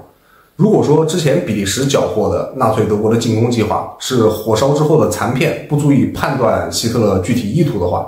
那么在1个星期之前，希特勒定好将在5月10日正式发起进攻的时候，就有德军内部反纳粹的将领把这个计划明确地通报给了荷兰，而他们依旧没有做好什么准备。也刚巧这几天英国国内在闹内阁危机，直到5月10日这一天，温斯顿·丘吉尔接替张伯伦成为新的首相才算解除危机。在他首相当道第6天，也就是5月15日早晨7点半，同样是新上任的法国总理保罗·雷诺给丘吉尔打电话，惊呼：“我们打败了。”5天，由法国协防的荷兰就投降了。丘吉尔都不敢相信，好歹法国是世界第1陆军，协防的荷兰不到1个星期就战败。当然啊，如果那仅仅是荷兰战败，那也不至于让他们如此惊慌，毕竟那只是荷兰，法国的绝对主力那肯定还是在法国境内。德军给英法营造的印象是，对法国的进攻基本会遵循一战时的施里芬计划，就是先从北边拿下荷兰跟比利时，再一路南下进攻法国。另外就是南边的马奇诺防线，毕竟那里才是德法两国的边境。但德军最终采用的是由艾里希·冯·曼施坦因制定的作战计划，把德军分为 A、B、C 3个集团军 ，B 集团军下辖28个师，主要按照施里芬计划展开进攻，就是先拿下北边的荷兰跟比利时。C 集团军下辖17个师，主要任务就是在南边佯攻马奇诺防线，而真正的进攻主力则是下辖44个师的 A 集团军，在中路由陆军元帅伦德施泰特指挥，通过卢森堡穿越阿登森林直取法国的色当。这个计划后来也被丘吉尔称之为镰刀收割计划，可想而知这个计划有多么的犀利。而日后举世闻名的纳粹德国3大名将曼施坦因、古德里安跟隆美尔都在中路。5月10日，北边开始进攻荷兰的时候，中路更是风卷残云，一天就击溃了卢森堡，然后就突然冲出阿登森林。5月12日，德军就拿下了色当。色当被攻破，就出现了一个比较麻烦的问题，因为色当是在整个防区的最中间，色当被拿下，就切断了法国从南边的马奇诺防线调取驻守的重兵回防，无论是回防马奇诺防线的延长线，还是戴勒防线，特别是戴勒防线。这是一条从安特卫普经鲁汶到瓦夫尔，再沿莫兹河一路南下直达色当的防线。这条防线被击破，就意味着巴黎前面已经没有任何东西来阻挡纳粹德国的坦克了。这个问题已经很严重了，但更要命的是，德军拿下色当可不仅仅是为了阻止法国从南边调兵协防北线的，而是要从色当撕开一个口子，继续深入法国，最终把英法的军队全部推到大海里去。当然，没过几天之后，就捎带手加上了比利时的部队。5月16日，就是荷兰投降以及雷诺给丘吉尔打电话的第2天。丘吉尔紧急到访巴黎的时候，纳粹德国的先头部队已经突破了色当，到达了色当以西95公里的地方。在这种毫无防御的大平地上，纳粹德国的坦克推进速度能有多快啊？快到已经超过了法国的情报传递，快到隆美尔不得不去偷其他友军的修桥材料争抢渡河。被发现了过后，还差点大打出手。隆美尔告诉其他人，他们将会是第一个到达英吉利海峡的部队。快到已经往英吉利海峡推进了1/3的古德里安不得不停下来，因为他接到命令，担心这是英法在诱敌深入，所以要求他原地暂停，等待步兵跟上。隆美尔也接到过同样的命令，只不过他拒绝执行，反而是继续推进，直到燃料跟物资耗尽，才不得不停下休整。5月19日，德国7个装甲师已经推进到距英吉利海峡只剩80公里。5月20日，第2装甲师已经到了阿布维尔，这里是索姆河的入海口。这个时候，法国、英国、比利时的部队已经陷入了重围。到了5月24日，从阿布维尔往敦刻尔克推进的古德里安已经占领了格拉沃利讷，这个地方距离敦刻尔克30公里。如果纳粹德国的坦克继续往前推进的话，那么英国、法国、比利时的部队就只能去跳海了。很不幸的是，德军的坦克正在这么做，盟军毫无办法，他们遇到了大麻烦。而就在这个时候，一道匪夷所思的命令下达到了德军的前线，所有德军的装甲部队全部暂停，原地待命，等待步兵的跟进。这道命令后来被证明是希特勒亲自下达的，而且直到5月26日晚上才取消了德军装甲部队停止前进的命令。而正是德国坦克这2天暂停推进，让盟军有了些许时间稳住阵脚，构建防御，掩护部队从敦刻尔克横渡英吉利海峡撤退。丘吉尔动用了英国国内能找到的一切可以漂浮在海面上的东西。从巡洋舰、驱逐舰到渔船、小帆船，甚至动用了很多民用的小舢板。因为丘吉尔太清楚了，整个英国的精锐都在英吉利海峡的对面，如果不把他们救回来，英国之后只能靠老弱病残去抵抗纳粹德国了。虽然时间紧张，而且还有德国的进攻，但撤退井然有序，直到撤退的最后一刻，仍旧有人牢牢固守在为掩护撤退而构建的防御工事上。短短1个星期，英国总共从敦刻尔克撤回了338226人，而最初他们估计最多只能撤回45000人。这次撤退后来被称之为敦刻尔克奇迹。当然，实话实说，如果不是希特勒下达了那道停止前进的命令，又或者隆美尔能跟几天前一样拒绝执行这道停止前进的命令，那敦刻尔克就不会有奇迹了。二战的结局也会往一个不同的方向发展。至于希特勒为什么会下达这么荒谬的命令，则完全是出于他本人以及他的好同志赫尔曼·戈林的私心。戈林是空军总司令，在这么一场顺利的战争当中，他巴不得他的空军也能分到一些战果。所以当德国陆军把盟军围困在小小的敦刻尔克海滩的时候，他想让他的空军来收割这一战果。虽然目的不同，但戈林的想法跟希特勒却不谋而合。因为如果让陆军独揽战果，那么陆军在德国的威望就会空前提高。德国本来就是一个崇尚威望的国家，这样一来就会势必打击希特勒的地位。所以在最后一刻，希特勒紧急下令装甲部队停止前进。等到取消这条命令的时候，已经错过了最佳的进攻时间。而且希特勒他自认为还有另一方面的考量，就是他准备卖一个人情给丘吉尔，企图日后跟英国和谈，让英国承认纳粹德国在欧洲大陆的霸权。只不过丘吉尔是一点都没有领情。6月4日，丘吉尔在英国下议院表示，英国绝不妥协，英国决心战斗到底。隔着一条英吉利海峡，英国人暂时安全，而法国就没那么好的下场了。30万盟军都没能抵挡住纳粹德国的坦克，哪怕稍稍减缓一点推进的速度都没有，就更别说现在法国境内残存的法军部队了。6月10日，法国政府撤离巴黎。6月14日，埃菲尔铁塔上就悬挂上了纳粹的旗帜。6月16日，总理雷诺辞职，由法国陆军元帅菲利普·贝当接任。第二天就向纳粹德国提出投降。希特勒答复说，他要跟他的盟友商量一下，就是墨索里尼。这个老滑头最初在纳粹德国进攻波兰的时候躲得比谁都快，甚至一度想要撕毁他跟希特勒签订的同盟条约。而现在看到法国打成这样，就立马迫不及待地联系希特勒，说是要在关键时刻给予德国帮助。可能希特勒是真的热爱他的这位老伙计，也可能是在践行最开始的时候，在吞并奥地利的时候对墨索里尼表达了感谢之情，所以在法国要求停战的前6天同意意大利加入战局。可能墨索里尼是真的没有感觉到希特勒让他加入战局纯粹就是出于带他分享战果，因为意大利的加入没有对整个战局起到任何正面作用。在阿尔卑斯山，32个意大利师对战6个法国师，而且这6个法国师是被德军打剩下的，整整1个星期竟然没能让法国退后1步。就这，6月18日的时候，希特勒也依旧邀请了墨索里尼到慕尼黑来商讨跟法国的停战问题。墨索里尼也真的是没拿自己当外人，第一时间没有帮助希特勒，甚至想毁约。等看到法国必败的时候，积极要求加入战局，然后战场上拉胯成那样，竟然还好意思要求占领土伦、科西嘉等等好几块法国领土。希特勒毫无疑问的断然拒绝，只同意意大利占领他们自己已经打下来的地盘。不过他也在另外一个方面给了墨索里尼一个体面，就是让意大利跟法国也签订一份停战条约。在意大利跟法国的停战条约签订之前，德法之间的停战条约不生效。希特勒把跟法国人签订停战条约的地点选在了贡比涅。为什么是贡比涅呢？因为22年前标志着一战结束的贡比涅停战协定就是在这里的一节火车车厢里签订的。希特勒不仅是要羞辱法国人，更是要为德国人报仇。虽然当初签订停战协定的地点已经变成了博物馆，但是那节火车车厢还保存在博物馆里。希特勒下令工兵拆除了博物馆，并且把那节火车车厢又放到了原来的位置。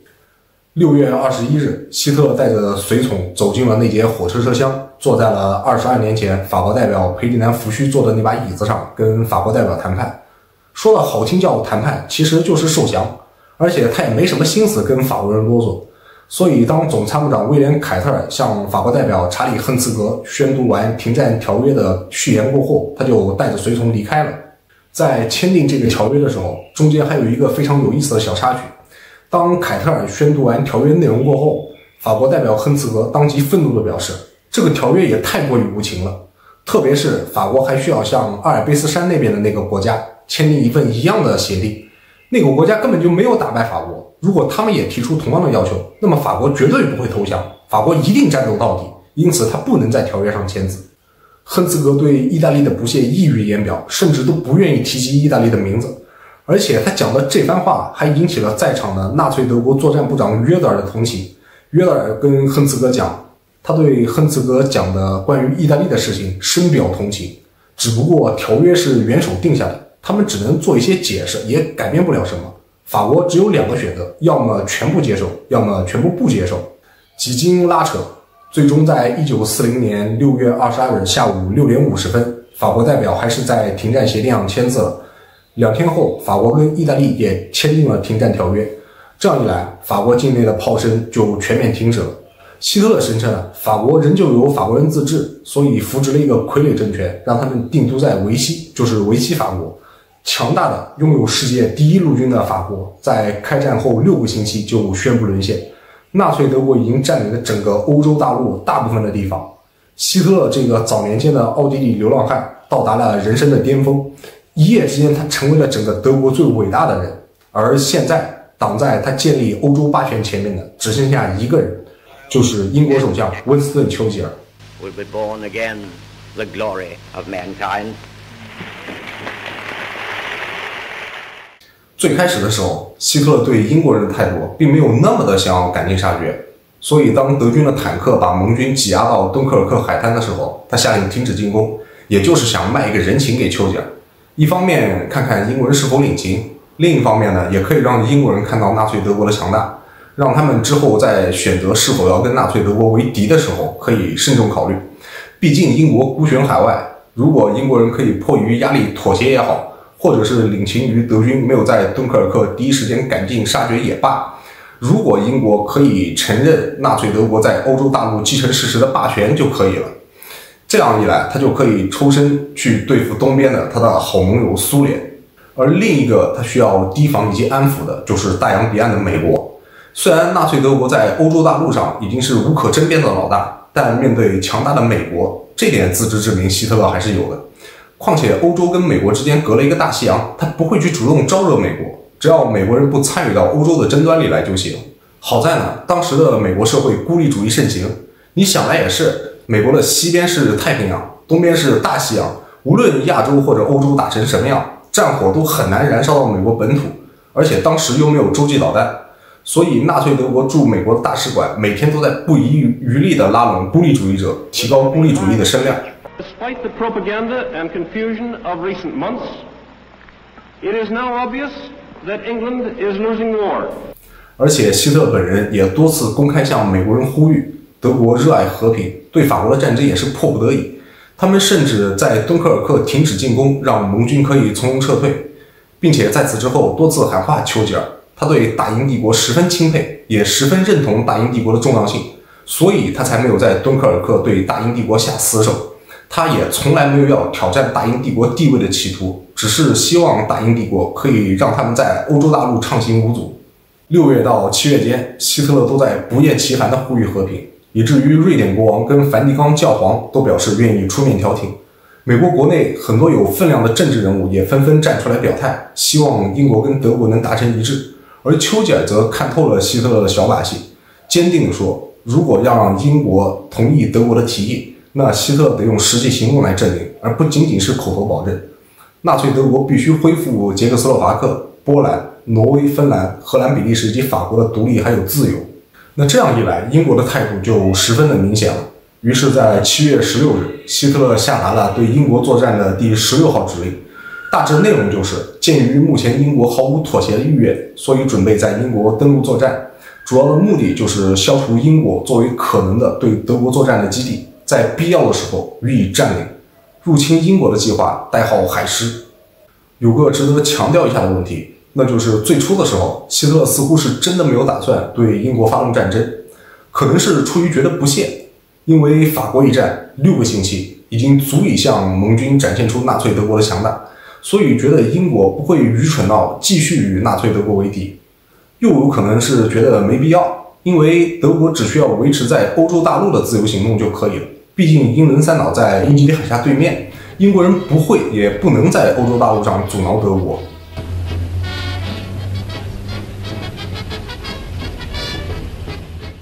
而事实上呢，也确实如此。6月17日，在法国要求停战的当天，最高统帅部的作战部长约勒就命令下属通知海军，元首至今都没有表示过任何要登陆英国作战的意图。而在贡比涅谈判的当天，陆军的总参谋部就明确地告诉海军，陆军对英国不感兴趣，陆军总参反对进攻英国。虽然海军元帅雷德尔早在1939年就研究过登陆英国的可能，但那也仅仅是个别军事将领的个人研究。因为直到5月27日，英国人开始在敦刻尔克撤退的时候，纳粹德国甚至连一艘登陆舰都没有。即便到了7月19日，希特勒下达了第16号作战指令的3天后，他在国会发表演说，依旧在跟丘吉尔喊话，希望跟英国谈判。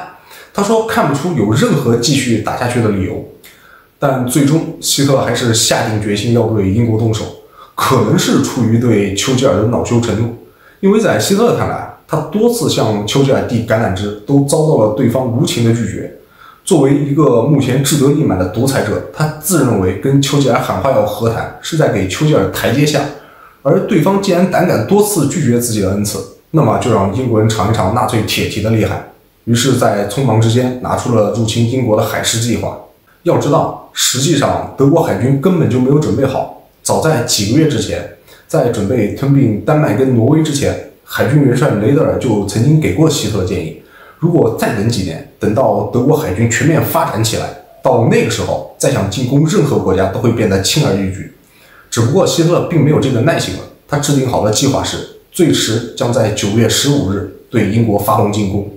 而现在要渡海对英国发动进攻，且不说纳粹德国的海军目前有没有这个战斗力，甚至就连最起码的登陆艇都没有。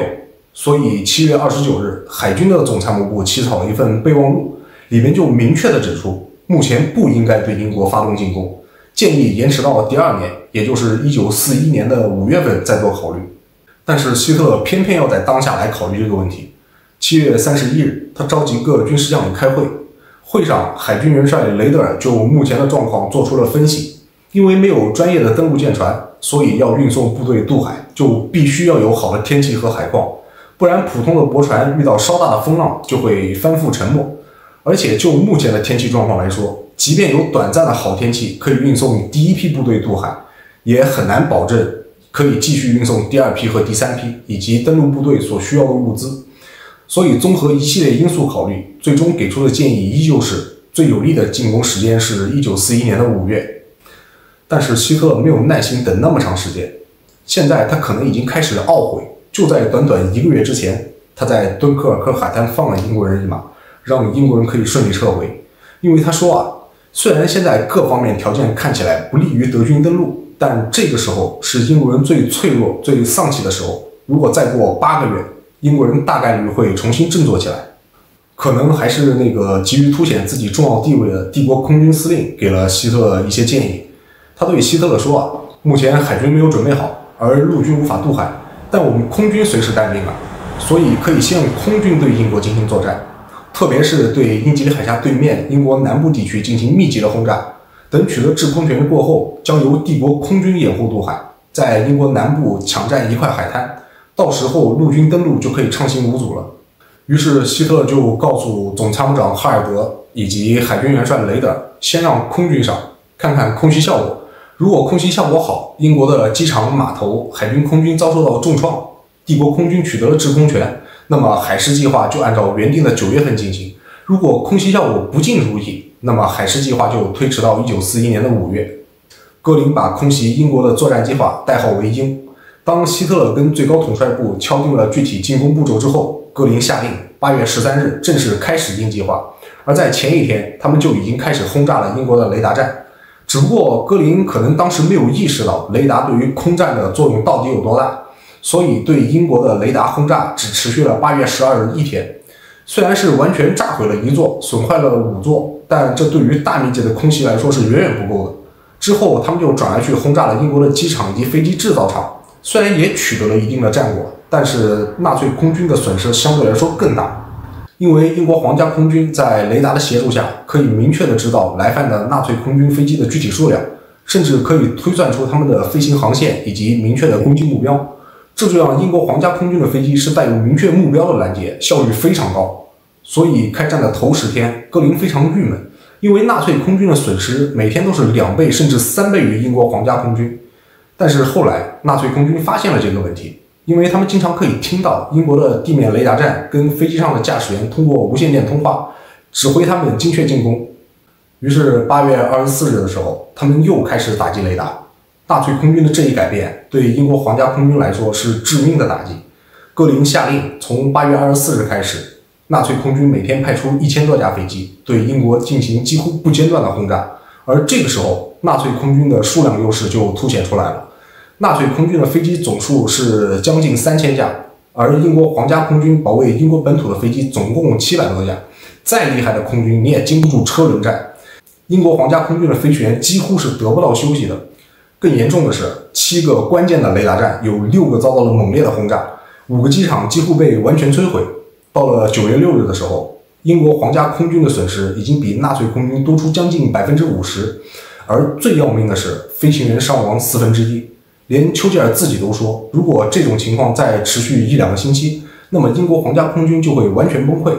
英国就再也没有能力阻止德军从天上进攻英国，到时候德军对英国的入侵就会毫无悬念的成功。但是希特勒在这个时候又做了一个对他们来说是致命的决定，这个决定甚至比5月底在敦刻尔克海滩放了英国人一马还要致命，而起因仅仅是因为一个失误。几天之前，几架德国的轰炸机因为弄错了航向，他们原本是要去轰炸伦敦郊外的飞机制造厂以及油库，因为一时失误而把炸弹投向了伦敦市中心，炸死了几个平民，炸毁了几栋房子。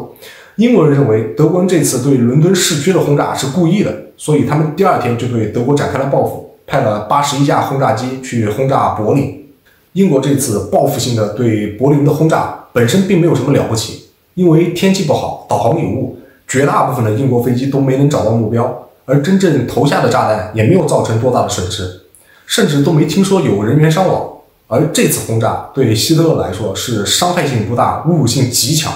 因为这是柏林有史以来第一次遭受空中打击。况且空军司令赫尔曼·戈林在鹰计划开始之前跟全国人民保证过，绝对不会有1架英国飞机能飞到柏林。没有一个德国人认为英国会有这个本事把飞机飞过英吉利海峡飞到柏林，以至于夸张到炸弹爆炸之后第一时间赶到现场的不是消防局，而是煤气公司。德国人觉得煤气泄漏造成爆炸的可能都比英国空袭的可能性要大。而且过了2天，英国又派了10几架飞机轰炸柏林，这次炸死了10个人。对于独裁者来说，输赢并不重要，脸面才是他们最在意的事情。英国此举毫无疑问地让这些独裁者颜面尽失，因此纳粹高层震怒。希特勒发表演说，怒怼丘吉尔：“你轰炸我的柏林，我就把你的伦敦夷为平地。”9月7日傍晚，纳粹空军动用了625架战斗机以及648架轰炸机，对伦敦展开了地毯式的轰炸。从这天开始，往后的57天，伦敦每天都会面临这种大规模的轰炸。希特勒的确是做到了，他确实把伦敦夷为了平地，并且把已经沦为平地的平地再次夷为平地。但问题是，你炸城市有什么用？城市里没有任何有价值的战略目标。而轰炸目标的转移，就使得原本快要崩溃的英国皇家空军得以喘息，就让他们有时间去修复他们遭到损毁的雷达站，修养他们的飞行员，维护以及制造他们的飞机。而且很快，英国人就证明，希特勒转头决定对伦敦的轰炸，对纳粹德国来说是有多么的愚蠢。9月19日中午，200架纳粹空军的轰炸机在3倍战斗机的护航下，从英吉利海峡飞向伦敦，还没有到达伦敦上空，就遭到了拦截。很多直接就被驱散了，虽然也有少量的飞进了伦敦，但还没来得及丢下炸弹就直接被击落了。从这天开始，纳粹空军就再也没能在白天对英国进行打击，英国空军彻底恢复了。其实自打这天开始，就已经能看到不列颠战役的结果了。估计希特勒自己心里也很清楚，因为在2天后，也就是9月17日，他无限期地推迟了海狮计划。虽然希特勒嘴上不说，但实际上对英国的登陆作战已经不可能了，所以往后对英国的空袭也大多数都属于象征性的，让别人看起来觉得纳粹德国依旧准备随时横渡英吉利海峡登陆英国作战。而这个别人正是希特勒在东边的好盟友斯大林。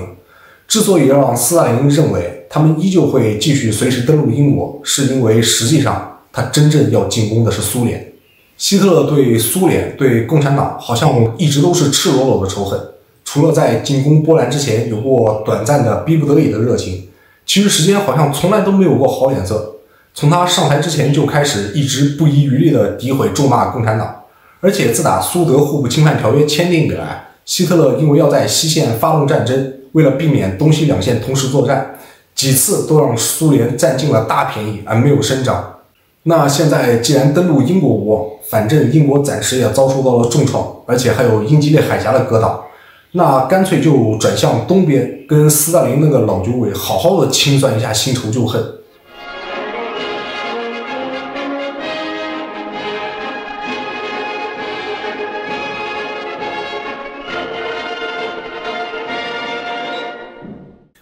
进攻苏联的行动计划代号巴巴罗萨。其实早在1940年的6月份，希特勒还在不厌其烦地喊话丘吉尔要和平谈判的时候，丘吉尔就私下里给斯大林写信，告诉他纳粹德国不仅是英国的威胁，更是苏联的大敌。斯大林当时非常不以为意，他觉得丘吉尔就是败军之将不可言勇，如果不是希特勒临时起意在敦刻尔克海滩放了他们一马，英国早就亡国了。他认为丘吉尔这个时候给他写信就是想拿苏联当枪使，因为希特勒在西线咄咄逼人，而这个时候如果苏联可以在东线背刺一下纳粹德国，就可以大大缓解英国的压力。在看到英军在法国的表现，斯大林更是坚定地认为英国已经半个身子都躺在棺材里了，所以他不仅没有回复丘吉尔的建议，反而是一转头就一五一十地把英国人的意图告诉了希特勒。希特勒的脑回路跟一般人是不一样的，他就像恍然大悟一般的，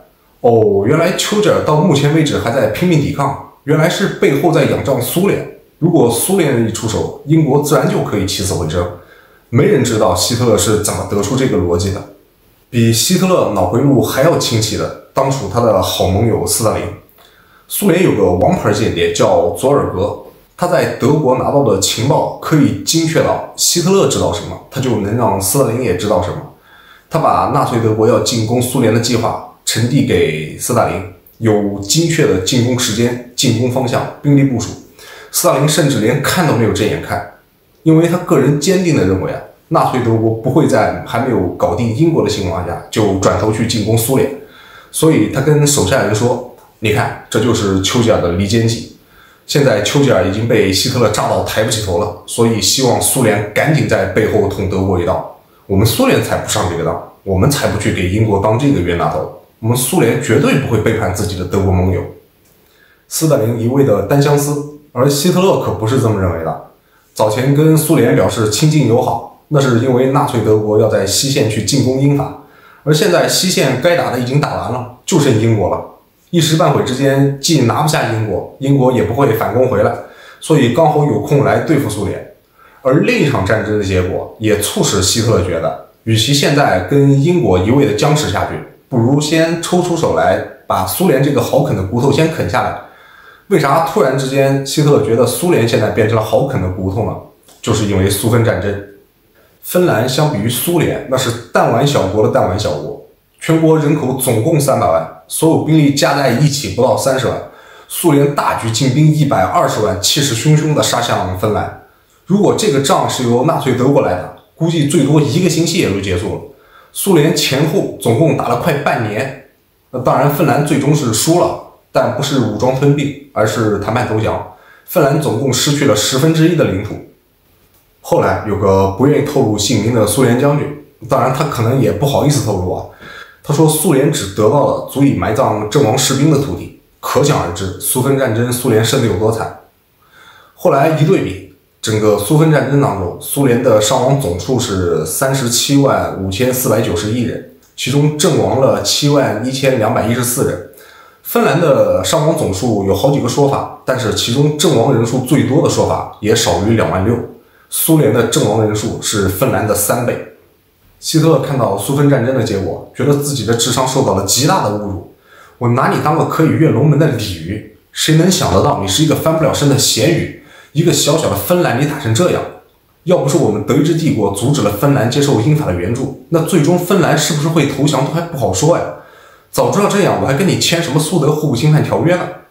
所以希特勒在跟身边的军事将领形容苏联的时候，就说苏联是一座摇摇欲坠的破房子，只要我们轻轻一脚，这座四处漏风的破房子就会轰然倒塌。于是希特勒在1940年的12月18日下达了第21号指令，要求德国的武装部队要做好准备，在结束对英国的作战之前，以一场快速的战役迅速的击溃苏联。准备工作必须要在1941年的5月15日之前完成。希特勒这个巴巴罗萨计划实际上是一个非常严重的战略失误。当时军方就有人，而且是级别相当高的人是持反对意见的，比如陆军的总参谋长哈尔德以及海军元帅雷德尔，他们就认为虽然现在英国比较惨，几个月之前被狼狈的从欧洲大陆赶回了英国本土，又历经了将近2个月的轰炸，现在一片狼藉，而且士气遭到了严重的打击，但他并没有被束缚住手脚，他依旧是那个大英帝国，他的海军仍旧可以畅行无阻，可以源源不断的把东亚的物资从容不迫的运回英国本土。那样的话，他的实力恢复就会非常快。英国现在被打成这样，纳粹德国都没办法彻底把他击溃。如果等到他的实力一旦恢复过来，那纳粹德国就彻底拿他没有办法了。而相反的，现在如果趁他病要他命，打击英国的海军，阻挠英国的海上运输线，彻底把英国限制在英伦三岛，时间稍微久一些，英国就再也起不来了。到那个时候，再想拿捏英国就轻轻松松。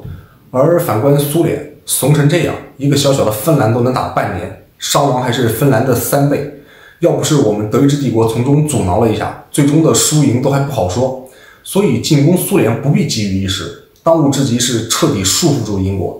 甚至海军元帅雷德尔都直接拿出了方案，就是彻底控制住地中海，东边拿下苏伊士运河，西边钳制住直布罗陀海峡，把英国海军彻底赶出地中海。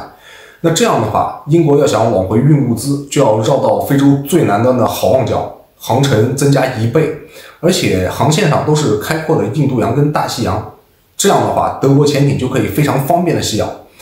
这样一来，急需物资的英国得不到物资，用不了多久，大英帝国就会被彻底困死在英伦三岛上，沦为2流国家。到了那个时候，再一门心思的来对付苏联就会非常的轻松。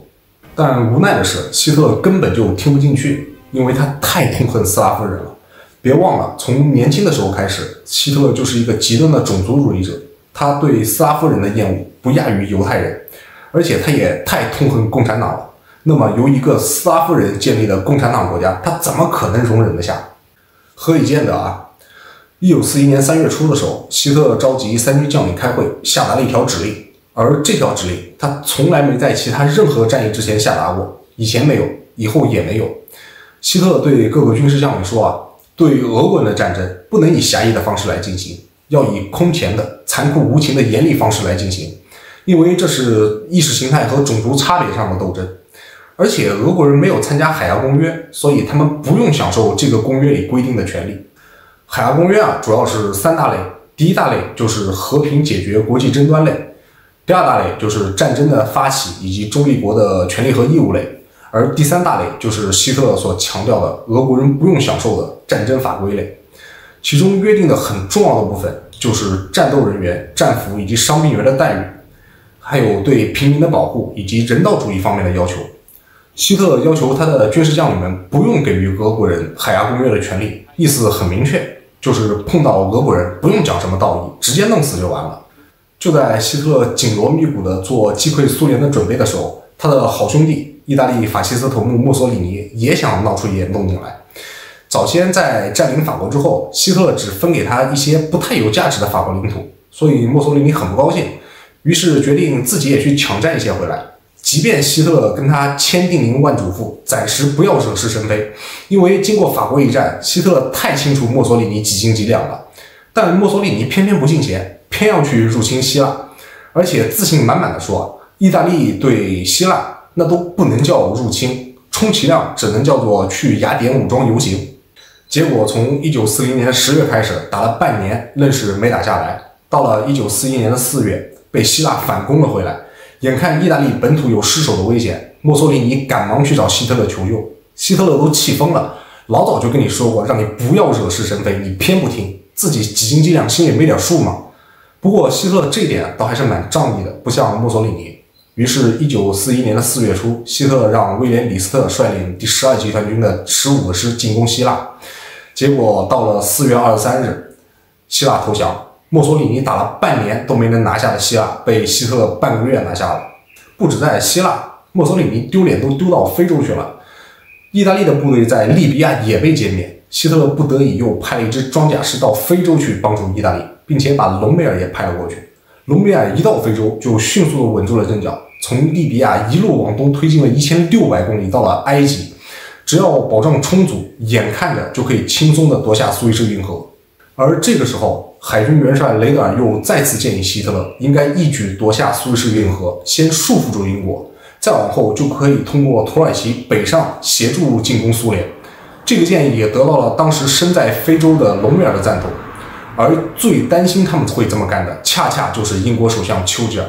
丘吉尔在给美国总统罗斯福写的信当中明确地表示，如果纳粹德国夺下了苏伊士运河，那再往后英国想要翻身就几乎不可能了。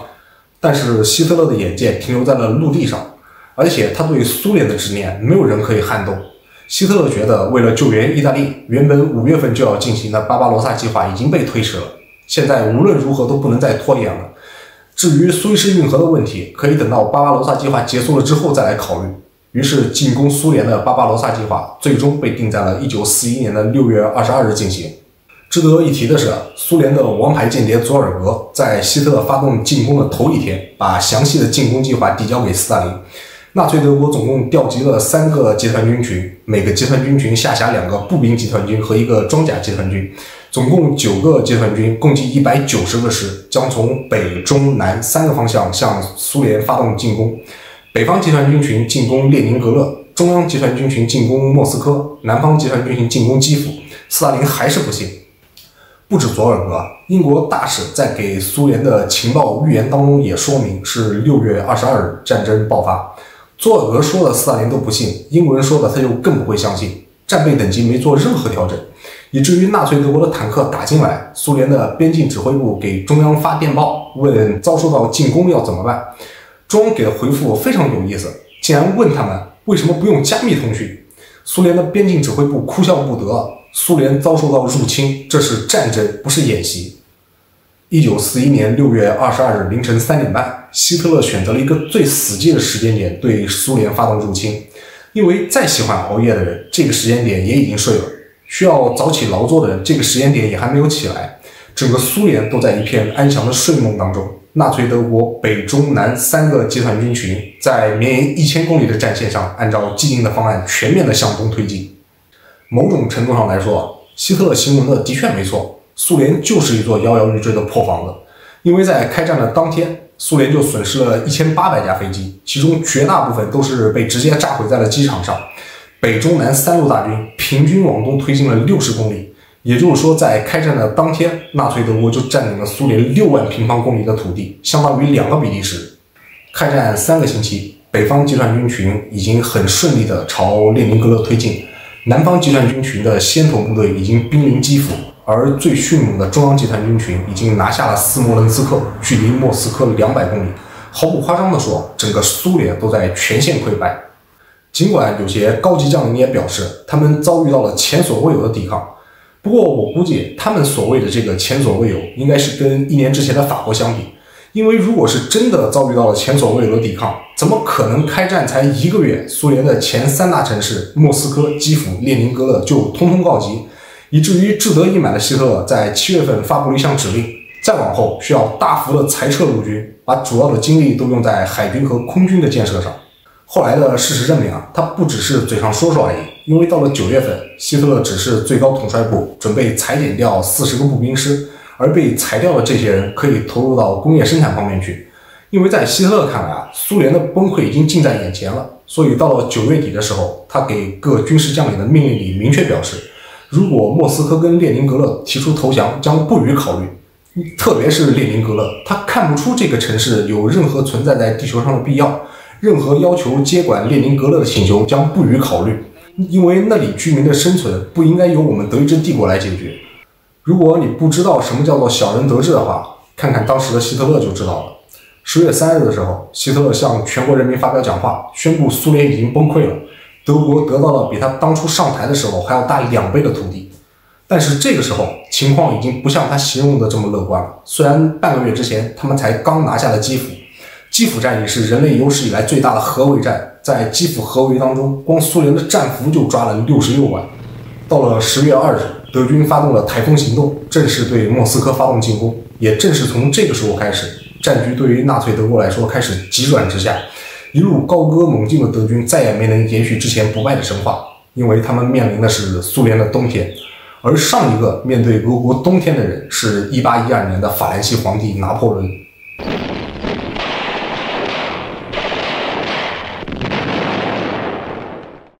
我们都知道啊，赢得战争有3个非常重要的因素，就是天时、地利、人和。而且天时不如地利，地利不如人和。纳粹德国是入侵苏联，所以原本就不占地利跟人和。而这个时候，天时也开始不在德军这边了。入秋之后呢，连绵无尽的秋雨让战场变得非常的泥泞。起初只有车辆会陷入到泥沼里，坦克倒是还能勉强的正常行驶。只不过啊，辎重车辆陷入泥坑之后，就不得不让正在战斗的坦克过来拖拽，严重的阻碍了军事行动。再往后，连坦克都不能正常行驶了。古德里安后来回忆说啊，10月中旬往后的几个星期，他们就完全听凭烂泥的摆布了。一种怀疑甚至是绝望的情绪第一次开始在从未失败的德国陆军当中弥散开来。这都还不是最重要的，更致命的是凛冬将至，德军竟然没有配发冬装。虽然德国的冬天也是非常的冷，但德国的冬天是冷，而苏联的冬天是寒冷，气温随随便便就可以到达零下几十度，德军士兵冻死冻伤不计其数。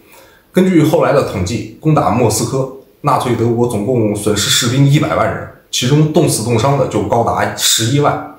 既然知道苏联的冬天非常的寒冷，为什么没有给德军士兵配发冬装呢？不是没有配发，是根本就没有。不光是士兵没有冬装，连机械部队在雪地里必备的防滑设备都没有。而且不是说德国国内没有这些东西，因为这个时候的纳粹德国还不是战争后期资源极度匮乏的时候，是根本就没准备。按道理，以德国人做事如此严谨的风格来说，是不可能会出现这么低级而且如此严重的战备失误的。但或许也正是因为德国人做事如此严谨的风格，才导致了这个结果。按照原计划，对苏联的作战本应该在冬天来临之前就结束了，因为原本的巴巴罗萨计划开始时间是5月15日。但为了救援在希腊以及北非吃瘪的墨索里尼，希特勒不得不推迟了1个多月，到6月22日才正式实行。但即便如此，以德军开战1个月以来势如破竹的势头，也完全可以在冬天来临之前就结束战争，但最终却打到了12月份。打成这样，这一切都要拜希特勒所赐。虽说希特勒现在已经贵为德意志帝国的元首，但他的最高军衔别忘了，仍旧是巴伐利亚兵团的步兵下士。之前好几次在关键时刻的抉择，希特勒都义无反顾地选择了错误的那一个。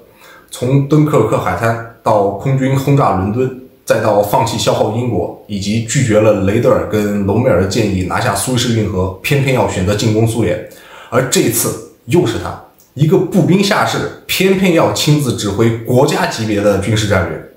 早在巴巴罗萨计划开始的3个星期之后，进攻势头最迅猛的中央集团军群，在陆军元帅费多尔·冯·伯克的指挥下，轻松占领了斯摩棱斯克。正准备继续往东推进，一鼓作气拿下莫斯科的时候，被希特勒强制叫停，而且抽调了中央集团军群的部队去参与南方集团军群的基辅合围，其中就包括了第一个攻入斯摩棱斯克的古德里安。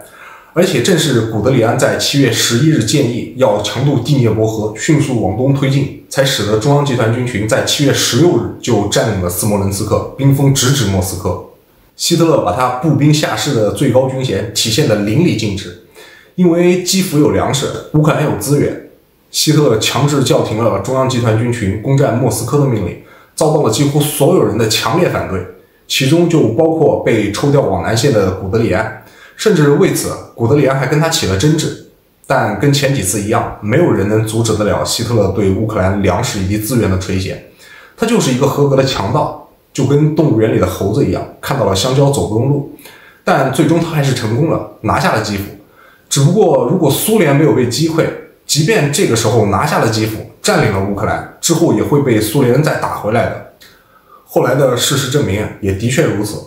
但如果这个时候一鼓作气去拿下莫斯科，结果就完全不一样了。因为莫斯科是整个苏联的神经中枢，是政治、经济、交通以及军事的枢纽。莫斯科有整个苏联大部分的军备制造能力，而且其他地方的援兵也必须要通过莫斯科才可以中转到前线。更主要的是，莫斯科再往东就基本没有什么有价值的地方了，除了西伯利亚的冰天雪地，就是冰天雪地里的北极熊。所以占领莫斯科之后，就没有必要再继续往东推进到苏联的腹地，因为整个苏联最值钱的地方就是西边，在欧洲的范围内。而且更重要的是，拿下了莫斯科就等于阻断了苏联人反攻的希望。到那个时候，留部分兵力镇守莫斯科，再转过头去合围基辅，去包围列宁格勒。苏联在没有援兵的情况下，只能任由德军摆布。但是希特勒的刚愎自用又不是现在才有的。上一次在敦刻尔克海滩，他让装甲部队暂停了2天，而这一次他让中央集团军群暂停了2个多月。这一致命的战略失误让苏联人得以迅速地稳住了阵脚。古德里安从南线回援之后，虽然中央集团军群依旧进展神速，但稳住阵脚的苏联红军已经组织起了有效的防御，抵抗也变得非常的激烈。但是苏联人的战斗力实在太垃圾了，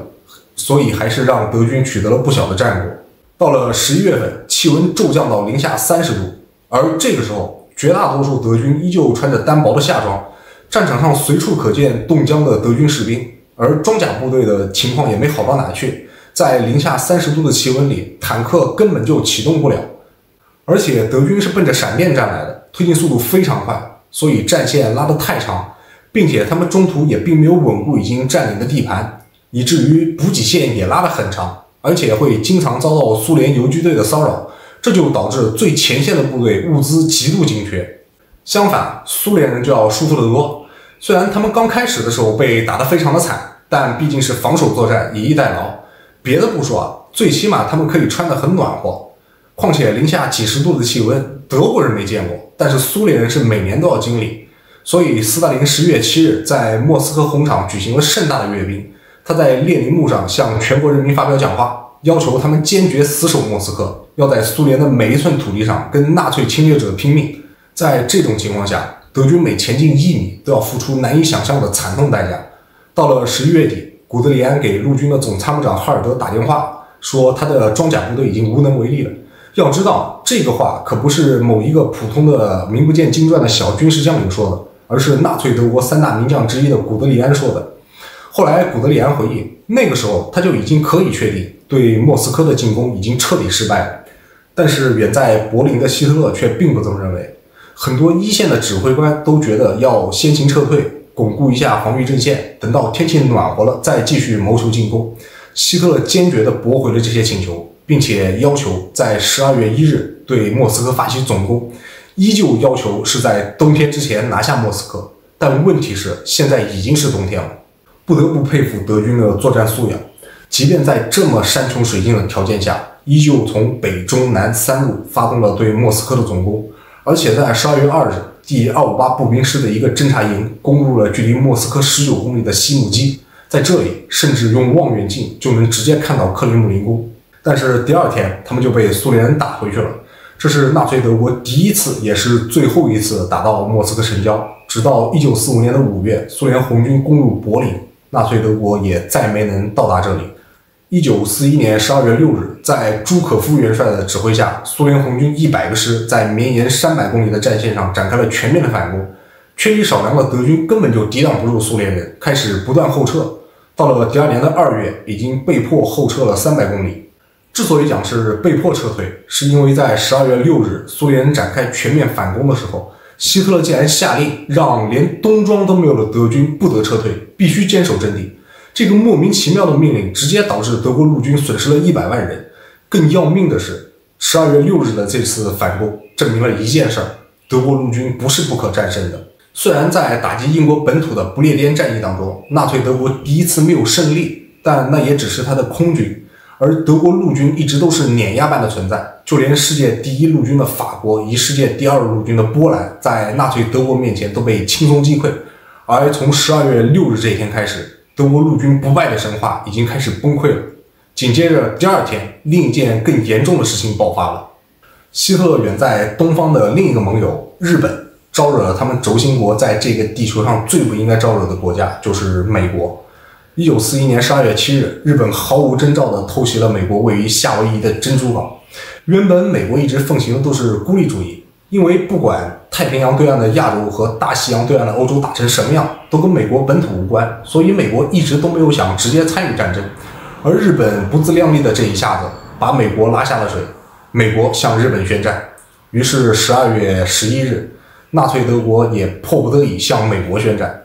其实希特勒自打最开始就一直在极力避免把美国拖入战争，因为他太清楚美国的实力了。在魏玛共和国时期，有过一段短暂的繁荣，完全就是依托于美国的支援，跟美国作战无异于找死。所以在美国护航英国舰船的时候，希特勒下令碰到美国军舰一律不得开火，如果遇到美国的军舰先开火，只能以最低的限度反击自保。但是现在他不得不直接面对强大的美国了，而且这个时候他们依旧深陷在苏联寒冷的泥沼当中。但是冬去春来，当冰雪逐渐散去，气温开始回升，德军又恢复了往日的凶猛。这次德国放弃了全面攻打苏联，甚至不再追求立马就夺取莫斯科，而是把目光放在了莫斯科南边的斯大林格勒。因为夺取斯大林格勒就可以切断苏军的补给线，并且还能控制高加索地区大量的油田。不知道希特勒是否还有一点点私心，他想羞辱一下他的这位老伙计，毕竟这座城市是用斯大林的名字命名的。苏联红军的勇猛跟苏联的气温成反比。纳粹德国重新组织进攻之后，5月份就控制了整个克里米亚，到了7月份就已经推进到了斯大林格勒西北边的顿河。苏联红军又一次溃不成军，急速撤退。而这个时候的斯大林格勒防御空虚，如果德军继续推进，就可以一举拿下斯大林格勒。不过历史总是惊人的相似，因为高加索地区有大量的油田，希特勒又变成了那一只看见了香蕉走不动路的猴子。前一年就是因为他愚蠢的决定，导致最终没能拿下莫斯科，并且损失惨重。没想到1年之后，同样的事情再次发生。面对空虚的斯大林格勒，希特勒没有继续全力进攻，反而是抽调部队往南，意图去控制高加索的油田。但没几天他又回过神，可能是想起了几个月之前在莫斯科的惨痛教训，所以又命令部队开始全力进攻斯大林格勒，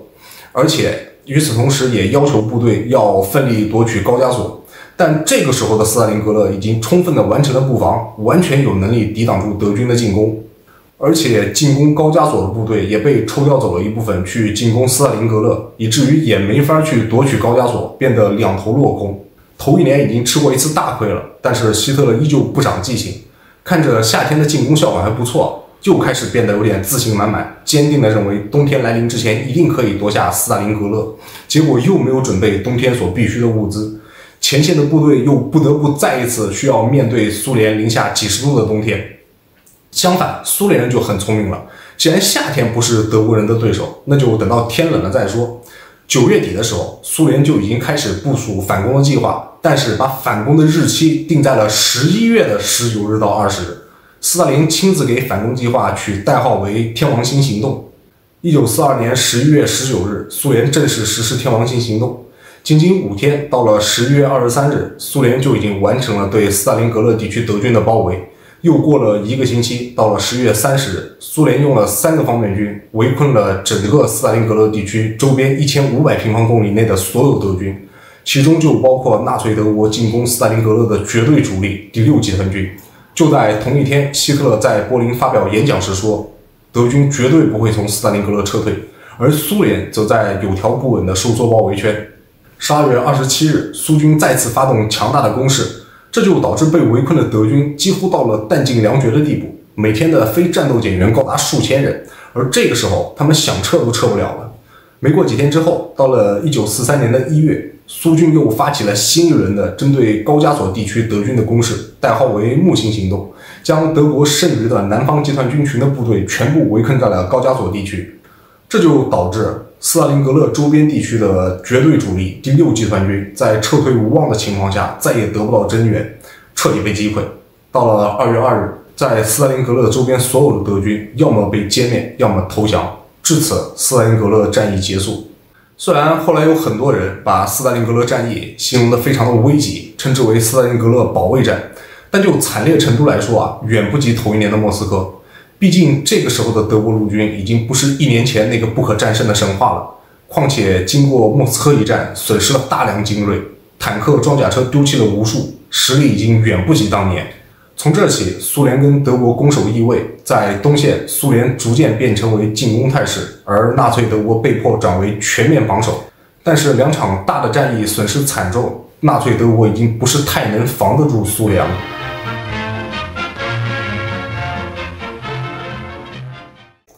由于美国的入局，也让远在北非的隆美尔遭到了前所未有的危机。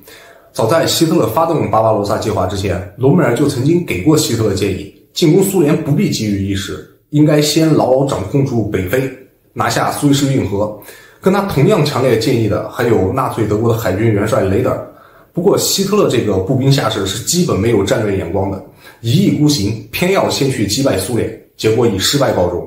而这个时候的英国不光已经稳住了阵脚，还得到了很多来自美国的援助，大量的飞机、坦克、大炮被调派到了埃及。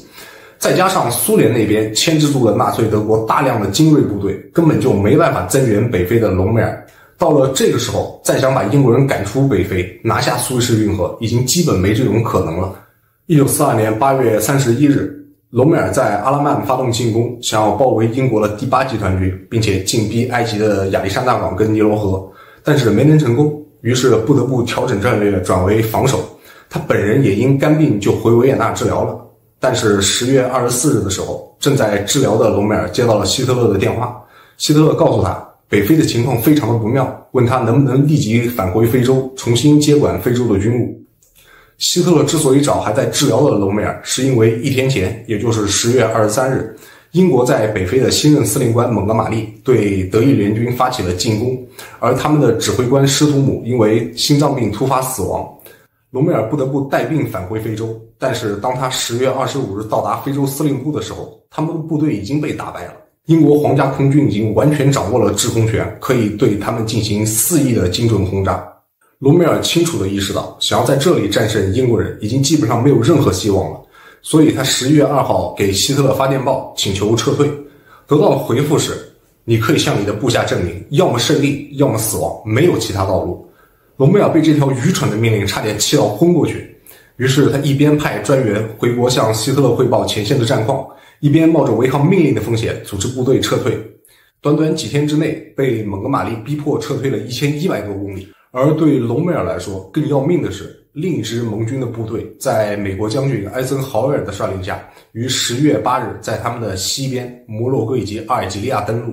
艾森豪威尔要在隆美尔西边登陆的情报，早在半个多月之前的10月15日，希特勒就已经得到了，是意大利的外交部长齐诺亚告诉他的。齐诺亚非常清楚，如果盟军在阿尔及利亚登陆，阿尔及利亚的旁边是突尼斯，突尼斯的对面就是意大利的西西里岛。这就意味着，如果盟军在阿尔及利亚成功登陆，那意大利本土就不可避免的将要遭到进攻。他把这个情况通报给希特勒，就是希望纳粹德国可以提前做好防范，以避免盟军可以直接打击意大利本土。但是希特勒并没有把这个情况放在心上，或者说他没有更多的心思来烦艾森豪威尔即将在阿尔及利亚登陆，因为这个时候他更加担心的是苏联的冬天，更担心的是朱可夫元帅将在斯大林格勒展开的大规模反击。到了11月5日，希特勒的一个隐形盟友西班牙给希特勒通报了一条消息，就是在直布罗陀海峡那里有大量的英美舰船集结。希特勒并不以为意，他依旧认为这是英美护航物资的舰队，不足为虑。直到11月7日，艾森豪威尔即将登陆前的12个小时才引起希特勒的注意。但奇怪的是，他并没有把这个消息汇报给身在北非的隆美尔，而是另外调集了25万人的德国意大利联军，占领了法国的殖民地突尼斯。希特勒单纯地认为这些人已经足以抵挡得住在阿尔及利亚登陆的艾森豪威尔，但事后证明这纯粹就是笑话，他真的是对得起他的最高军衔步兵下士。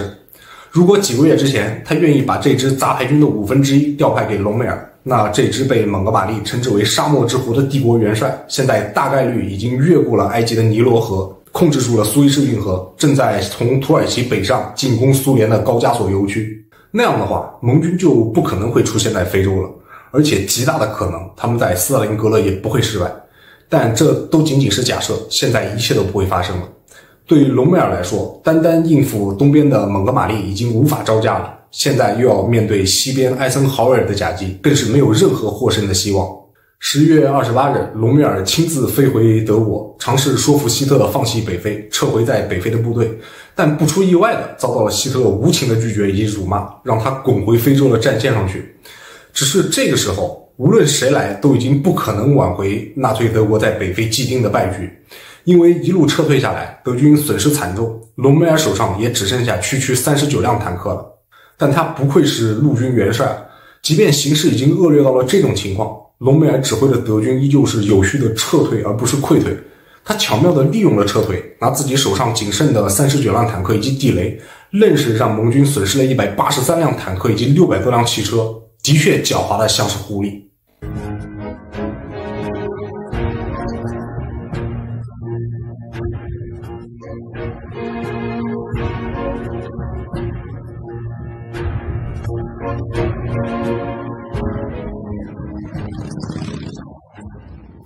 但是在压倒性的实力面前，任何狡猾的战术都是徒劳。盟军的补给源源不断，虽然希特勒也给隆美尔调派来了最新的虎式坦克，但这个时候已经太迟了，再新式的坦克也已经扭转不了必败的战局。1943年1月，隆美尔退守到了突尼斯境内，并且整合了之前希特勒调派过来的25万德意联军，成立了非洲集团军。有传言说作为元帅，为了保持隆美尔没有被战胜过的记录，1943年的3月9日，隆美尔移交了非洲集团军的指挥权，奉希特勒的命令回到了德国。又过了2个月，到了5月13日，纳粹德国的非洲集团军全面投降，从此纳粹德国彻底退出了非洲。非洲的失败标志着纳粹德国崩溃的开始。意大利外长齐亚诺的担心果然就要成真了。之前在隆美尔的率领下，他们轴心国在北非横行的那支劲旅，在突尼斯被悉数扫清过后，盟军在埃森豪威尔的率领下，准备发动代号为哈士奇的行动，就是要登陆意大利的西西里岛，对意大利本土进行打击。这一下，作为意大利法西斯头子的墨索里尼彻底慌了，因为他本就不是什么雄才大略的人，也就希特勒拿他当个老宝贝。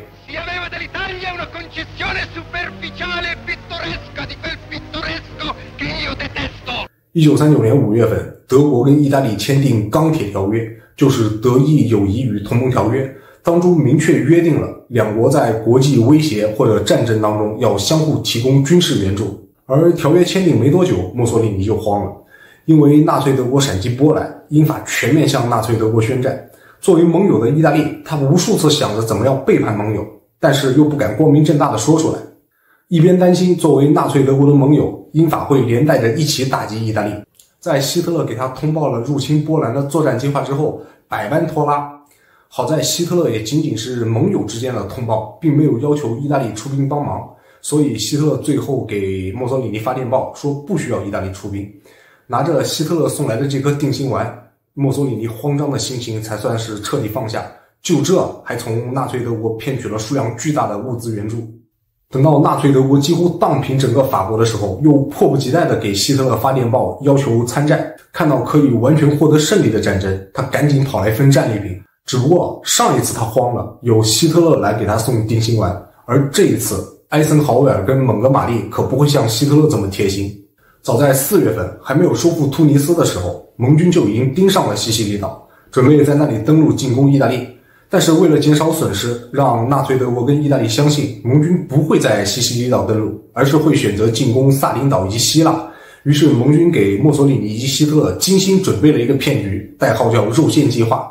盟军挑选了一个死于肺炎、肺部有积水的尸体，伪装成了一个名叫威廉·马丁的英国海军少校，由英国潜艇丢弃在西班牙的近海。之所以选择西班牙，是因为西班牙明面上是中立国，私底下跟纳粹德国关系紧密。西班牙海军在得到这个溺亡的威廉·马丁少校的尸体之后，搜查了一遍，发现拴在他手上的公文包里有一份文件，里面说的是盟军准备登陆西西里岛，不过那是佯攻，实际上是为了要掩护盟军对希腊以及萨丁岛的进攻。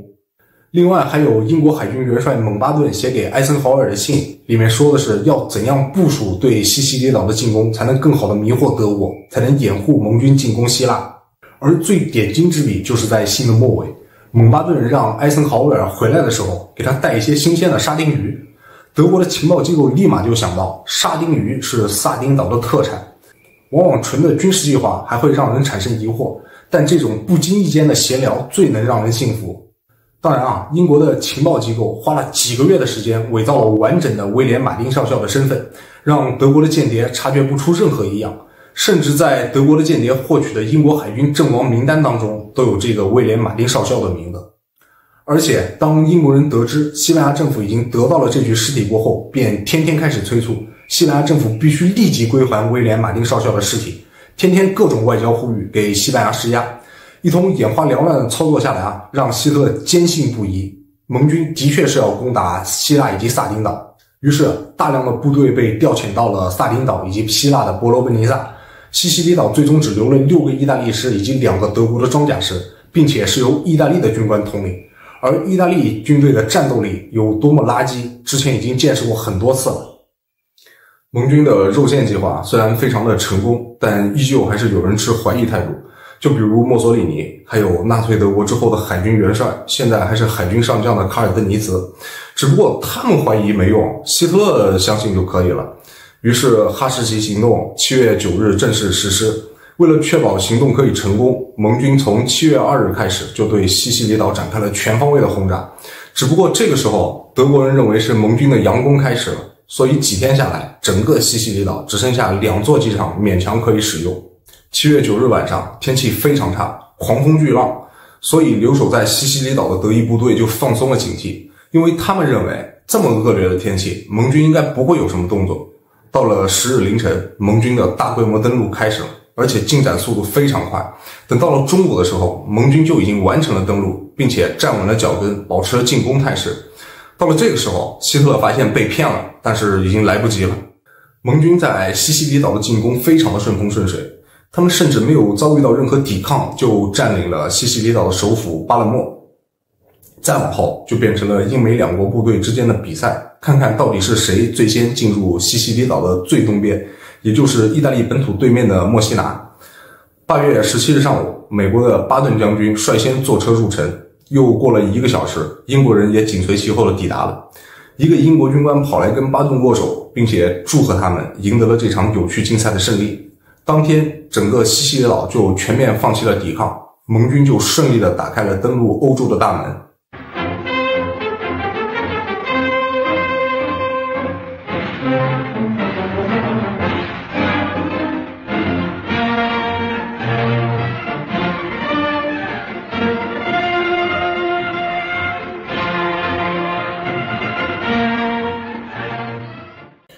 盟军对西西里岛的成功占领，就直接导致了墨索里尼的垮台，而且是被意大利法西斯党的最高委员会给罢免了。早在盟军刚开始攻打西西里岛的时候，希特勒就已经得到了消息，意大利法西斯党的其他高层想要换掉墨索里尼。于是在7月19日的时候，希特勒找来墨索里尼，跟他商讨要不要干脆就学一下斯大林，也在法西斯党内搞一次大清洗，先下手为强，把那些敌对势力给处理掉。正当他们在讨论这个问题的时候，传来了一个消息，盟军第一次对意大利首都罗马进行了轰炸。这个消息让墨索里尼已经不再是慌张了，而是绝望。等他回到罗马的时候，另一个情况比盟军轰炸罗马还要严重。7月24日晚上，意大利法西斯党召开了最高委员会会议，以19比8的绝对多数通过了一项决议，恢复君主立宪制，把军权重新交还给国王。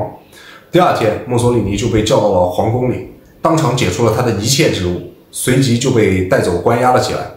陆军元帅佩德罗·巴多·格里奥接替了墨索里尼，成为了意大利的新首相。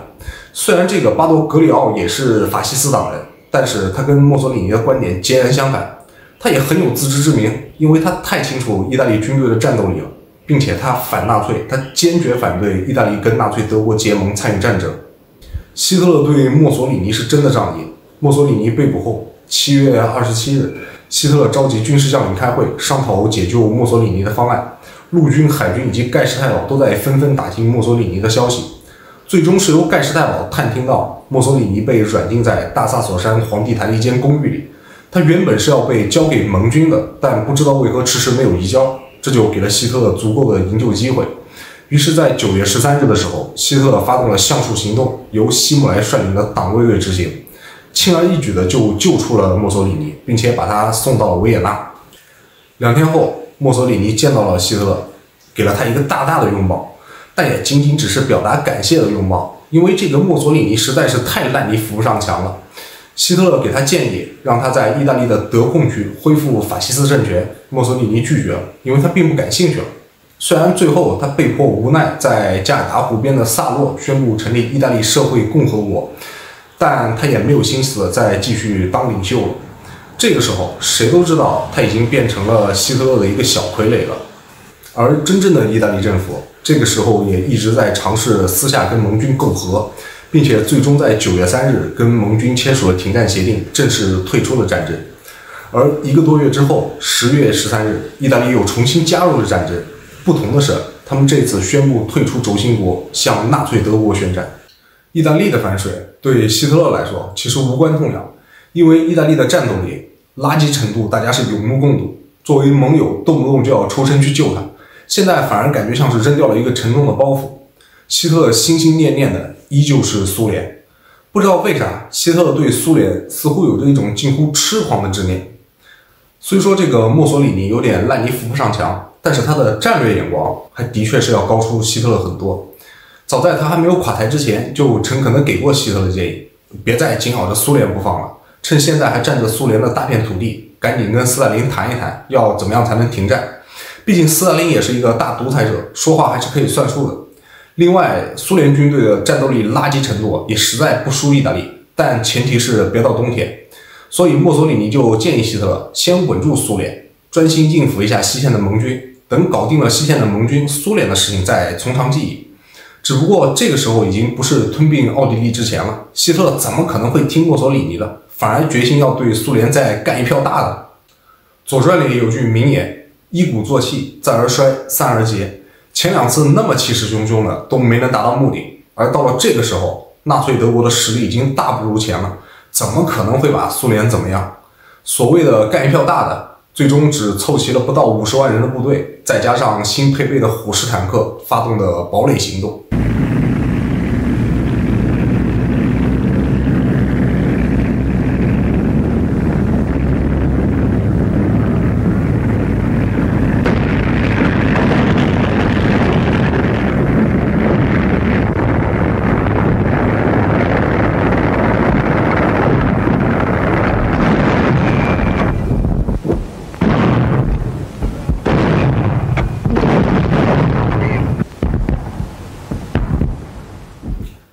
跟之前不一样的是，这个时候已经有陆军的高级将领不再看好继续攻打苏联了，其中就包括古德里安。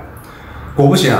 纳粹德国是7月初发动的堡垒行动，到了7月中旬的时候，坦克就已经损失过半，进攻线于停滞。苏联人没等德军停止进攻，就开始转为反攻。要知道，7月份可是夏天，之前苏联人从来没有在夏天打赢过德国人，而且都是一溃千里。而现在，苏联人已经开始在北中南的所有战线上展开了全面的反攻，迫使纳粹德国不断后撤。这是苏联在这次大战当中的第一次夏季攻势。从此之后，他们再也没有在战场上失去过主动权。到了8月份，苏联的反攻已经扩大到了全线。8月23日，他们夺回了乌克兰的哈尔科夫。9月25日，收复了被德军长期据守的斯摩棱斯克。11月6日，收复了基辅。而到了年底，这次将要由希特勒来构建一条冬季防线了。而且不仅东线的苏联，要不了多久之后，在西线盟军也要杀过来了。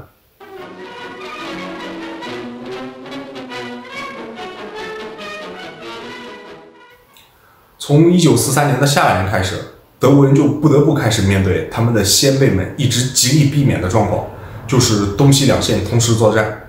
东线的苏联已经开始了全线的反攻。西线虽然有英吉利海峡的阻隔，暂时看起来好像没什么事情，但盟军已经开始着手准备登陆法国。隆美尔调任 B 集团军群总司令，驻防法国的北部，抵挡盟军登陆。如果隆美尔后来没死，不知道战场局势以及后来的世界格局会不会有截然不同的发展。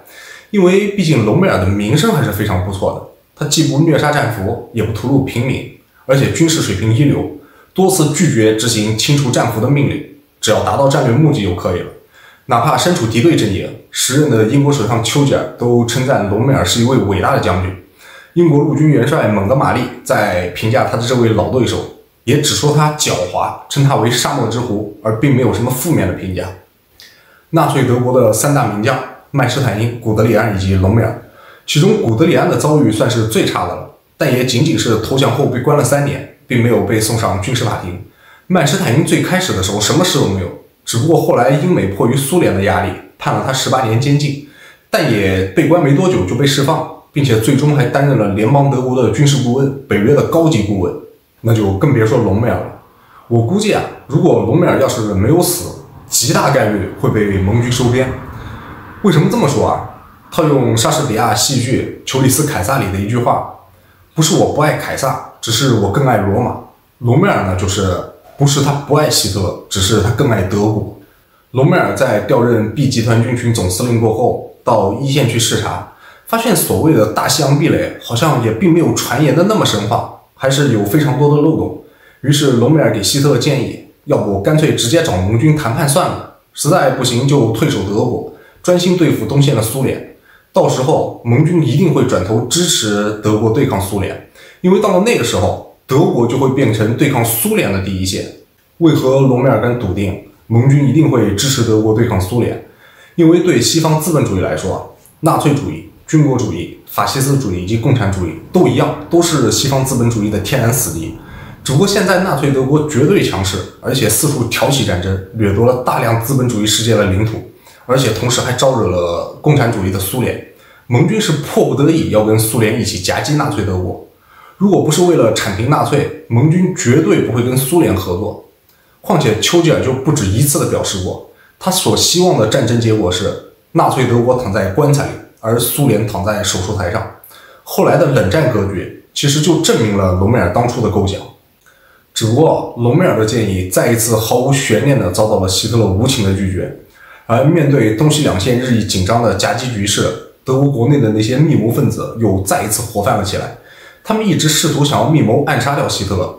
早在希特勒刚上台的时候就制造过几次暗杀事件，只不过都失败了。后来因为希特勒带领国家日益壮大，在国内受到了绝对的拥护，不得已让他们偃旗息鼓。而现在局势岌岌可危，这些密谋分子又认为有必要再一次暗杀掉希特勒。这些密谋最开始的时候就是由国防军内部的将领发起的，比如费多尔·冯·伯克、埃尔温·冯·维茨莱本。只不过后来因为暗杀不成，他们自己内部本身也分裂成了好多派系，但是也依旧不断的拉拢国防军的其他高级将领，比如当时的东线总司令君特·冯·克鲁格，还有麦施坦因以及隆美尔。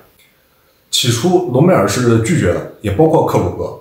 因为他们俩跟之前的那伙密谋分子有一个本质上的分歧，就是他们并不赞同甚至是反对暗杀希特勒。因为你即便把希特勒给暗杀了，但是纳粹党的党徒众多，这样一来就毫无疑问的会引起国内的动乱，对解决目前的局势毫无益处，反而会加速国家的崩溃。但隆美尔也赞同必须要采取某些措施来挽救现在的局面，所以并没有告发他们。但是后来隆美尔几次找到希特勒建议要赶紧想办法解决目前东西两线同时作战的困境的时候，都遭到了希特勒无情的拒绝。而且这个时候的希特勒变得异常的暴躁，动不动就出口辱骂。所以1944年2月，当密谋分子再一次找到隆美尔的时候，隆美尔给了一句意味深长的答复：站出来拯救德国是我的责任。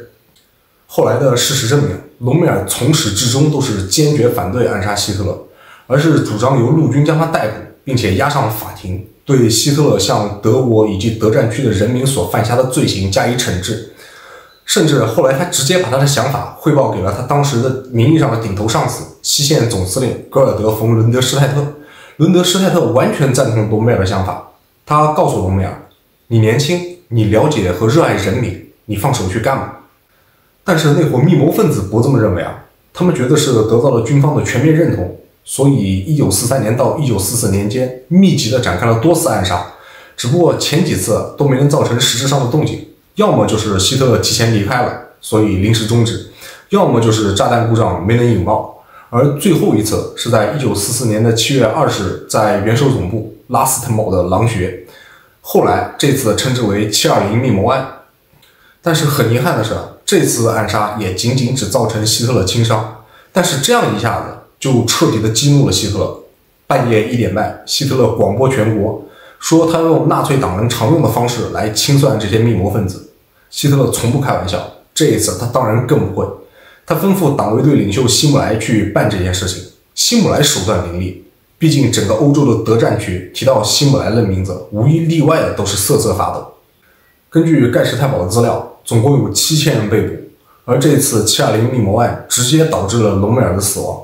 但是跟其他人被羞辱的处死不同，盖世太保找到了隆美尔，他当时正在家里养伤。盖世太保给了隆美尔2个选择，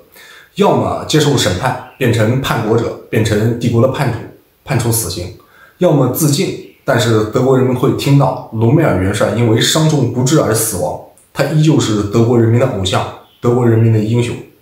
隆美尔选择了后者，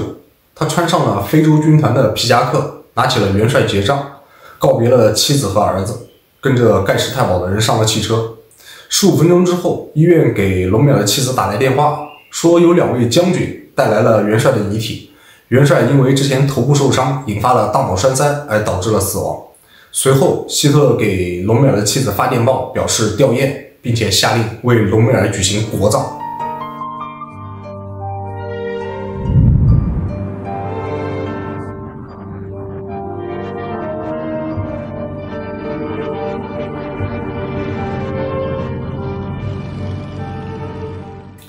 给国家带来深重灾难的往往就是这些热血沸腾的人。希特勒本人其实就是这种热血沸腾的人。又比如这伙一直想要暗杀希特勒的密谋分子，他们如果能听从克鲁格以及隆美尔的建议，只逮捕希特勒，移交法庭审判，或者直接移送给盟军换取谈判，那可能就是截然不同的结果。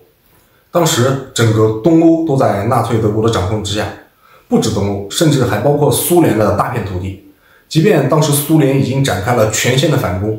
但如果德国只需要专心的对付东线的苏联，那以苏联那么垃圾的战斗力来说，能不能打回来真的尚未可知。但是现在他们不得不考虑接下来要怎么办了，因为就在这个时候，西线的盟军已经从诺曼底成功的登陆，并且夺回了巴黎，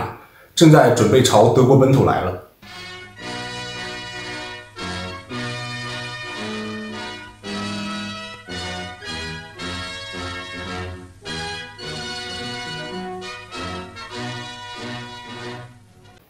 从1943年的年底开始，盟军就一直在为登陆法国做准备。最开始的时候，登陆的备选地址有4个，其中1个在挪威，另外3个都在法国。位于挪威的那个，因为渡海的线路太长，而且容易受到大西洋风暴的影响，所以率先就被排除了。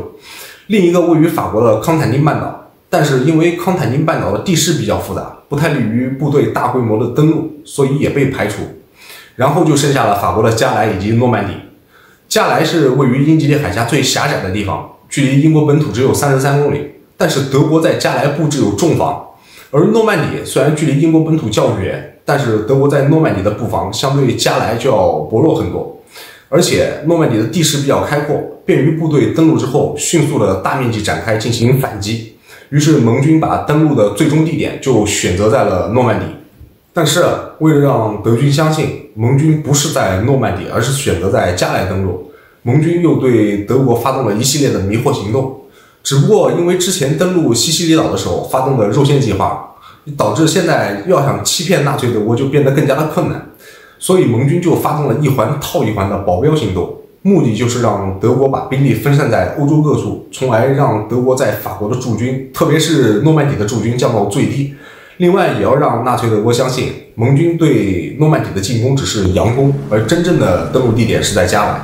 保镖行动又分为8个子计划，代号分别为坚忍、格拉夫汉姆、皇家同花顺、铜头蛇、阿尔塞德、仇沙、费迪南以及齐柏林。最终经过一系列精心的设计，成功的让纳粹德国相信盟军会强啃重兵布防，但是距离最近的加莱，而不是诺曼底。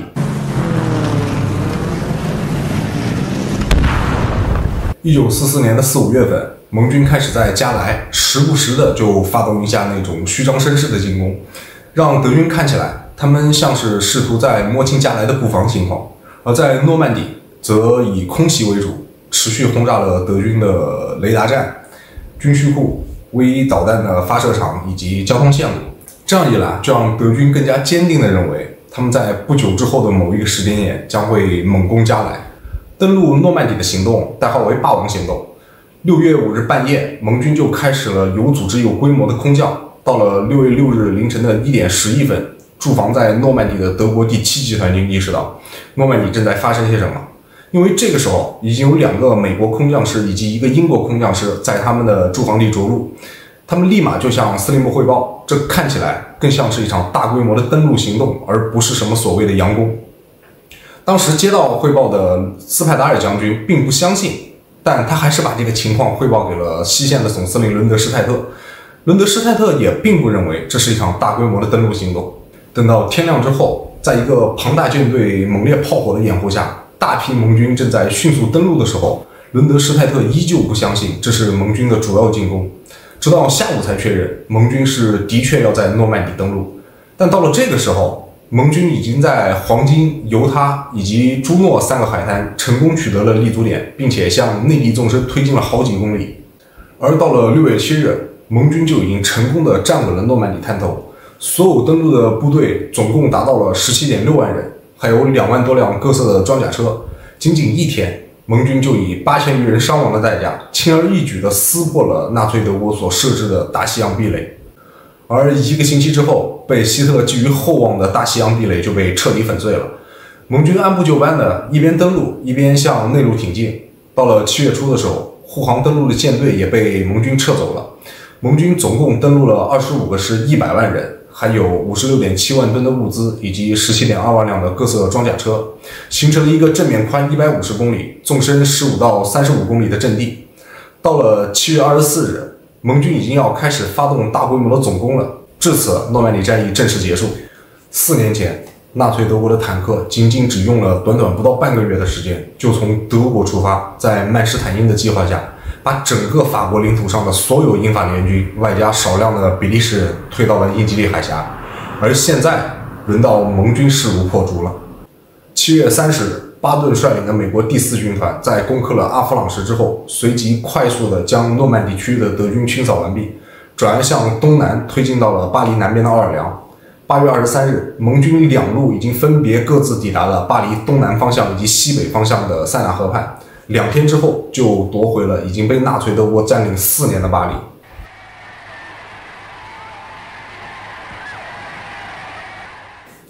截止到这个时候，纳粹德国在西线损失了50万人，以及几乎所有的坦克、大炮等重装备。西线大部分的德军将领开始相信他们大势已去。西线总司令伦德施泰特甚至认为，战争在9月份的时候就已经结束了。但是很明显，希特本人并不这么认为。虽然他现在也承认他们的部队在西线遭遇到了一些失败，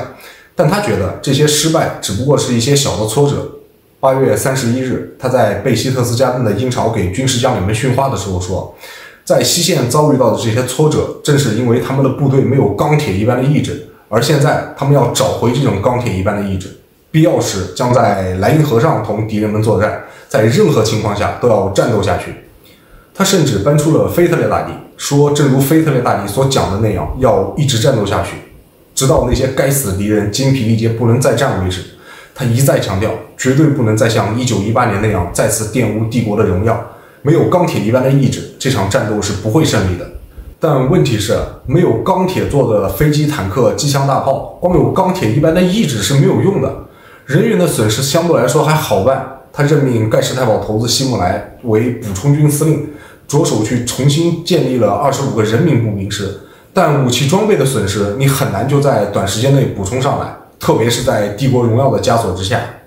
纳粹的思想认为，德国的女性应该待在家里，而不是去工厂从事生产工作。在战争爆发的这些年，英国有225万的女性在工厂从事战时生产，而同一时期，纳粹德国只有18万的女性在干同样的事情。但现在的情况是，盟军已经打到家门口了，他们随时都要开始保卫国土。这种情况从拿破仑时代开始就是从来没有出现过的，所以纳粹的高层开始考虑让女性到工厂去工作，因为工厂里的工人被应征入伍了。到了9月份，盟军的进攻势头稍有缓和，这点让德军有些疑惑不解，甚至称之为奇迹，盟军竟然停滞不前了。但实际上是因为盟军的推进速度太快，以至于后勤补给根本来不及跟上，特别是装甲部队必不可少的油料都还必须要从诺曼底海滩上运过来。另外，蒙哥马利跟艾森豪威尔在进攻的策略上也有了一点小小的分歧。蒙哥马利认为要集中目前所有的资源，在北方发动猛烈的进攻，迅速占领鲁尔工业区，夺取纳粹德国的主要兵工厂，再直插柏林，结束战争。对此，艾森豪威尔并不赞同，他认为要在一条广阔的战线上全面向莱茵河推进。但是在盟军里，并没有一个像希特这样的刚愎自用的独裁者，他们很快就解决了分歧。蒙哥马利跟艾森豪威尔商量出了另一个计划，就是先在莱茵河上夺取一个桥头堡作为支点，再以此为基地继续向东推进。但是这个计划很快就失败了，可能是钢铁一般的意志的确起到了一些作用。从9月份开始，盟军受到了相对比较激烈的抵抗，德军依托莱茵河防守，导致盟军猛扑莱茵河的计划受阻，进展缓慢。直到10月24日，在比利时边境经过了一场苦战，盟军迫使亚琛投降，拿下了第一个德国城市。如果9月初的时候，艾森豪威尔能听取蒙哥马利的建议，直取鲁尔，不光可以控制纳粹德国后续的军事装备补给，也可以打开通往柏林的大门，可能效果会更好。但是没有发生的事情，再多说什么也没有意义。好歹现在盟军已经正式的踏上了德国的土地。盟军攻克了亚琛，让希特勒意识到了一个问题，就是如果一直这样退守下去，最终只会导致一个结果，就是末日始终都会到来，现在只不过是在拖延到来的日期而已。所以他提出了一个非常大胆的计划，与其这样一直被动的防守挨打，不如主动的发起进攻，重新夺回主动权，从阿登森林打过去，就像1940年的春天那样。这个想法相当的激进，希特勒认为这个计划会把西线的盟军打个措手不及，甚至有可能在他们整顿好发起下一场进攻之前就将他们一举击溃。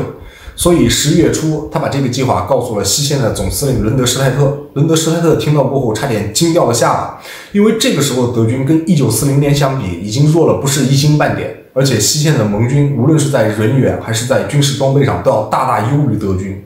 别的不说啊，就说面对的军事将领已经不再是当年法国的那群人了，而是蒙哥马利、巴顿、艾森豪威尔。那相反的，纳粹德国的3大名将呢？隆美尔被希特勒自己给刺进了，曼施坦因被免职了，古德里安在东线对抗苏联人。伦德施泰特非常清楚，想要改变希特勒的想法基本上不可能，所以面对这种荒唐的计划，他都已经不想搭理希特勒了，以至于12月初在柏林召开了军事会议，他都不想去参加。希特勒东拼西凑，竟然还奇迹般的搞来了2000辆坦克、大炮以及装甲车，另外还征调了28个师的兵力。空军司令赫尔曼·戈林也答应要凑3000架飞机，这些可是纳粹德国最后的装备以及兵力了。尽管古德里安知道以后暴跳如雷，因为这些兵力原本是要用来对付东线苏联人的冬季攻势的。就像伦德施泰特认为的那样，没人能改变希特勒的决定。他们还是在12月15日开始了所谓的进攻，跟4年前一样，从阿登森林往西边打。不得不说，这突如其来的一招的确让盟军有些措手不及，因为盟军也没能想到，已经到了这个时候，在面对东线苏联人巨大压力的时候，德国人竟然还主动进攻他们西边的防线。所以在头2天，德军还是取得了一些战果，他们接二连三地突破了盟军的防线，但他们最终停留在了比利时的巴斯托涅。因为当盟军反应过来之后，就迅速地向阿登森林的防线增援。盟军快速的大面积增援，让大批的德军被迫纠缠在了巴斯托涅。12月22日，僵持在这里的德国第47装甲师司令海因里希·冯·吕特维茨想要劝降巴斯托涅的守军，得到的答复就一个字：滚。到了圣诞节的时候，巴顿率领的美国第3军团装甲部队从南面突围，为巴斯托涅的守军解了围。希特勒原本的计划是从阿登森林打出去，这样就可以形成一个德军非常擅长的前行攻势，从而包围住被占领的亚琛，从而收复亚琛。但现在巴顿从南面赶来了，他们自己反而即将被合围在巴斯托涅，所以现在要考虑的问题就是怎么样在这条狭长的战线上往回撤，不然真的就有可能被全部歼灭。没过几天，前线的部队就不再需要考虑怎么往回撤这个问题了，因为希特勒对于任何撤退的建议都是直接开骂。12月28日，他召集了一个大规模的军事会议，伦德施泰特以及第5装甲军司令曼特菲尔都向希特勒表达了阿登森林方向进攻部队有遭到全歼的担忧，希望想办法把他们赶紧撤回来。但是毫不意外地遭到了希特勒再一次无情的拒绝，仍然要求他们全力进攻巴斯托涅，甚至还要求他们去攻打别的地方。于是在1月3日，德军向巴斯托涅发动了总攻，但是仅仅2天他们就放弃了，因为他们发现他们不光啃不动巴斯托涅，而且盟军的大规模反攻也已经开始了，他们随时有被包围的可能。所有身在一线的德国将领都明白，他们已经到了真正意义上的强弩之末了。到了1月8日的时候，他们终于接到了准许撤退的命令。到了1月16日的时候，这些纳粹德国最后的兵力回到了整整1个月之前发动进攻时候的战线上，但区别是他们损失了大量的人员以及装备，失踪和伤亡了12万人，损失了600辆坦克以及重炮，1600架飞机和6000辆汽车。这些装备以及人员对这个时候的纳粹德国来说弥足珍贵，因为这些装备和人员是他们能拿得出来的最后的力量了，而原本这些力量是要用来对付东线苏联人发动的冬季攻势的，而现在没有了。虽然美军的伤亡以及损失也不容小觑，但美国人可以源源不断地补充他们的损失，特别是装备，而德国人现在什么也拿不出来了。阿登战役是第2次世界大战当中德国人发起的最后一次大规模的进攻，他的失败不光是让德国在西线的战败变得不可避免，也彻底葬送了德国人在东线抵挡住苏联的可能，而这个结果很快就要显现出来了。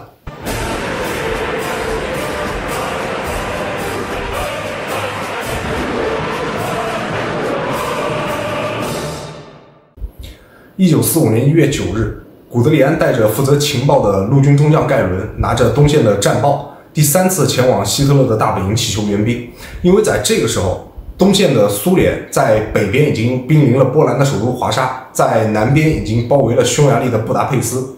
古德里安拿着战报以及地图告诉希特勒，苏联人很有可能在1月中旬将发动一场更大的攻势，到时候德国面对的处境将会变得十分的危急。但即便如此，希特勒仍旧不相信他们在东线面对苏联人也即将遭受重创。希特勒冲古德里安大发雷霆，说这份战报以及地图是十分荒谬的，绘制这份地图以及战报的人应该立即就被送去疯人院。而这次古德里安也发火了，他冲希特勒怒吼，如果希特勒要把盖伦将军送到疯人院去的话，那干脆就连他一起。希特勒不是不相信东线的战况，而是不敢相信，或者说不愿意相信。因为苏联人又不是1天之内就打到了这里。从1943年苏联人发动的第1次夏季攻势以来，德军在东线一直就在节节败退。到了1944年夏天，他们已经被苏联人反退回来了800公里。但即便是这样，希特勒依旧非常的乐观。他认为东线的苏联人不过是在虚张声势，他们只要搞定了西线的盟军，再转过头来对付东线的苏联，仍然是信手拈来。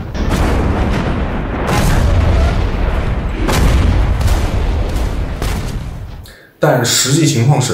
在盟军6月6日发起诺曼底登陆的时候，东线的苏联为了配合盟军在西线的进攻，也在6月10日发起了第2次夏季攻势，以3倍于德军的兵力、10倍于德军的装甲力量以及7倍于德军的飞机来势汹汹。那结果可想而知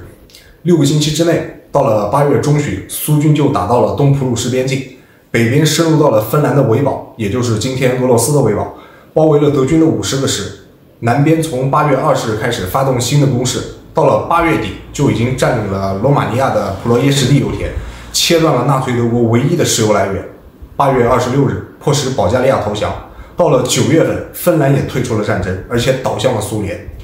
东线苏联的第2次夏季攻势导致德军的战线急剧的收缩，现在已经压缩到了德国本土的门口。因为缺乏援兵，所以古德里安对希特勒说，东线的战场现在就是一个空架子，只要突破了1点，全线就都会崩溃。古德里安预计的1点都没有错。1945年1月12日，苏联人发动了最新一次的冬季攻势，这次是开战以来苏军发动的最大攻势。仅仅在波兰以及东普鲁士地区，希特勒的老伙计斯大林就投入了整整180个师，锐不可挡。在南边，科涅夫率领的乌克兰第1方面军跨过维斯瓦河，朝西里西亚推进。在鲁尔被盟军轰炸瘫痪过后，西里西亚是纳粹德国目前唯一的工业区。如果西里西亚失守，那纳粹德国很快就会崩溃。在北边，朱可夫率领的白俄罗斯第1方面军从南北两侧越过华沙。1月17日，华沙失守，随即朱可夫又占领了半个东普鲁士地区，挺进到了但泽湾。又过了10天，1月27日，就是苏联发动最新一次冬季攻势整整半个月的时候，朱可夫已经越过了奥德河，进入了德国本土，距离柏林只有160公里了。这都不是最严重的，更要命的是，科涅夫占领了西里西亚，这直接导致德国的煤产量缩减到头1年的1/4，钢产量缩减到头1年的1/6。当下属把这个报告递交给希特勒的时候，他仅仅只是瞥了一眼，就直接让人锁到保险柜里去了。古德里安急得都想咬人了，他找到里宾托洛夫，让他赶紧想办法尽快结束西线与盟军的战事，转过头来一门心思的对付苏联。因为在他看来，跟盟军相比，显然苏联人更可怕。里宾特洛夫转头就把古德里安的想法告诉了希特勒，这导致古德里安又遭到了希特勒一顿痛骂，并且荒唐的指控他犯了叛国罪。但是没过多久，希特勒在跟空军元帅赫尔曼·戈林以及作战部长约德尔开会的时候，他突然似乎又想到了那个已经被他刺自尽的陆军元帅埃尔温·隆美尔。他突然觉得隆美尔的建议是对的，因为共产主义的苏联跟他们其实一样，都是资本主义英法美的敌人，所以他突然之间认为在西线不需要再做什么额外的举动，随他们去。盟军应该不会坐视德国沦陷，而让苏联趁机做大。到时候盟军会依托德国来抵御苏联的扩张。但还是套用莎士比亚的戏剧《裘里斯凯撒》里的那句话，不是我不爱凯撒，只是我更爱罗马。不是盟军不讨厌斯大林，而是他们更恨希特勒。况且已经到了这个时候，西线的盟军已经进入了德国本土，而且他们依旧在不断的势如破竹，他们已经完全没有必要跟希特勒再讨论什么了。原本可以用来跟盟军谈判的筹码被希特勒自己一次性给输完了。就算日后要对抗苏联，德军在西线大部分的兵力是被俘虏，而不是被歼灭，有生力量得以基本上完全的保存了，只不过已经不是为纳粹所用了。而且德军有能力的军事将领多的是，比如曼施坦因战后就当了联邦德国的军事顾问，甚至后来为了对抗苏联还担任了北约的高级顾问。不过很明显，希特勒跟他的同伙们是没有搞清楚这个逻辑，以至于到了最后他们都还想不明白为什么美英法不跟他们一起去对抗苏联。因为到了这个时候，也就只有希特勒本人，还有比如保罗·戈培尔、赫尔曼·戈林、海因里希·希姆莱等等少数的纳粹高层还在拿他们自己当回事。1945年2月4日，美国总统罗斯福、英国首相丘吉尔以及苏联的老酒鬼斯大林在乌克兰的雅尔塔召开会议。打个不恰当的比喻啊，如果雅尔塔会议是一个餐桌的话，那这个时候的希特勒别说是主菜了，连配菜都算不上，最多只能算是佐料。因为在雅尔塔会议上主要讨论的是一系列构建战后世界格局的问题，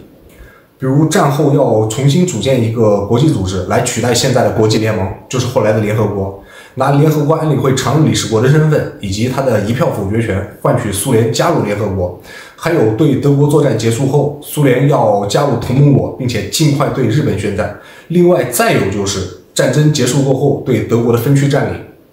当雅尔塔三巨头正在开会商讨纳粹战败投降之后要怎么办的时候，希特勒还在妄想自己的帝国依旧春秋正盛，雄风不减当年。即便这个时候东西两线都已经进抵德国本土了，但希特勒心心念念的依旧把所有的希望都寄托在了被他称之为神奇的武器上面。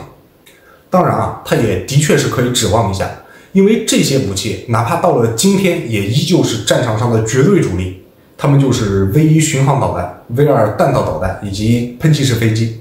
这些是已经研发出来甚至是已经部署了的，还包括尚未完成研发但几乎就要弄出来的原子弹。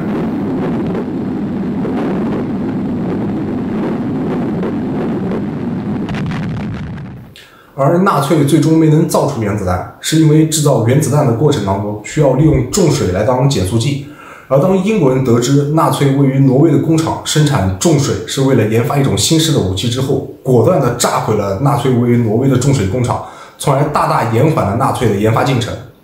而纳粹德国之所以没有像美国人那样使用石墨来当作减速剂，是因为被占领的捷克人在给纳粹提供的石墨上动了手脚，导致石墨的纯度不够无法使用。而纳粹的研究人员从来就没有怀疑过是石墨出了问题，所以放弃了石墨，转而吊死在重水这一条路上。到了后期，由于经费紧张，所以干脆就放弃了原子弹的研制，转而潜心在导弹以及喷气式战斗机的研发上。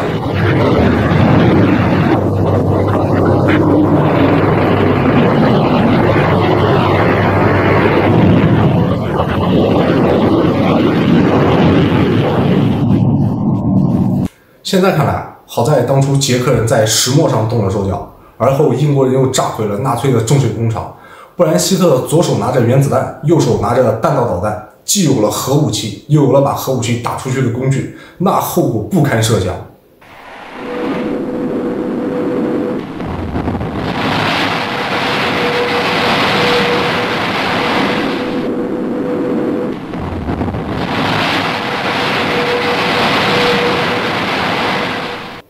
很快，希特勒跟他的伙伴们也放弃了对那些神奇武器的最后希望，因为当艾森豪威尔率领的盟军重新夺回了法国以及比利时之后， V1 和 V2 导弹的发射场几乎都已经丧失了，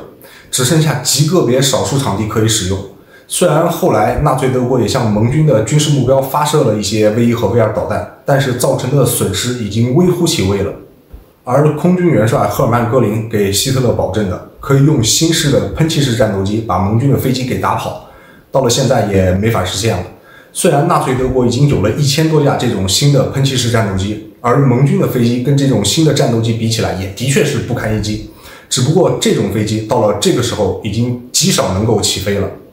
首先，这个时候的纳粹德国已经丢掉了所有的油田以及鲁尔和西里西亚工业区，无法再为这种新式的战斗机生产它专用的燃油。另外，这种新式的飞机起飞需要专用的带有加长跑道的机场，而这种机场很容易就被盟军的空军发现。因为到了这个时候，纳粹德国已经完全丧失了制空权，所以这种新式的战斗机绝大多数都被炸毁在了它专用的机场上。到了这个时候，近乎癫狂的希特勒认为，他们唯一可以依托的就是恐惧。1945年2月19日，希特勒在一次军事会议上说，要让敌人知道我们决心利用我们手头上的一切手段来为我们的生存而战。这话说的就是在赤裸裸的耍流氓了。换成我们平常说的通俗的话，就是打不过别人就开始撒泼，你别再惹我了，你再惹我就别怪我不客气了。于是他听从了纳粹宣传部长保罗·戈培尔的建议，废除日内瓦公约，所有盟军的被俘人员一律枪毙。在场的绝大多数军事将领都对希特勒的这个决定表示了坚决的反对，因为无论是从法律还是人道，又或者是盟军是否会报复的角度来考虑，屠杀战俘都是一个不可行的措施。但毫无意外的，所有反对的人都遭到了希特勒无情的辱骂。即将散会的时候，希特勒命令海军元帅邓尼茨分析一下这一举措的利弊情况，并且尽快汇报。第二天，邓尼茨就跟希特勒汇报，屠杀战俘这种事情，不管从哪个角度来说，都是弊大于利，所以尽量还是要维持一下表面工作，别这么干。即便一定要这么做，那也只能私下的偷偷进行，不要大声张扬。对于自己的部队，纳粹高层也实行越来越残酷的政策，因为一线所有的官兵几乎人人都能看得出，这是一场注定失败的战争。越来越多的人选择投降或者逃跑，所以希特勒命令手下人发布了一条指令：国内所有骗取请假条的人，或者利用虚假证件旅行的人，都将判处死刑。另外，一切散兵游勇或者自称调队的人，正在寻找大部队的人，也一律就地枪决。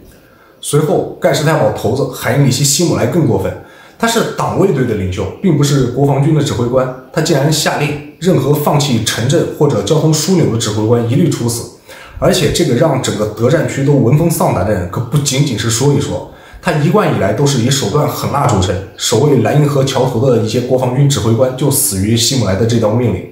没多久之后，希特勒又认为，如果他们纳粹党战败了，那德国这个国家、这个民族也将灭亡了。因为这个民族里最优秀的人都已经战死了，留下来的都是劣等人，所以没有必要为这些劣等人留下维持最基本生存的基础设施。与其把这些基础设施拱手让给苏联人，不如他们自己亲手毁掉。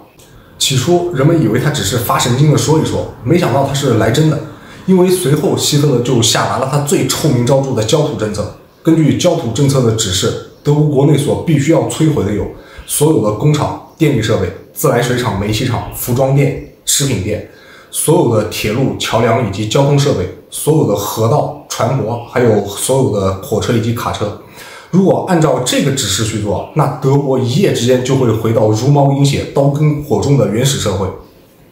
最终，德国人民能够幸免于难的原因，除了纳粹装备部长阿尔伯特·斯佩尔到了最后关头可能良心发现，违抗了希特勒的命令，另一方面东西两线的盟军以及苏军进展神速，以至于这么大面积的破坏来不及执行。要不了多久，希特勒跟他意图构建的千秋帝国就要走进历史的垃圾堆了。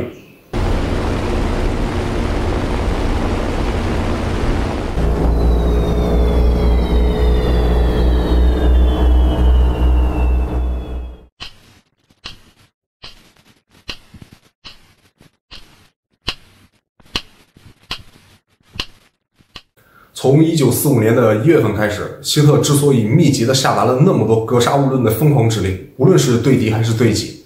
是因为到了这个时候，希特几乎每时每刻接到的战报都在清楚明确地告诉他，他的那支曾经不可一世，在欧洲大陆横扫一切的帝国陆军已经穷途末路了。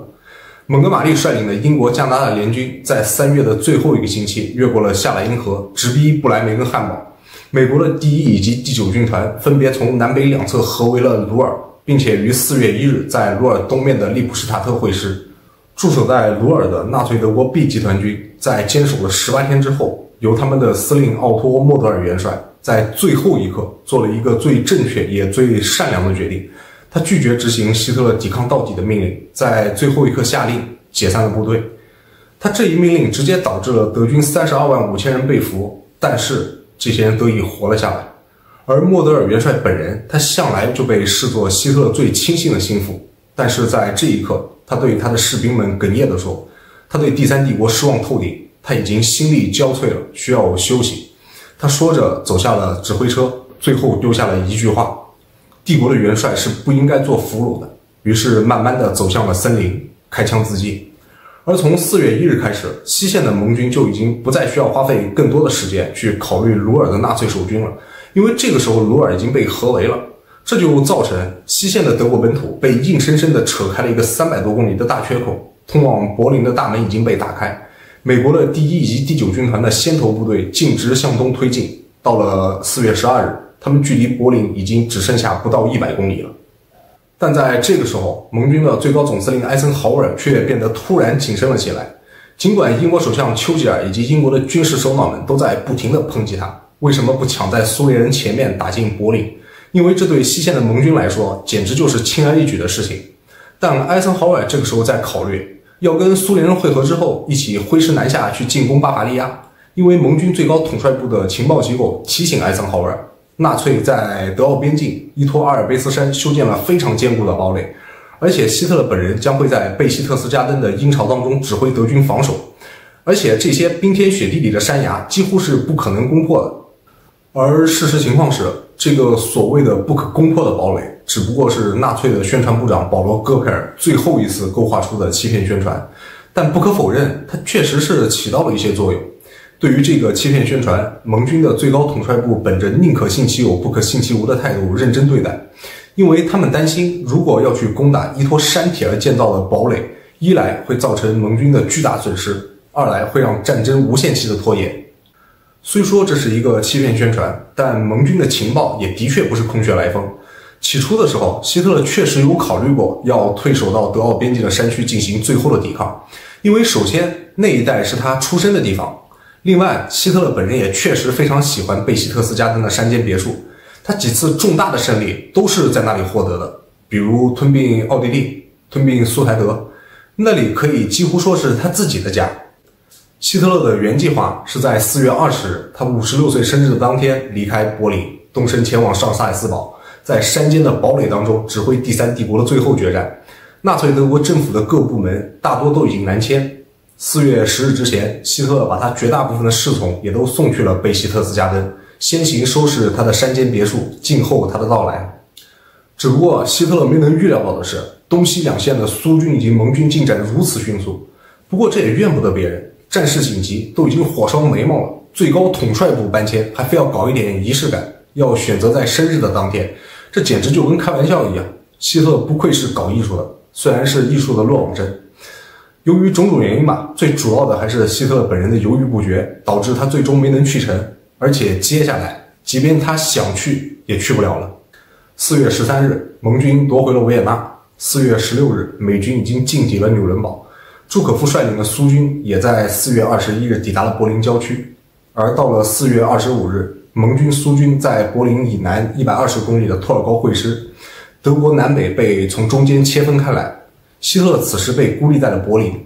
自从阿登战役失败后，希特勒就一直待在柏林的总理府里。尽管总理府已经被盟军轰炸成了一片瓦砾，但他就在总理府地下15米的地堡当中指挥他正在崩溃的军队。末日对他来说已经触手可及了。当一切都已经失去控制的时候，人们往往都会觉得自己可以得到奇迹的青睐。1945年4月初的时候，盖世太保头子海因里希·希姆莱不知道从哪里给希特勒弄来了2张占卜凶吉的星象图，一张是1919年11月9日魏玛共和国成立的时候占卜的星象图，而另一张是1933年1月30日希特勒宣誓就职德国总理的时候占卜的星象图。纳粹宣传部长保罗·戈培尔在一通潜心的研究之后，得出了一个惊人的预言结论。他说，2张星象图都预示了战争会在1939年爆发，1941年之前的大胜以及之后的节节败退，还有1944年底到1945年，特别是1945年4月份的前半个月，他们会遭受非常严重的打击，随即会出现一个奇迹，然后他们就会获得一些暂时的胜利，然后就僵持，一直到8月份才会迎来彻底的和平。再往后的2-3年，处境会非常的艰难，但从1948年开始，德国就会重新崛起。就在戈培尔解读出预言之后的1个星期左右，4月12日午夜，戈培尔的秘书告诉他一个紧急情况。听到这个消息，戈培尔瞬间欣喜若狂，他让秘书给他拿来最好的香槟，并且要接通元首的电话。希特勒当时正在戈培尔的马路对面总理府的地堡里躲避盟军的轰炸。他接通电话，听到电话里传来戈培尔颤抖而且激动的声音：“尊敬的元首，我向您表示祝贺，预言里的奇迹发生了，罗斯福死了。根据星象图里的预言，4月中旬会有奇迹发生，而下半个月就是转折点。”根据戈培尔解读出来的预言，好像的确是有点道理的，但问题是他猜中了开头，甚至猜中了结局，但是没有搞明白对象。后来发生的事实证明，这则预言更像是德国的预言，而不是他们纳粹分子的。罗斯福也不是预言里的奇迹，而预言里的奇迹相反恰恰就是他们自己。盟军并没有因为罗斯福总统的病逝而停止推翻纳粹的战争，相反，德国因为几天之后纳粹的灭亡而重获新生。4月20日，希特勒生日，他原本是计划要在这一天南迁到贝希特斯加登，但现在被困在地堡里。这一天平静地度过了，虽然也有人为他祝贺，空军元帅戈林、宣传部长戈培尔、盖世太保头子希姆莱、外交部长里宾特洛夫，也有几个军事将领邓尼茨、约德尔、凯特尔以及最后一任总参谋长克雷布斯。在给希特勒庆祝完生日的例行军事会议上，他们都敦促希特勒应该立马就到南方去，因为不出意外，1-2天之后，苏联人就会切断所有通往南方的道路。但到了这个时候，希特勒依旧犹豫不决，因为他显然是不愿意相信这个可怕的现实，他的帝国首都马上就要被可恶的苏联人给占领了。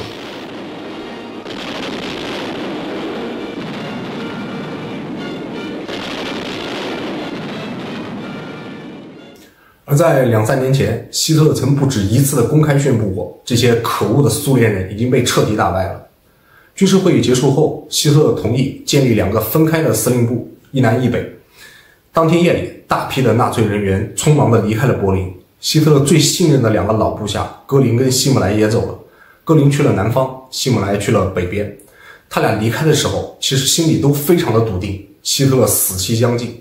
而无一例外的，他俩都觉得自己才是希特勒的继承人。4月23日，戈林给希特勒发了一封电报，小心翼翼地询问希特勒是否愿意让他来接管帝国的一切领导权。希特勒收到电报以后大发雷霆，他发电报回复格林，说他犯了叛国罪，然后就命令贝希特斯加登的党卫队直接逮捕了他。希姆莱就要聪明得多，因为他手握盖世太保以及党卫队，所以他并没有询问希特勒要求继承权力，因为他可以直接行使他原本就已经掌握的权力。甚至希姆莱都已经开始考虑要跟艾森豪威尔商量谈判投降的事情了。一天之后，希特勒又找来了2个死忠，因为到了这个时候，能招之即来的一定都是死忠，一个是空军的飞行员汉娜赖奇，另一个是空军的上将里特冯格莱姆，并且任命格莱姆为新的空军司令，因为前一个空军司令刚在1天之前被希特勒判了叛国罪。但当4月28日，希特勒得知希姆莱打算跟艾森豪威尔谈判投降的消息之后，他比收到格林的电报还要狂怒，因为他从头到尾都没有怀疑过希姆莱的忠诚。但这个时候，格林好歹还询问一下是否可以，希姆莱则一点招呼都不打，直接行使权力。希特勒对身边的汉娜说，他遇到的所有叛国者，没有人能比希姆莱更彻底。希特勒也的确是天真，因为希姆莱自打领导了党卫队以及盖世太保之后，一贯以来都是以狠辣阴险著称，希特勒又不是第一天认识他。不过这个时候，希特勒也已经没有办法报复希姆莱了，因为苏联人已经切断了几乎一切可以与外界联系的通道。4月28日晚上，苏联人已经打到了距离总理府只有一条街的波茨坦广场，随时都有可能进攻总理府。到了这个时候，希特勒知道什么都已经灰飞烟灭了。随后自诩娶了德国的希特勒跟相互爱慕了16年的艾娃·布劳恩结婚。此时此刻，唯一还留在希特勒身边的老伙计，纳粹高层就是宣传部长保罗·戈培尔。戈培尔给他们当了证婚人，在简短的结婚仪式过后，希特勒找来一个秘书，口述了他的遗嘱。第一，他是主动的选择了死亡，而不是被迫投降，并且要求火葬。第二，否认了他们是好战分子，并且感谢了忠诚的德国人民。第三，希姆莱跟戈林是帝国的叛徒。最后，他任命海军元帅卡尔·邓尼茨为继任总统。当然，他也不忘了号召德国人民不忘斗争，要继续战斗下去。4月30日中午，苏联人已经在总理府门口了。希特勒在听取完最后一次情况汇报之后，他知道实现他决心的时候已经到了。午饭过后，希特勒跟在场的戈培尔等人一一告别，随后他走进自己的房间。过了一小会儿，听到了一声枪响。1945年4月30日，星期一下午3点半，56岁生日后的第10天。担任德国总理、建立第三帝国12年零3个月整的希特勒自杀身亡。戈培尔告诉邓尼茨，希特勒任命他为继承人。因为戈培尔只字未提希特勒已经自尽，所以邓尼茨在接到电报之后的第一反应是吓了一跳，赶紧回电表示忠诚，并且强调他会将抵抗进行到底。戈培尔也哭笑不得，于是5月1日他又重新给邓尼茨发了一封电报，这也是总理府地保发出的最后一封电报，告诉邓尼茨4月30日下午元首已经去世，并且在4月29日的遗嘱当中任命他为总统。第三帝国比创造他的希特勒多存在了7天。当邓尼茨接到了希特勒的遗嘱之后，他就不再是前一天跟希特勒保证要抵抗到底的海军元帅了，因为他很清楚纳粹德国的抵抗已经到头了。于是在1945年5月7日凌晨2点41分，纳粹德国无条件签字投降。1945年5月8日，整个欧洲的炮火在响彻了5年8个月7天之后彻底停止了。希特勒死后7天，纳粹德国这个存在了12年3个月08天的千秋帝国也正式寿终正寝了。